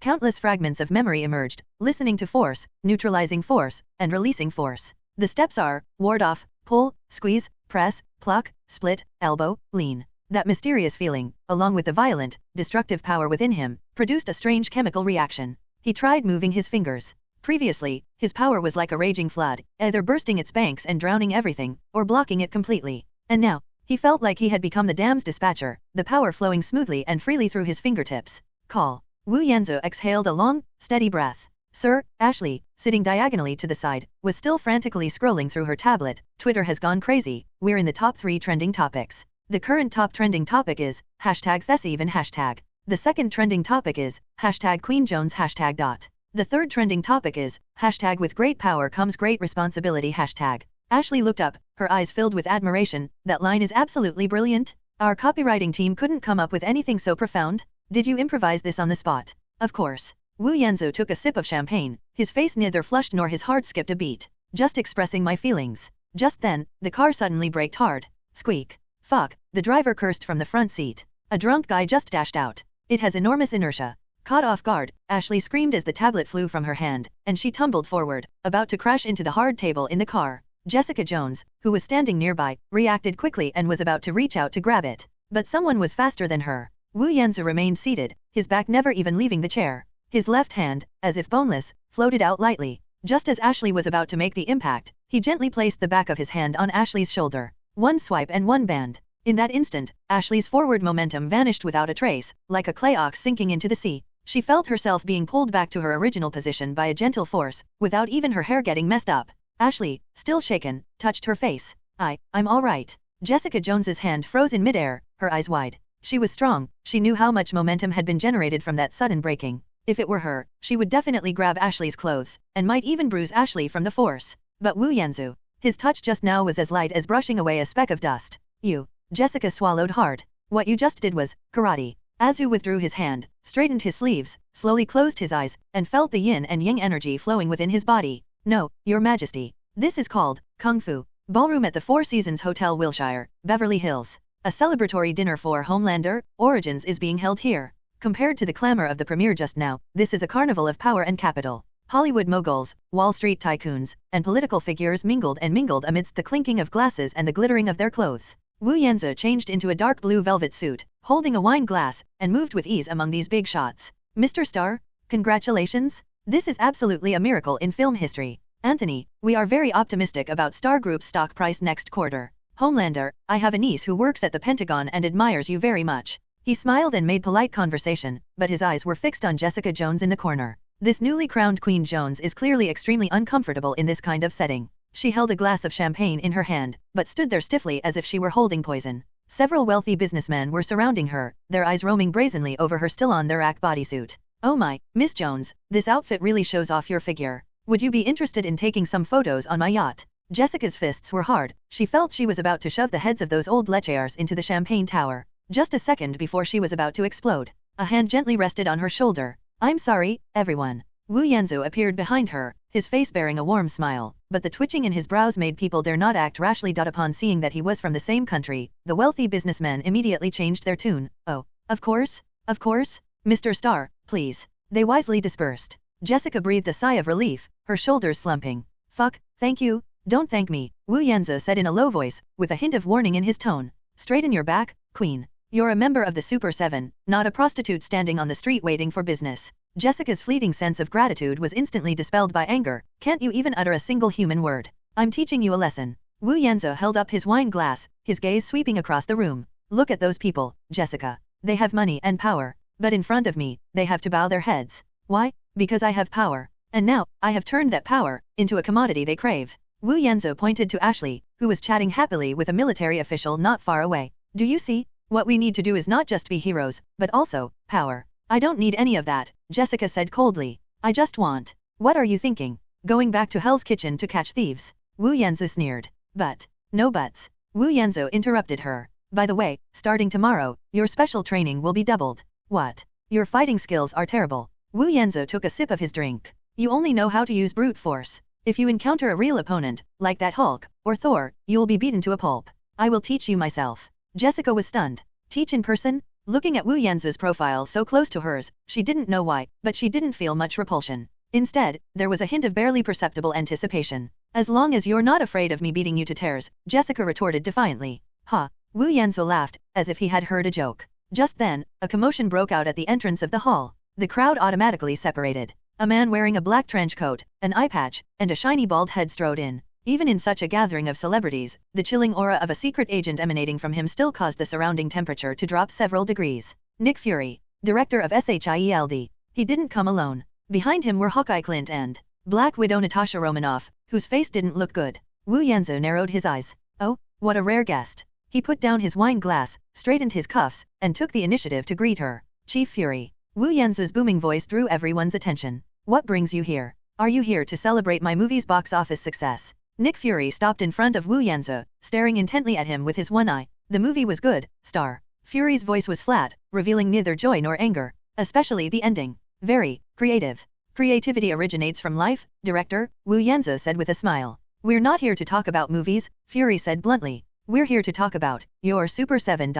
Oh, Wu Yanzu raised an eyebrow. That's a trade secret. This is a matter of national security, Fury said coldly. You are building an unregulated superhuman armed force. The Security Council is very concerned about this. Unregulated. Wu Yanzu smiled. He turned around and waved to President Matthew Ellis, who was chatting with several senators not far away. Mr. President, there's some misunderstanding here. Perhaps you could help Director Fury clear things up. President Ellis walked over, holding a wine glass. He looked radiant, and his approval ratings had rebounded considerably thanks to Homelander's support. Nick, the president said, looking at Fury with a hint of displeasure, this is a private event. Furthermore, Homelander's team has direct authorization from the White House. Direct authorization. Fury's expression changed. Mr. President, this concerns national security. Nick, the president interrupted him. I think we need more options. SHIELD seems a bit overwhelmed lately. This statement directly hit Fury where it hurt. The revelations from the Rising Tide organization have caused SHIELD a major headache, and the internal investigation has created widespread anxiety. Fury gave the president a deep look, then glanced at Wu Yanzu, who was standing next to the president.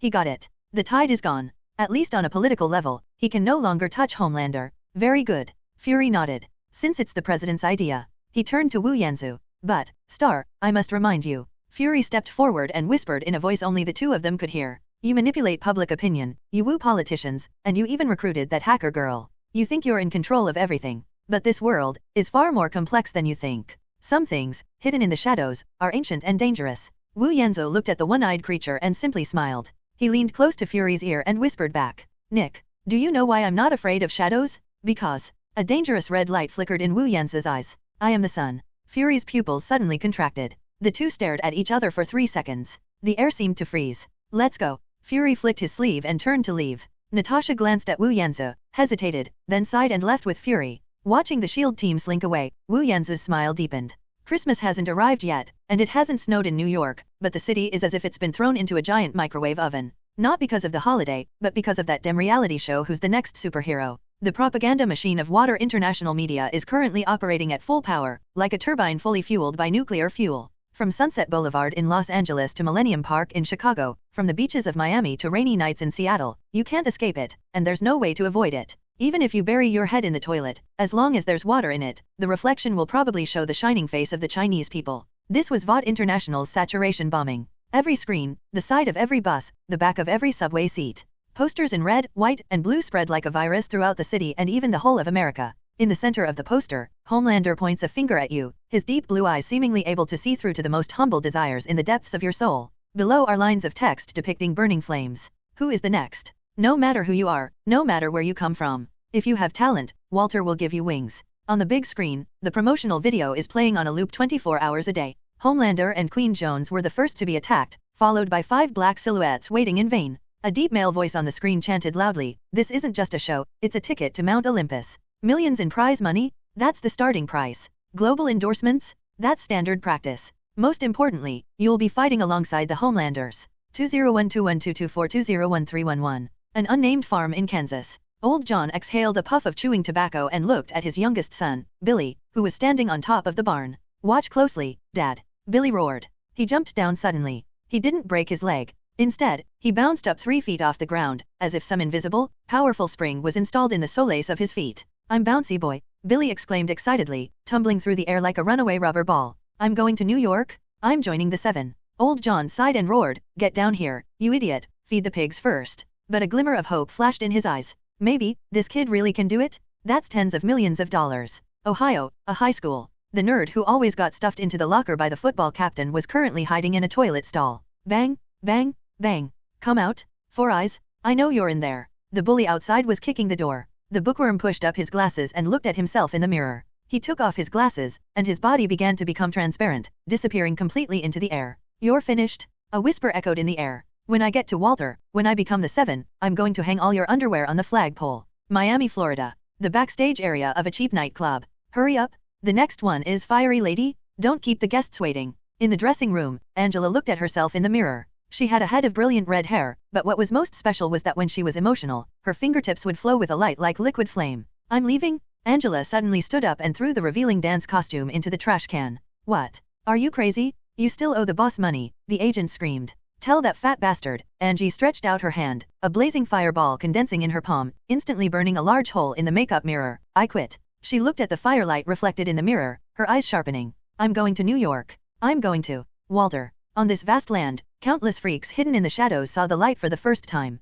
Many others who were considered outcasts, marginalized, and forced to eke out a living in circuses or underground boxing matches now raised their heads. The people of the motherland were right. This is a ticket that transforms them from monsters into gods. Desire, like weeds, grew wildly on American soil. Eastern Europe, Sokovia. Hydra's secret base. There is no sunlight here, only a cold, blue glow, the radiation emanating from the mind gem on the scepter. Baron Wolfgang von Strucker stood before the bulletproof glass, his spectacles reflecting a cold light. It seems our American friends have made quite a stir. Strucker looked at the tablet in his hand, which displayed the promotional page for the Walter Reed reality show. Who will be the next superhero? He scoffed. Such typical American arrogance. Turning evolution into entertainment, and power into a commodity. But he succeeded, sir. Dr. Lister, standing behind him, adjusted his glasses. He's building a superhuman army, and legally at that. Strucker turned around and looked at the center of the laboratory, where two figures in lab coats were standing. One male and one female. Wanda Maximoff sat cross-legged on the ground, red energy swirling around her fingertips like living blood vessels.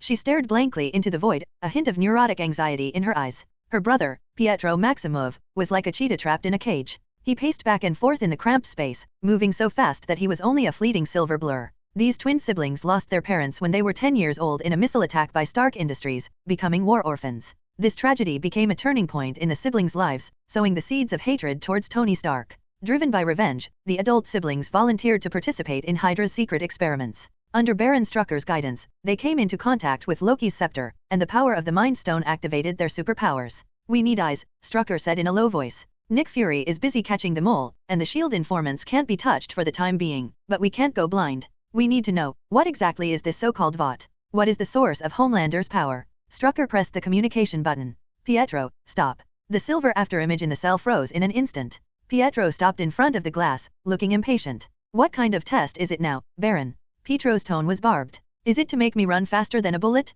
Or to smash through this wall? No, this is a mission. Strucker placed the tablet against the glass, displaying the poster for Who is the Next. VOD International is recruiting superheroes. Ha. Pietro laughed, a scornful laugh. A superhero? You mean like that Iron Turtle Stark? Waving like a clown in front of the camera. Exactly. Strucker said expressionlessly. I need you to participate. What? Wanda, who had been silent in the corner, suddenly looked up, her eyes blazing with red light. No, Pietro isn't going anywhere. Wanda, calm down. Strucker's voice came through the loudspeaker. This is for Sokovia. This is for our revenge. He looked at Pietro. Stark is in America, the Avengers are in America. And this Homelander, he's an American bastard too. We need to infiltrate his inner circle. I want you to become a member of the 7. Pietro looked at Homelander's perfectly smiling face on the poster, then glanced at Wanda behind him. I'll go, he said. Pietro. Wanda rushed over and grabbed his hand. That's America? That's the enemy's headquarters. That's the fun, isn't it? Pietro gave a confident, even arrogant, smile. He looked at Strucker, but I have a condition. Explain. If I become one of those 7's biggest stars. Pietro's eyes turned cold. I need your promise that no one will ever touch Wanda again. No experiments, no pain. Strucker was silent for 2 seconds, then smiled. Make a deal. Get ready, Pietro. Your flight departs in 6 hours. Remember, your current identity is that of a refugee from Eastern Europe yearning for the American dream. Americans love this persona. Pietro snorted coldly. Since it's a reality show, let me go and bring those Americans a little shock from Sokovia. Chicago, Illinois. Margaret's sister's school for girls. Actually, it's a rundown bar full of mercenaries. The air here is composed of 90% nicotine, 5% cheap alcohol, and 5% the smell of vomit. Wade Wilson sat on a high stool in the far corner of the bar. He was wearing a dirty red hoodie with the hood pulled down low, and a makeshift mask that looked like it was made from red thermal underwear. Weasel, another one. Wade tapped the bar. Don't spit in it this time. Even though my sense of taste is gone, I can still taste the asparagus you ate yesterday. The bartender, Weasel, who looked like a mutated hamster exposed to radiation, slammed a glass of murky liquid down in front of him with annoyance. You already owe me $300, Wade. This isn't a charity. Even though it's called a school, I can't teach you how to be a person. $300? No way. Wade exaggeratedly clutched his chest. I just pulled off a big one last week. I helped that drug dealer find his lost chihuahua. Then you sold the chihuahua to another drug dealer, making money twice, only to lose it all in Scar's bet. The Weasel ruthlessly exposed him, and that drug dealer is now offering a $5,000 reward for your dog's head. That's because he doesn't know how to appreciate things? That dog clearly prefers its new owner. Wade grabbed his glass and downed it in one gulp. The alcohol flowed down his throat, scraping like a razor blade. Cool. But he was still in pain. It hurts all the time. Ever since that damned lab explosion in 1989, every inch of his skin and every nerve in his body has been screaming. His cells were constantly dying, only to regenerate wildly under the catalysis of the cosmic cube's energy. It's like having a party with 10 million ants in his veins, and it's a heavy metal rock party. Only by talking incessantly, and spouting nonsense can you distract him and prevent him from going crazy. Okay, I am a bit having some cash flow problems right now. Wade sighed, reached into his hoodie pocket, and pulled out a crumpled coupon. A buy one get one free burrito coupon, to settle your drinking debt. How about it? Roll. Just then, that annoying, rousing music started playing again from the old television in the bar. Are you special? Do you crave glory? Walter, come and fight. Homelander's high-definition, uncensored face took up half the screen. Oh, it's that blonde Barbie again, Wade grumbled. Look at his teeth, they're so white they look like he just did a whitening test for a toothpaste company. I bet his poop smells like vanilla. He's the most famous person on Earth right now, the weasel said, wiping a cup. I heard the prize money for the champion is 50 million. How many? Wade nearly fell off his chair. 50 million. US dollars. After tax, the weasel added. And you can join that Super 7. Room and board included, plus medical insurance. Wade stared at the screen, his eyes, visible through his mask, wide as saucers. 50 million. How many tacos could this buy? How many gold-plated Desert Eagles could this buy? Will this give him a face that doesn't look so much like the one Freddie raped? No, her face is definitely beyond saving. But money is a good thing. And the crazy voice echoed in Wade's mind again. Wade, hey Wade, just think about it. This is a global live stream. If we could kill someone on live stream, oh no, I mean perform. How much fun would that be? Wade B, Hydra. Those bastards are still looking for us? If we became big stars and were on TV every day, they'd have a stroke from anger. Wade, shut up, you two. Who are you talking to? The weasel asked casually. With my financial advisor. Wade suddenly stood up, his movement so forceful that it overturned the chair. Weasel, lend me your computer. Your computer filled with all sorts of people. What are you going to do? I want to sign up. Wade jumped onto the bar, striking an extremely flamboyant pose. I want to be a superhero. I want to be Homelander's best buddy. I want all of America to fall in love with this sexy avocado. You're insane. The weasel looked at him. They want a hero, not a deranged killer. And your face, are you planning to keep wearing that tattered mask forever? It's all about mystery. You wouldn't understand. Wade pointed at Jessica Jones on TV. Look at that Queen Jones, she looks constipated but she still becomes famous. I could do it too. And Wade's voice suddenly lowered, revealing a rare hint of coldness. I am a victim of the system, a weasel. He touched the uneven skin beneath his hoodie. I am the bastard child of the Cold War, the product of those dirty deals between Hydra and SHIELD. They made me like this, like a pile of shit. Now, which Homelander is saying they're looking for freaks? Wade grinned. Then let them see what a real freak is. I'm going to go and turn that reality show upside down. Water International New York Headquarters, Advanced Fitness Training Center. This is the Star Group's top-of-the-line training ground, with walls made of a special alloy that can withstand tank fire, and the ground paved with energy-absorbing materials that can absorb huge impacts.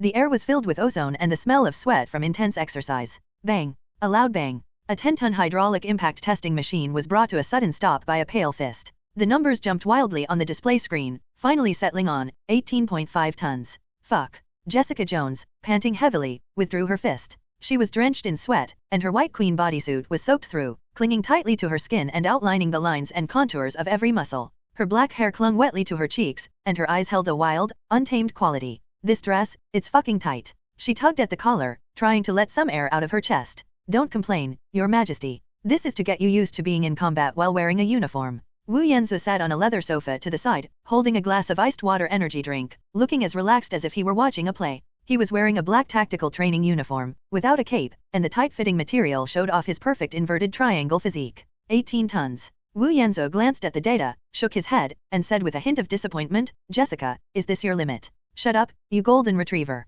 Jessica grabbed a bottle of water and gulped it down. That's a 10-ton hydraulic press. I almost dismantled it. Yes, brute force. Fuck, Jessica cursed, why don't you try it yourself? Me. Wu Yanzu smiled. He didn't move. Her eyes were just slightly red. Sizzle. Two thin beams of heat shot out, precisely severing one of the hydraulic pipes of the hydraulic press. Boom. The machine, deprived of pressure, instantly malfunctioned. I have a simpler way to solve the problem, Wu Yanzu shrugged. Cheating bastard. Wu Yanzu stood up and put down his water glass. He slowly walked towards the center of the training field. You're like a Ferrari with only an accelerator and no steering wheel. It has a lot of power, but it's full of flaws. He walked up to Jessica, extended his left hand, and shook a metal ring on his wrist that was flashing red. Do you know what this is? Your dog collar. Jessica retorted. This is a power limiter developed by Vought Technology, Wu Yanzu said with a smile. I set it at, well, 3 tons. That's 1/6 of your maximum strength. If I use more force than this value, this bracelet will sound an alarm and release high-voltage electricity to punish me. What do you mean? Jessica frowned. What I mean is, Wu Yanzu beckoned to her with his finger, a confident smile that was incredibly irritating. I'll fight you with these 3 tons of strength. Are you serious? Jessica narrowed her eyes, like a lioness who had spotted her prey. I'm very serious. If you can beat me. Wu Yanzu pointed to the wine cabinet next to him. That bottle of Macallan 64 that I treasure is yours. Jessica's eyes lit up instantly. You asked for this, golden retriever. Jessica cracked her neck. Don't go crying to your mother. Boom. Before Wu Yanzu could react, Jessica had already shot out like a cannonball. She hadn't studied any martial arts, her fighting style was an upgraded version of street brawls, fast, ruthless, and straightforward. This punch, carrying a terrifying kinetic energy of over 10 tons, went straight for Wu Yanzu's handsome face. Good timing. Wu Yanzu's voice was very soft. He didn't hide. Just as Jessica's fist was about to touch him, he slightly turned to the side and gently placed his left hand on Jessica's wrist. Following Jessica's momentum, gently straighten her. Holy crap. Jessica felt as if she had punched a ball of cotton, and then a tremendous force rebounded from her own fist. She lost her balance instantly. Wu Yanzu took a step forward and gently leaned his shoulder against her chest. Bang. There's nothing fancy about it. Jessica felt like she had been hit by the side of a speeding train. She let out a muffled groan and flew backward, covering a distance of 7 or 8 meters before rolling awkwardly twice on the ground. How is that possible? Jessica quickly got up, looking shocked. You didn't use any force? The bracelet didn't beep. Wu Yanzu stood still, not moving an inch. He had one hand behind his back, and beckoned to her with the other. Power is not used like this, Your Majesty. You are a wild bull. And I. Wu Yanzu smiled slightly. I am a matador. Again. Go to hell. Jessica was furious. She charged forward again. This time, she unleashed sweeping kicks, hooks, and even wild, unpredictable punches. Bang, crack, boom. The sounds of bodies colliding echoed across the training field. But every time. Really, every single time. No matter how Jessica attacked, Wu Yanzu always managed to neutralize her attacks with the slightest resistance. He was like a slippery eel, yet also like an unshakable mountain. Use their strength against them. Wu Yanzu caught Jessica's flying kick, spun her around, and sent her spinning in the air before slamming her hard onto the mat. Using 4 ounces to move 1,000 pounds. The moment Jessica threw her punch, he flicked the tendon in her elbow with 2 fingers, and Jessica's entire arm went limp instantly.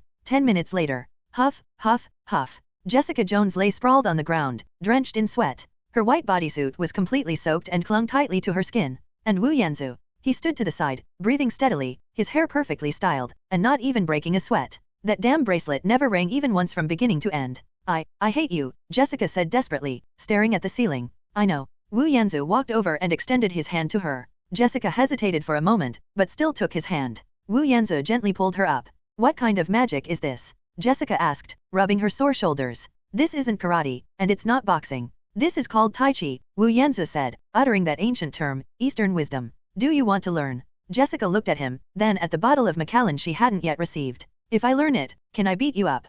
Theoretically, yes. At least, it would prevent you from being tossed around like a rag doll by the Hulk. Teach me. Jessica gritted her teeth. For that bottle of Macallan, and also to avoid being looked down upon by that blonde bastard. Very good. Wu Yanzu's smile deepened. Come on, stand still. Wu Yanzu walked behind Jessica. Tai Chi emphasizes listening to the opponent's energy. You need to use your body to feel the flow of your opponent's energy, not just your eyes. Relax. His hands were placed on Jessica's shoulders. Jessica's body stiffened for a moment. The man's palms were warm and large. Through the thin, tight-fitting clothes, she could clearly feel the lines and temperature of his palms. I told you, relax. Wu Yanzu's voice was right next to her ear, and his hot breath on her earlobe gave her goosebumps.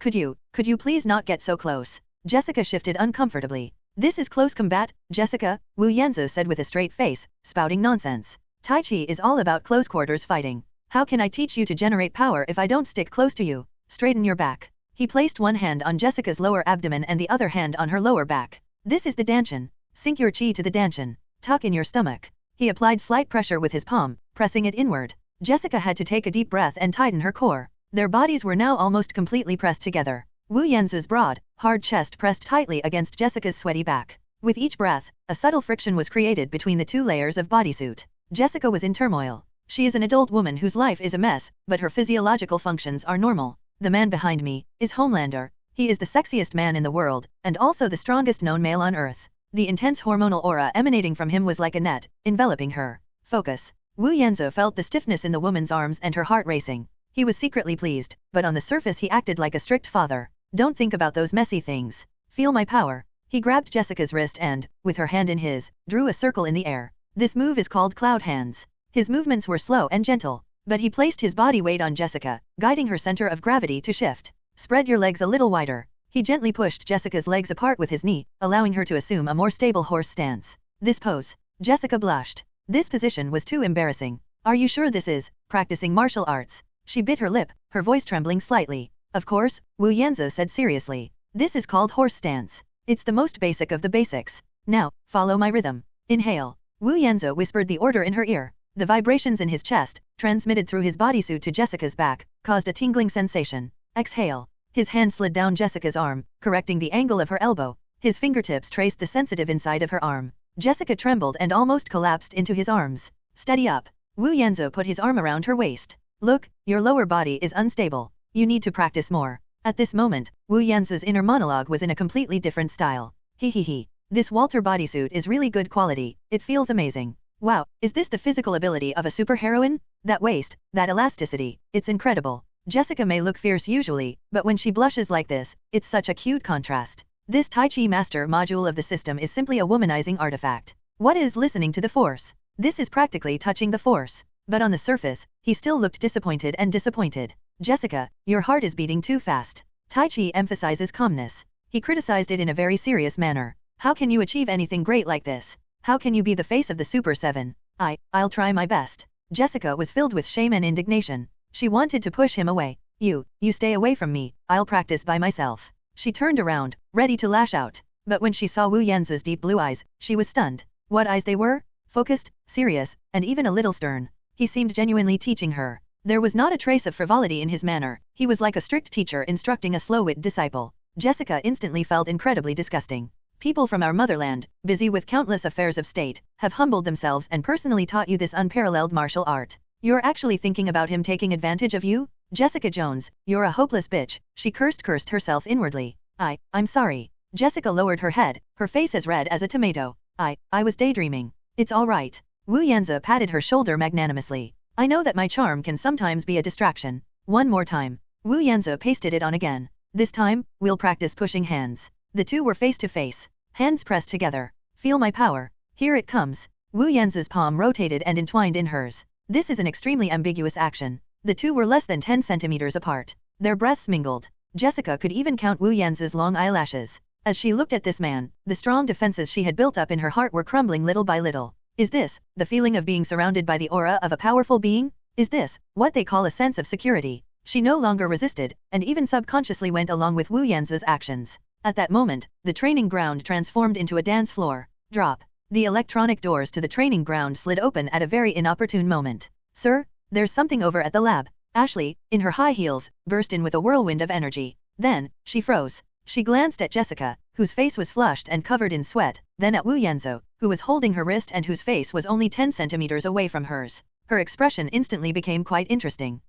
Did I come at the wrong time? Ashley pushed up her glasses, a little embarrassed. I can come back in 10 minutes. No, you've come at the perfect time. Wu Yanzhou released Jessica, picked up a towel and wiped his forehead, which wasn't sweaty at all. The special training is over. Jessica, go take a shower. You smell like a homeless person. Fuck you, star. Jessica grabbed a towel and glared at him fiercely, but her tone lacked its usual sharpness. Tomorrow at the same time, she said, leaving the words at the door without daring to turn her head. Ding! Special popularity points plus 3,000. Hearing the pleasant system notification, Wu Yanzhou revealed a satisfied smile. After watching Jessica disappear through the locker room door, he turned to Ashley. Speak, what is it? Ashley immediately regained her professional demeanor, lowered her voice, and became serious. Sir, this is Dr. Connor. The lab has the results. Wu Yanzhou stopped wiping his sweat. That was compound number 5 that he had opened from a blind box, and he sent it to the Star Group's laboratory. Wu Yanzhou tossed the towel aside. Go to the lab. Star Group, Life Sciences Division, Underground Core Area.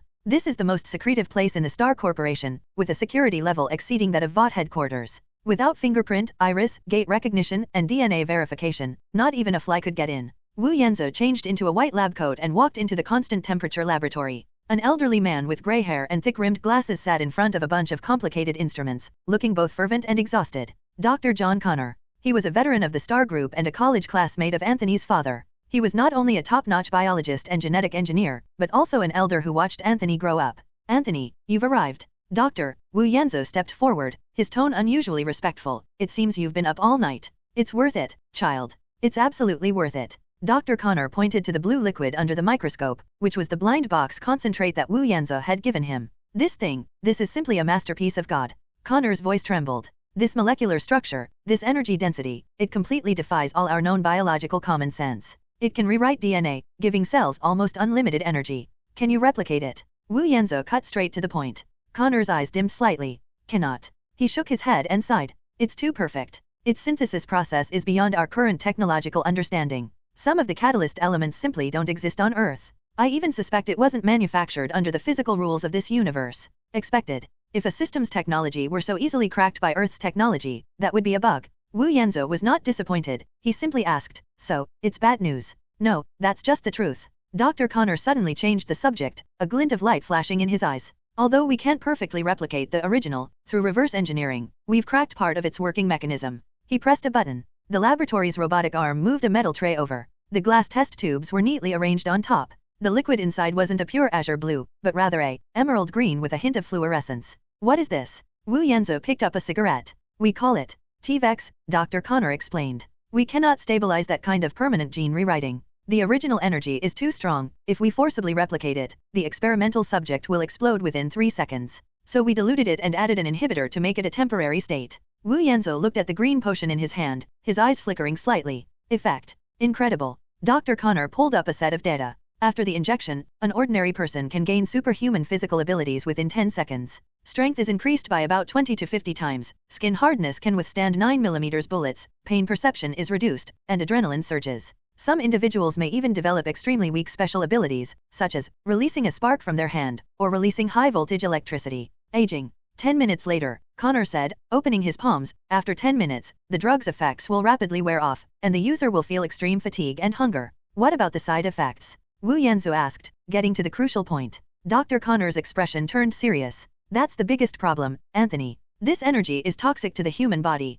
Inhibitors can only delay it, not eliminate it. It can only be eliminated through the body's own metabolism. Using one vial within 24 hours will not have any effect. However, if 2 vials are used consecutively, the strengthening effect will be halved, and it will put a greater burden on the internal organs. If you use 3 vials consecutively, Connor adjusted his glasses, the human immune system will develop permanent antibody tolerance. In other words, using it again after that will be like drinking water, it will have no effect whatsoever. In severe cases, it could even lead to genetic chain collapse. Moreover, production is extremely difficult. We need to purify specific isotopes. The current classified production line, operating at full capacity, can only produce 100 vials per day, 100 pieces. Wu Yanzhou fiddled with the green test tube, a 10-minute Superman experience card. It has low yield, drug resistance, and side effects. It sounds like a defective product. But in Wu Yanzhou's eyes, nothing is useless. From another perspective, this is a perfect product. If it's a permanent enhancement, he really wouldn't dare sell it casually. What if he creates a bunch of uncontrollable superheroes?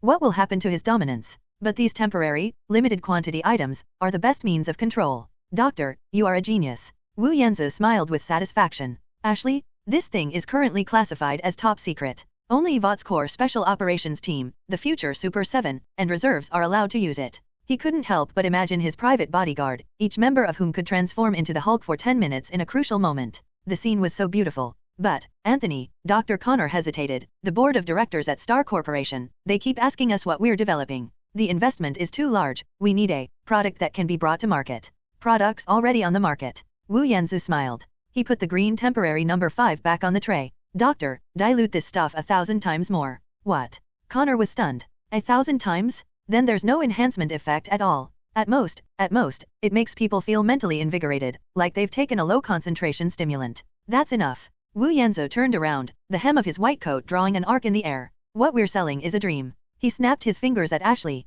Ashley, write it down. Initiate the production plan for Woad Super Functional Drink. Formula, 1/1000 of TVEX dilution, plus lots of sugar, caffeine, taurine, and most importantly make it blue. He turned to look at the stunned Dr. Connor and the excited Ashley and continued. Set up the production line. I want this blue syrup to be on the shelves of every 7-Eleven across America within a month. The price will be 10 times that of regular water energy drinks. Ashley gasped, 10 times? Would anyone buy that? They'll be scrambling to buy them. Wu Yanzhou confidently straightened his collar. Because my face is printed on the bottle. Moreover, we're going to do something big. Wu Yanzhou's eyes flashed. We'll hide a golden voucher in every 1,000,000 bottles of beverages. Gold coupon. Yes? Those who receive the voucher will have the opportunity to visit Vought's headquarters and, more importantly, to experience a real TVEX device. Of course, we'll package it as a mystery grand prize. Wu Yanzhou smiled like a devil. Think about it, Ashley. How much sugar water will the entire American population drink for that one dose of medicine that will make them superheroes for 10 minutes?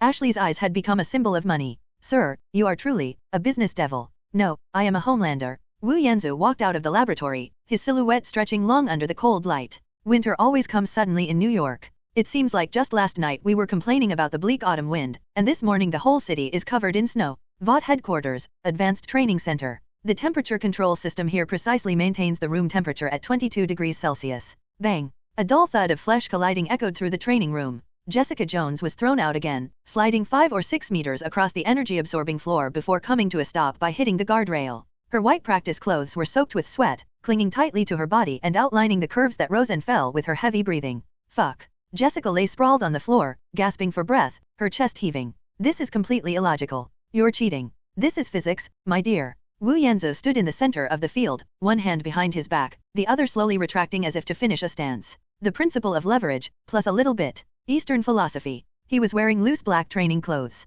He slowly stepped forward and extended one hand. This is called listening to the opponent's energy, Queen. Your killing intent is too strong. The fist hasn't even arrived yet, but the intention has. In Tai Chi, this is called resistance, which is a major taboo in military strategy. Fuck your Tai Chi. Jessica cursed, but the initial resistance was gone, replaced by a stubbornness that refused to admit defeat. She stared at the hand for 3 seconds, then finally grabbed it resentfully. Wu Yanzu gently pulled her up. That's it for today's training. Azu tossed her a towel. You've improved a lot, at least now you know how to protect your face when you're thrown around. Thanks for the compliment, you jerk. During this period, she received special training twice a week. Although she was always left dizzy and disoriented from the falls, she could clearly feel that her control over her strength was undergoing a qualitative change. Ding! You have gained 1,000 special popularity points. Take a shower and change your clothes. He glanced at his watch. There's a script workshop this afternoon about your independent film. Can I not go? Jessica's face fell instantly. I'd rather stay here and let you throw me around all afternoon.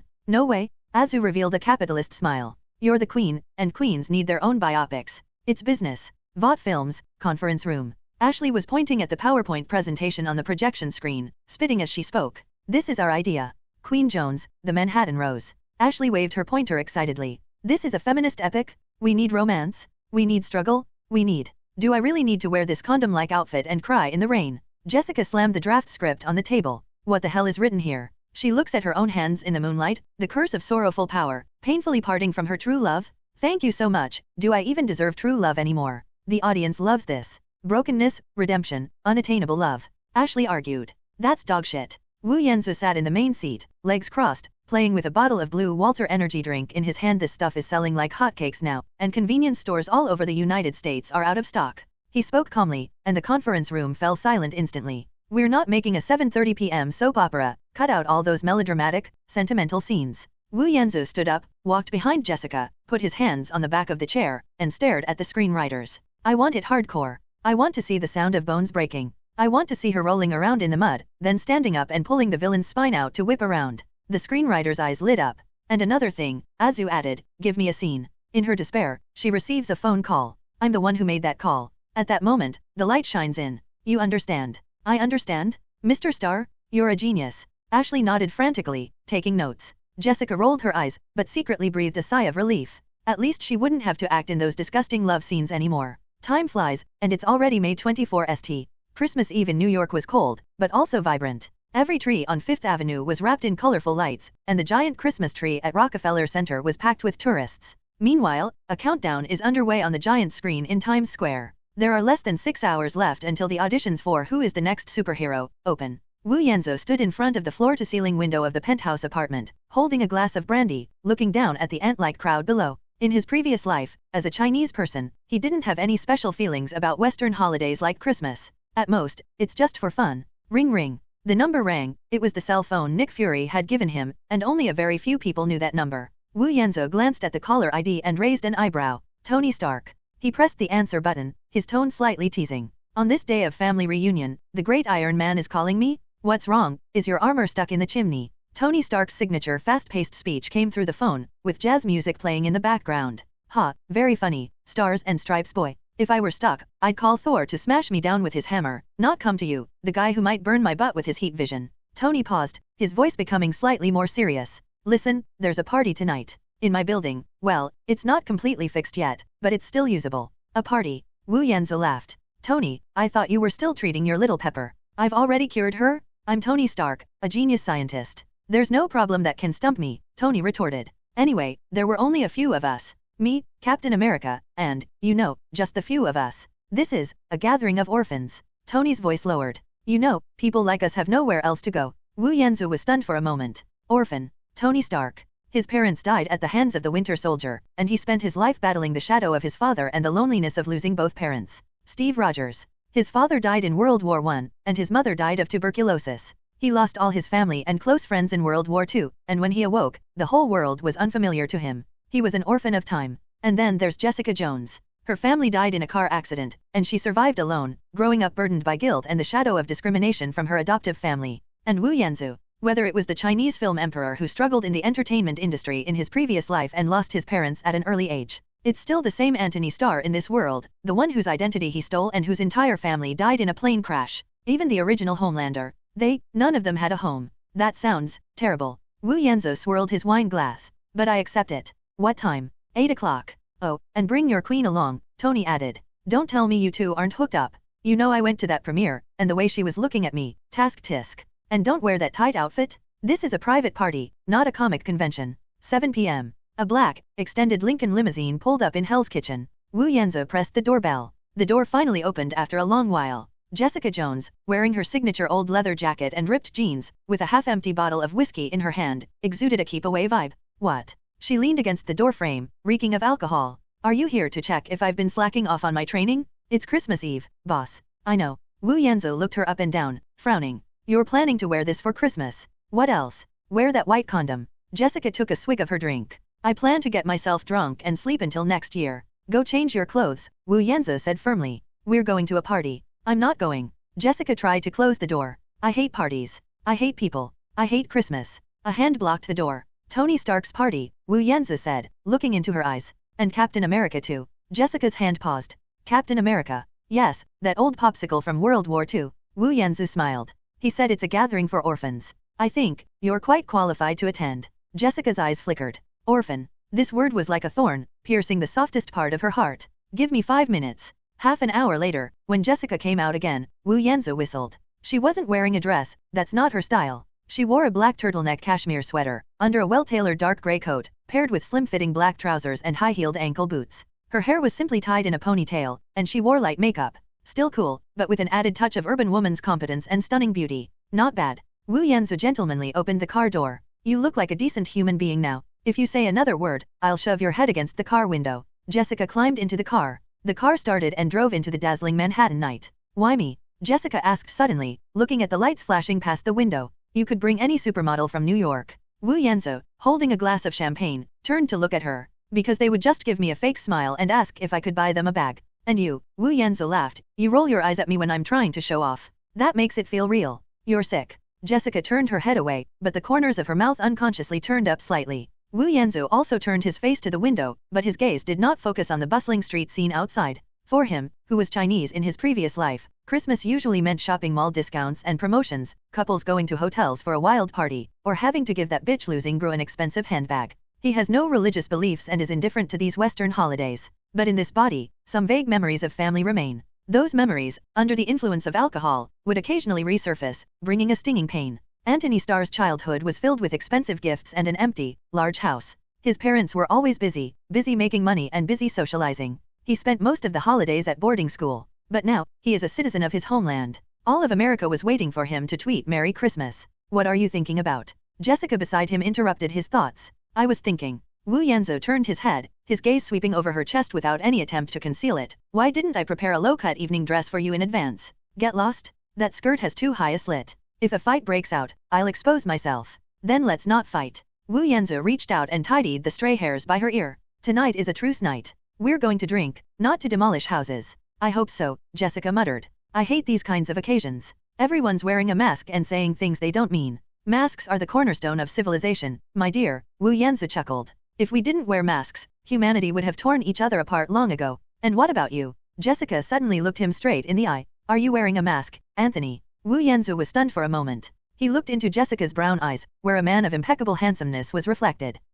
Wu Yanzu slowly leaned closer, their noses almost touching. I am the mask itself. The former Stark Tower, now Avengers Tower. The elevator doors opened, and Jarvis's gentle voice rang out, "Welcome, Mr. Starr, Ms. Jones. Mr. Stark is waiting in the living room." There was no loud music in the living room, only the soothing sound of vinyl records turning. Outside the huge floor-to-ceiling windows, snowflakes danced in the air, while the lights of New York City twinkled. Tony Stark, dressed in a somewhat comical reindeer sweater, stood by the window, a wine glass in his hand, lost in thought. Steve Rogers, dressed in a beige sweater, looked like a friendly older brother next door, sitting on the sofa looking at a picture book. Hearing footsteps, he turned around, a cynical smile on his face. "Wow, look who's here," Tony exclaimed dramatically, spreading his arms wide. "Our American icon and his cold noodle queen? Seriously, Anthony, did you cut up the flag on your suit? There are even stars embroidered on it." "Tony," Wu Yanzu said with a smile, giving him a hug. He wasn't angry at Tony's teasing. "Your reindeer costume is quite unique. Does your nose even light up? That's Rudolph, you kid who never had a childhood."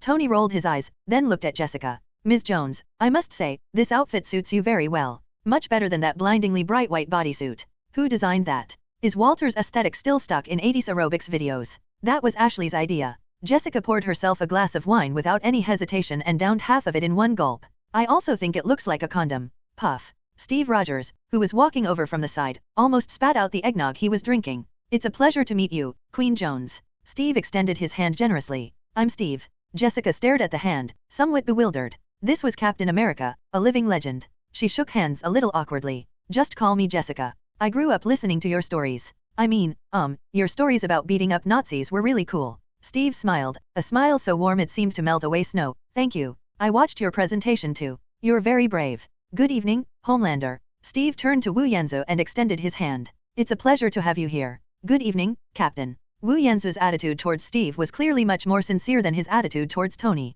"No need to be so polite, just call me Anthony." "Okay, Anthony." Steve smiled. "The atmosphere here might not be as lively as you imagine. This suits me perfectly." Wu Yanzu looked around. "Are we alone?" "And Pepper, she was trying to handle a turkey in the kitchen. It was a disaster," Tony complained. Dr. Banner, our big guy, felt like a threat and went into hiding. As for Clint, he went home to his wife and kids. That's his only vacation of the year. And our Black Widow. Tony sighed, glancing at Steve. "Natasha has gone all over the world looking for him." "Looking for Banner?" Jessica asked curiously. "Why? To bring him back?" "No." Tony gave a gossipy smile. "It's finding him. You know, the kind of searching that's tinged with emotion." "You mean?" Jessica's eyes widened. "Black Widow and the Hulk? Beauty and the Beast? Bingo." Tony snapped his fingers, winking. "I hacked into S.H.I.E.L.D's communications channel. Don't tell Fury, that one-eyed bastard, about the messages Natasha sent Banner. Tisk tisk, they were so heartfelt. Something like, 'Hey, big guy, the sun's gone down.' I'm sick of hearing it. Seriously, I don't understand. Why would Natasha like that guy who turns green? Because he's bigger." Jessica suddenly blurted out. "Pfft." Steve, who had just taken a sip of wine, spat it out. Tony paused for 3 seconds, then burst into laughter. "Ha ha ha, God, I love this chick. Anthony, where did you find her? She's totally my type." Wu Yanzu shook his head helplessly. "Your Majesty, mind your image. You'll lose fans if you do this. Relax, Star." Tony poured Jessica a glass of wine. "There are no cameras here. There's no Homelander tonight, no Queen Jones, just Anthony and Jessica." Steve shook his head helplessly. "Tony, don't talk nonsense. Natasha is just concerned about her teammates." "Come on, you old popsicle," Tony scoffed. "You know nothing about modern relationships. It's called tension? Sexual tension? Like." Tony's gaze swept back and forth between Wu Yanzu and Jessica. "Just like these two." Cough cough. Jessica almost choked to death on the red wine. Wu Yanzu remained calm and even patted Jessica on the back, saying, "Drink slowly, no one's going to take it from you. Look, that's it." Tony pointed at them.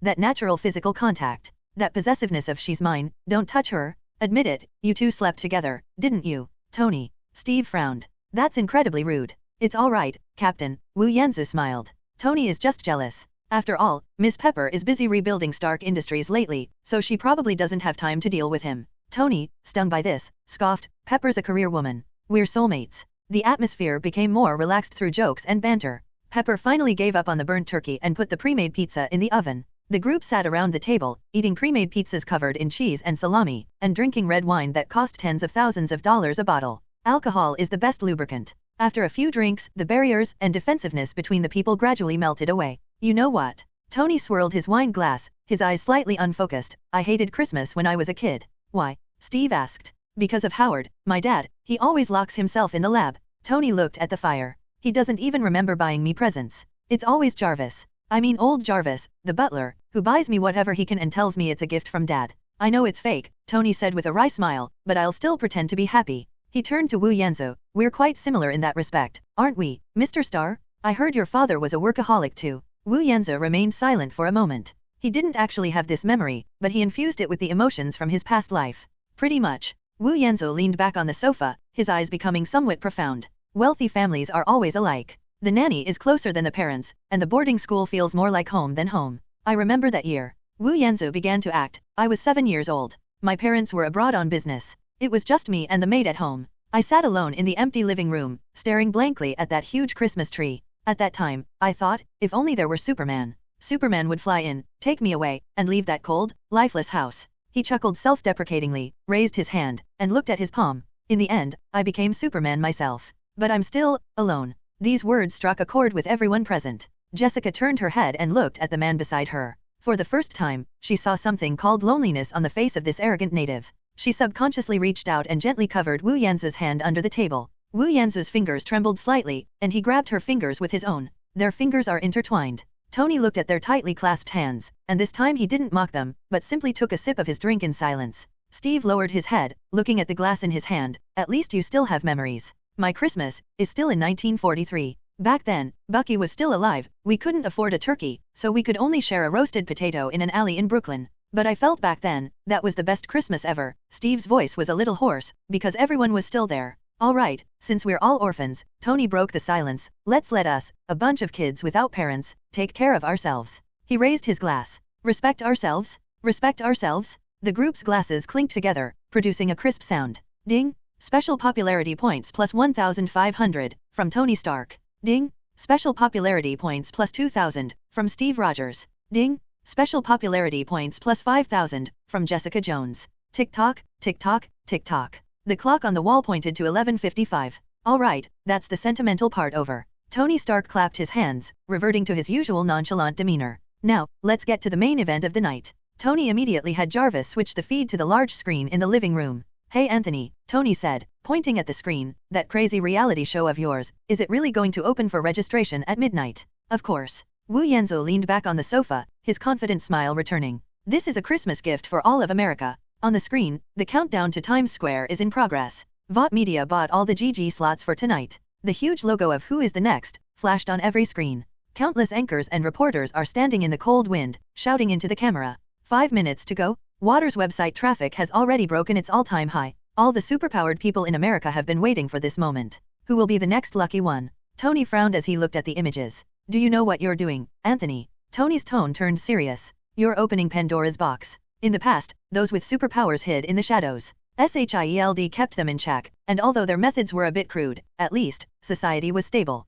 Now, you tell them, hey, come out, you can become a star. You can make a lot of money. Tony turned and stared at Wu Yanzu. You'll bring out all those lunatics, criminals, psychopaths. The world will be in chaos. A mess. Wu Yanzu shook his head, stood up, walked to the French windows, and looked at himself on the screen. Tony, do you think they cease to exist just because you don't look? They've always been there. In the gutters of Hell's Kitchen, in the barns of remote farms, in the cubicles of mental hospitals. They are repressed, surrounded by fear. This repression is the ticking time bomb. Steve Rogers looked at Wu Yanzu with a complicated expression. But that's too opportunistic, Anthony. Steve sighed. A hero shouldn't be driven by fame and fortune. That was your era, Captain, Wu Yanzu said calmly. In this era, no one will generate electricity for love. If you want them to protect the world, you have to give them a reward. When? Just then, the clock struck midnight. A new day begins. On the screen, the moment the registration channel opened, the numbers started jumping wildly. 1,000, 10,000, 50,000. In just a few minutes, the number of applicants exceeded 100,000. My God! Steve exclaimed in shock, so many people. This is the American dream, Captain. Wu Yanzu turned around, looking at the numbers on the screen, his eyes gleaming with ambition. Everyone wants to be the protagonist. 100,000 people. Tony Stark frowned. America has that many superhumans? I thought superhumans like Steve were rare. Most of them are just pretenders. Wu Yanzu calmly swirled his wine glass, looking at the crazy data on the screen. Some people may just be able to curl their tongues into a lotus shape, or drink 2 liters of cola in one go, and think they are superheroes. But this also illustrates one thing. Wu Yanzu pointed to the still soaring number, which represented public opinion, desire, and an unstoppable torrent. People crave power, people crave attention. Tony, Steve. Wu Yanzu turned around, his back to the frenzied numbers on the screen, and opened his arms as if embracing a godfather of an entire era. This is the future I'm talking about. A future where superhumans no longer hide, but stand center stage. At this point, the screen begins to scroll through a series of real-time uploaded registration videos. Scene 1. A chubby man with a face full of acne shouted at the camera, "I'm the fart king. I can blow out candles with my farts." Then came a deafening sound. The entire audience. Jessica, ugh. Scene 12. A beautiful woman in a bikini conjures a dazzling spark from her fingertips. "I'm the fire woman. I'm hot." Tony, I can get through to that. Jarvis, find her contact information. Pepper, Tony. Scene 25. A strange man wearing a mask, a red bodysuit, and carrying 2 samurai swords. He gave the camera the middle finger, then pulled out a knife and cut off his middle finger. Witness a miracle? Tada! It's grown back. Ha ha ha ha. I'm Wade. I want to sleep with Homelander. Vote for me. Vote for me. The entire audience. Steve Rogers frowned. This is too bloody. Wu Yanzu's eyes suddenly narrowed. Deadpool? Wade Wilson? They're in this universe too? It should also be one of the variants of Deadpool. That's interesting. Scene 33. A silver figure flashed past the camera. Nothing could be seen clearly, only a boastful laugh could be heard. "My name is Pietro. I'm the fastest man in the world. By the time you see my name, I'll have already run from the East Coast to the West Coast." A barely perceptible smile appeared on Wu Yanzu's lips. Pietro Maximov. Quicksilver. Is Hydra getting impatient? Looks like some real guys have infiltrated. Tony Stark's expression turned serious. That silver-haired kid is fast. Jarvis, have you done the calculations? Sir, based on frame rate analysis, the speed he exhibits in the video exceeds Mach 20. This is a true superhuman. And that lunatic who cut off his finger. Steve also sensed something was wrong. His healing speed is faster than any super soldier I've ever seen. That's what I'm supposed to do, Captain. Wu Yanzu stood in front of the screen, his back to everyone, watching the constantly scrolling videos. If we don't find them, if we don't put them under the spotlight and monitor them, that silver-haired kid might rob a bank. That self-healing lunatic might become a killer. And now, Wu Yanzu turned around, opened his arms as if embracing the approaching storm. They are on my show, confined to my rules. In this system, only those who follow the rules can climb up. This is called entertainment-based co-optation. Tony Stark looked at Wu Yanzu with a complex expression. He picked up the bottle and filled Wu Yanzu's glass with wine. But I also have a piece of advice for you, Anthony. Tony's eyes sharpened. When you gaze into the abyss also gazes into you. These guys, you'd better keep them in check. If one day they get out of control, Tony pointed to himself, then to Steve, we'll stop you. Whether we're friends or not. Wu Yanzu looked at Tony and raised his glass. I look forward to that day, Tony. But that day will never come. The party lasted until 2 a.m. Pepper helped a slightly tipsy Tony back to his room. Steve politely said goodbye and rode off into the snow on his Harley. Wu Yanzu also had the driver take them back to Jessica's residence. Jessica stood in front of the door, looking at the still brightly lit street. I have to go, she said. I have training tomorrow. No rush. Wu Yanzu walked up to her and handed her something. It was a small gift box. Jessica was stunned for a moment. What? Open it and take a look. Jessica took the box with suspicion and opened it. There was a key lying inside. A seemingly ordinary brass key with a leather clasp without any logo hanging on it. This is an old brownstone apartment building in Brooklyn, Wu Yanzu said softly, looking out the window. Top floor, with a rooftop terrace. Great view, you can see the bridge. And it's very close to where you lived when you were a child, but it's brand new. Don't rush to refuse, Wu Yanzu interrupted her. This isn't a perk the boss gives to his employees. He turned his head and looked into Jessica's eyes. Your rundown apartment has only a mattress and bottles scattered all over the floor. That's not a home, Jessica. That's a refuge. You need a place where you can get a good night's sleep. A place with windows, sunshine, and no musty smell. Consider it preparation for your independent film. Wu Yanzu shrugged. After all, Queen Jones can't live in a garbage dump. If the paparazzi take pictures, it will affect the box office and popularity. Jessica was holding the key. The sharp edges of the metal pressed against her palm, yet strangely, they gave her a sense of security. She wanted to say some harsh words, like I don't need your charity, and I have money, I can buy it myself. But when she looked into Wu Yanzu's seemingly casual yet concerned eyes, all those words stuck in her throat. Tonight's party, the conversations about orphans, the warmth of eggnog, and this key. Her heart, which had been as hard as iron, was now wrapped in a layer of soft cotton. How is the rent calculated? She hesitated for a long time before finally managing to utter this question. Wu Yanzu smiled. It'll be deducted from your appearance fee. Don't worry, you're a high-income earner, we can afford it. Snort. Jessica put away the keys and clutched them tightly in her hand. Thanks, boss. She turned and walked toward the door, just as it was about to close. Hey, Jessica. Wu Yanzu called out to her. Jessica turned around, a hint of barely perceptible expectation in her eyes. Merry Christmas, he said. Jessica's lips finally curled into an uncontrollable smile. It was a smile without any burden. Merry Christmas, Anthony. The door closed. Wu Yanzhou stood alone on the empty street. A system notification sounded. Ding! Special popularity points gained, plus 20,000, from Jessica Jones. Current special popularity value, 59,500. Hehe, very good. As expected of me, Jessica is truly a treasure girl. Azu couldn't help but grin wickedly. In the distance, a stealthy Quinjet fighter jet hovers above the clouds. Nick Fury, holding binoculars, watched the frenzied registration process, his single eye filled with gloom. Sir, the number of applicants has exceeded 150,000. Hill's voice came through the communicator. Among them, there are at least 100, who are true superhumans. He's assembling troops. Fury lowered his binoculars. We need to speed things up. Fury glanced at the number that kept changing on the screen. Initiate the Avengers expansion plan. We need more people. Since he's going to use a human wave tactic, then we'll play along to the end. In January in New York, the air carries a damp, rusty smell. Half of the snow had melted, and mixed with the stench of car exhaust and garbage heaps, it turned into puddles of nauseating black mud. For most New Yorkers, this is the most difficult season. But for the newly established Queen Jones, this was just an insignificant backdrop in her hellish schedule. I was woken up by that dim alarm clock at 6 a.m. At 6:30 a.m., I arrived at the Water Advanced Training Center. Listen, Your Majesty. For the next month, your schedule will be fuller than the President's. Ashley handed Jessica a tablet, speaking at breakneck speed. Monday, Wednesday, and Friday mornings are combat training, afternoons are media relations classes. Tuesday and Thursday are joint law enforcement operations. We'll be working with the NYPD's Special Operations Unit, ESU, and the FBI to combat superhuman crimes. Saturday is a fan meeting, and Sunday, oh, Mr. Homelander mercifully gave you half a day off on Sunday for a spa and skincare treatment. I don't need skincare, I need sleep. Jessica rolled her eyes and tossed the tablet back to Ashley. Wotech International, Equipment R&D Department. This thing looks like a stage prop.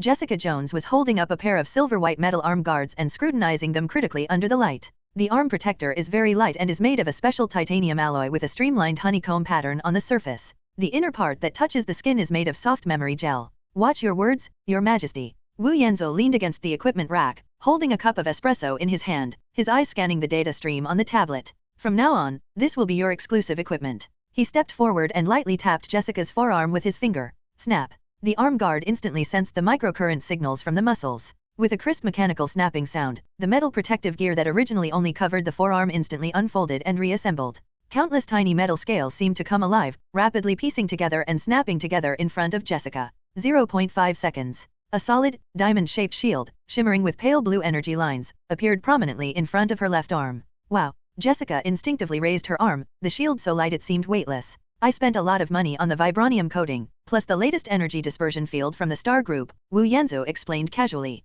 It can withstand the impact of hundreds of tons of kinetic energy in an instant without breaking your arm. Cross your arms, Wu Yanzhou commanded. Jessica did as she was told and crossed her arms in front of her chest. Buzz. The two shields instantly closed, forming a huge defensive barrier that protected her from behind. Besides being able to withstand ballistic weapons, this thing can make you smash through buildings like a human bulldozer when you're charging in. Wu Yanzhou was very satisfied with the result. He then took out an exquisite metal box from his pocket and tossed it to Jessica. Jessica caught it and opened it. Inside lay 3 test tube syringes emitting a faint green glow. What is this? Jessica held the test tube up to the light and looked at it. The color looks like radioactive waste. T-Vex. I prefer to call it Popeye's spinach juice. Wu Yanzhou pointed to the test tube in her hand. This is for your insurance. I don't need insurance, Jessica scoffed. I can throw a tank into the Hudson River. Wu Yanzhou shook his head. You haven't encountered real trouble yet, Jessica. This world is far more dangerous than you imagine. He stood up, walked up to Jessica, lowered his voice, and an oppressive aura instantly enveloped her. This thing can increase your strength dozens of times within 10 minutes, and might even inspire some new tricks. But remember, Wu Yanzhou extended a finger and gently tapped the test tube. This is your trump card. Don't use it unless absolutely necessary. If you do, you'll be so hungry you'd want to eat a whole cow, and you'll be as weak as a drowning dog. Most importantly, if you use more than 2 in one day, you might die. Jessica slipped the box into a hidden compartment in her belt. I know, I'm not stupid. Just who is this criminal? Why is he being treated with such a large force? Orville Black. Nickname, the Bone Chewer. Wu Yanzhou tossed the tablet to her. The screen displayed a disturbing photograph, a gigantic monster with ashen skin. A former underground boxer who gained mysterious powers during an unknown ritual. He possesses incredible strength, hardened skin, and an extremely brutal personality. In the past week, he committed a series of crimes in Brooklyn and Queens, killing 3 police officers who tried to arrest him, and even eating a. Wu Yanzhou paused. Never mind, you don't need to know what he ate. In short, the president gave us this job. There's one last thing. Wu Yanzhou pointed to the man carrying a camera who was standing in the corner. He was a veteran war photographer at Walter, wearing a helmet and covered in GoPros. Dave, say hello. Hi, Queen Jones? I'm Dave, your #1 fan. Dave waved excitedly. Wu Yanzhou held up a finger and pointed at the camera in Dave's hand. I don't care who the criminal is, and I don't care what the police are shouting. Jessica, your top priority is to protect the camera. If things get out of control, Wu Yanzhou said, his voice low and close to her face, you can injure those police officers, or even yourself. But if Dave dies or the cameras break, and the audience can't see your heroic figure, I'll deduct all your bonuses, so that you can only drink cheap whiskey that costs $2 a bottle for the entire year. Jessica Jones gritted her teeth in hatred. You're a complete bastard, star. Thank you for the compliment. Wu Yanzhou flashed a perfect smile. Go, Queen. This is your debut, I'll see you on television. Abandoned port warehouses in the Bronx. The sirens ripped through the cold wind. A dozen police cars and a SWAT armored vehicle surrounded an old warehouse. Attention all units, target is heavily armed. Queen Jones will lead the assault, SWAT teams will cover the perimeter. The voice of the operation commander came through the headset. Jessica let out a soft sigh of relief as raindrops dripped down her hair. Behind her, the photographer, Dave, was panting as he adjusted the camera, the red recording light flashing. Are you ready, Queen? Dave asked in a low voice. Remember, turn your face slightly to the side when you're hitting her, the lighting is better here. Shut up, Dave. Jessica kicked open the heavy iron door with a sudden movement. Boom. The 2 iron doors flew in like cannonballs, smashing down a row of shelves. Who goes there? It's that bitch, that Queen Jones. Inside the factory, the dozen or so thugs reacted instantly. They weren't holding firearms, but rather modified Chidori energy rifles, their muzzles glowing with a ghostly blue light. Damn it. Jessica instinctively wanted to find cover, but the poor photographer carrying the equipment was right behind her, and if she hid, he'd be riddled with holes. This is so troublesome. She turned around abruptly, grabbed the terrified photographer Dave, and pulled him behind her. At the same time, she crossed her arms in front of her chest. Buzz. The silver-white arm guards instantly unfolded, and a V-shaped defensive barrier appeared out of thin air, completely obscuring the 2 of them. Fire. Whoosh, whoosh, whoosh. High-energy beams of light poured down like a torrential rain. Bang bang bang bang bang. The energy beam struck the shield, creating ripples, but it couldn't penetrate even a fraction of the barrier. Cool. Dave exclaimed from behind, his camera steady as he perfectly captured Jessica's resolute back and the moment she deployed her shield. Have you taken enough pictures? Jessica asked coldly. That's enough. The close-up is perfect. Then hide well, I have to get to work. With the shield in place, Jessica pushed off with her feet and charged forward. They broke through the dense network of fire in an instant. A burly man wielding a Chidori war club swung at him from the side. Die. Jessica slightly turned to the side, avoiding the tip of the stick. His right hand, like a venomous snake spitting its tongue, gently rested on the burly man's wrist. She followed the strong man's strength and pulled backward. Go on. The burly man, weighing 200 pounds, was like an out-of-control kite, spinning 3.5 times in the air before crashing heavily into a pile of scrap metal. Crack. The sound of a spine breaking was clearly audible. Wow. Dave's camera zoomed in rapidly. Is this kung fu? That's so cool. Next. Hello, everyone. As we wrap up this video, I want to share a quick note. I have a Patreon account. If you'd like to support me and enjoy on-demand audiobooks, you can become a Patreon member. Alternatively, you can check out my Google Drive link, which has 500+ novel audiobooks available through my Ko-fi or Patreon shop. I appreciate your support.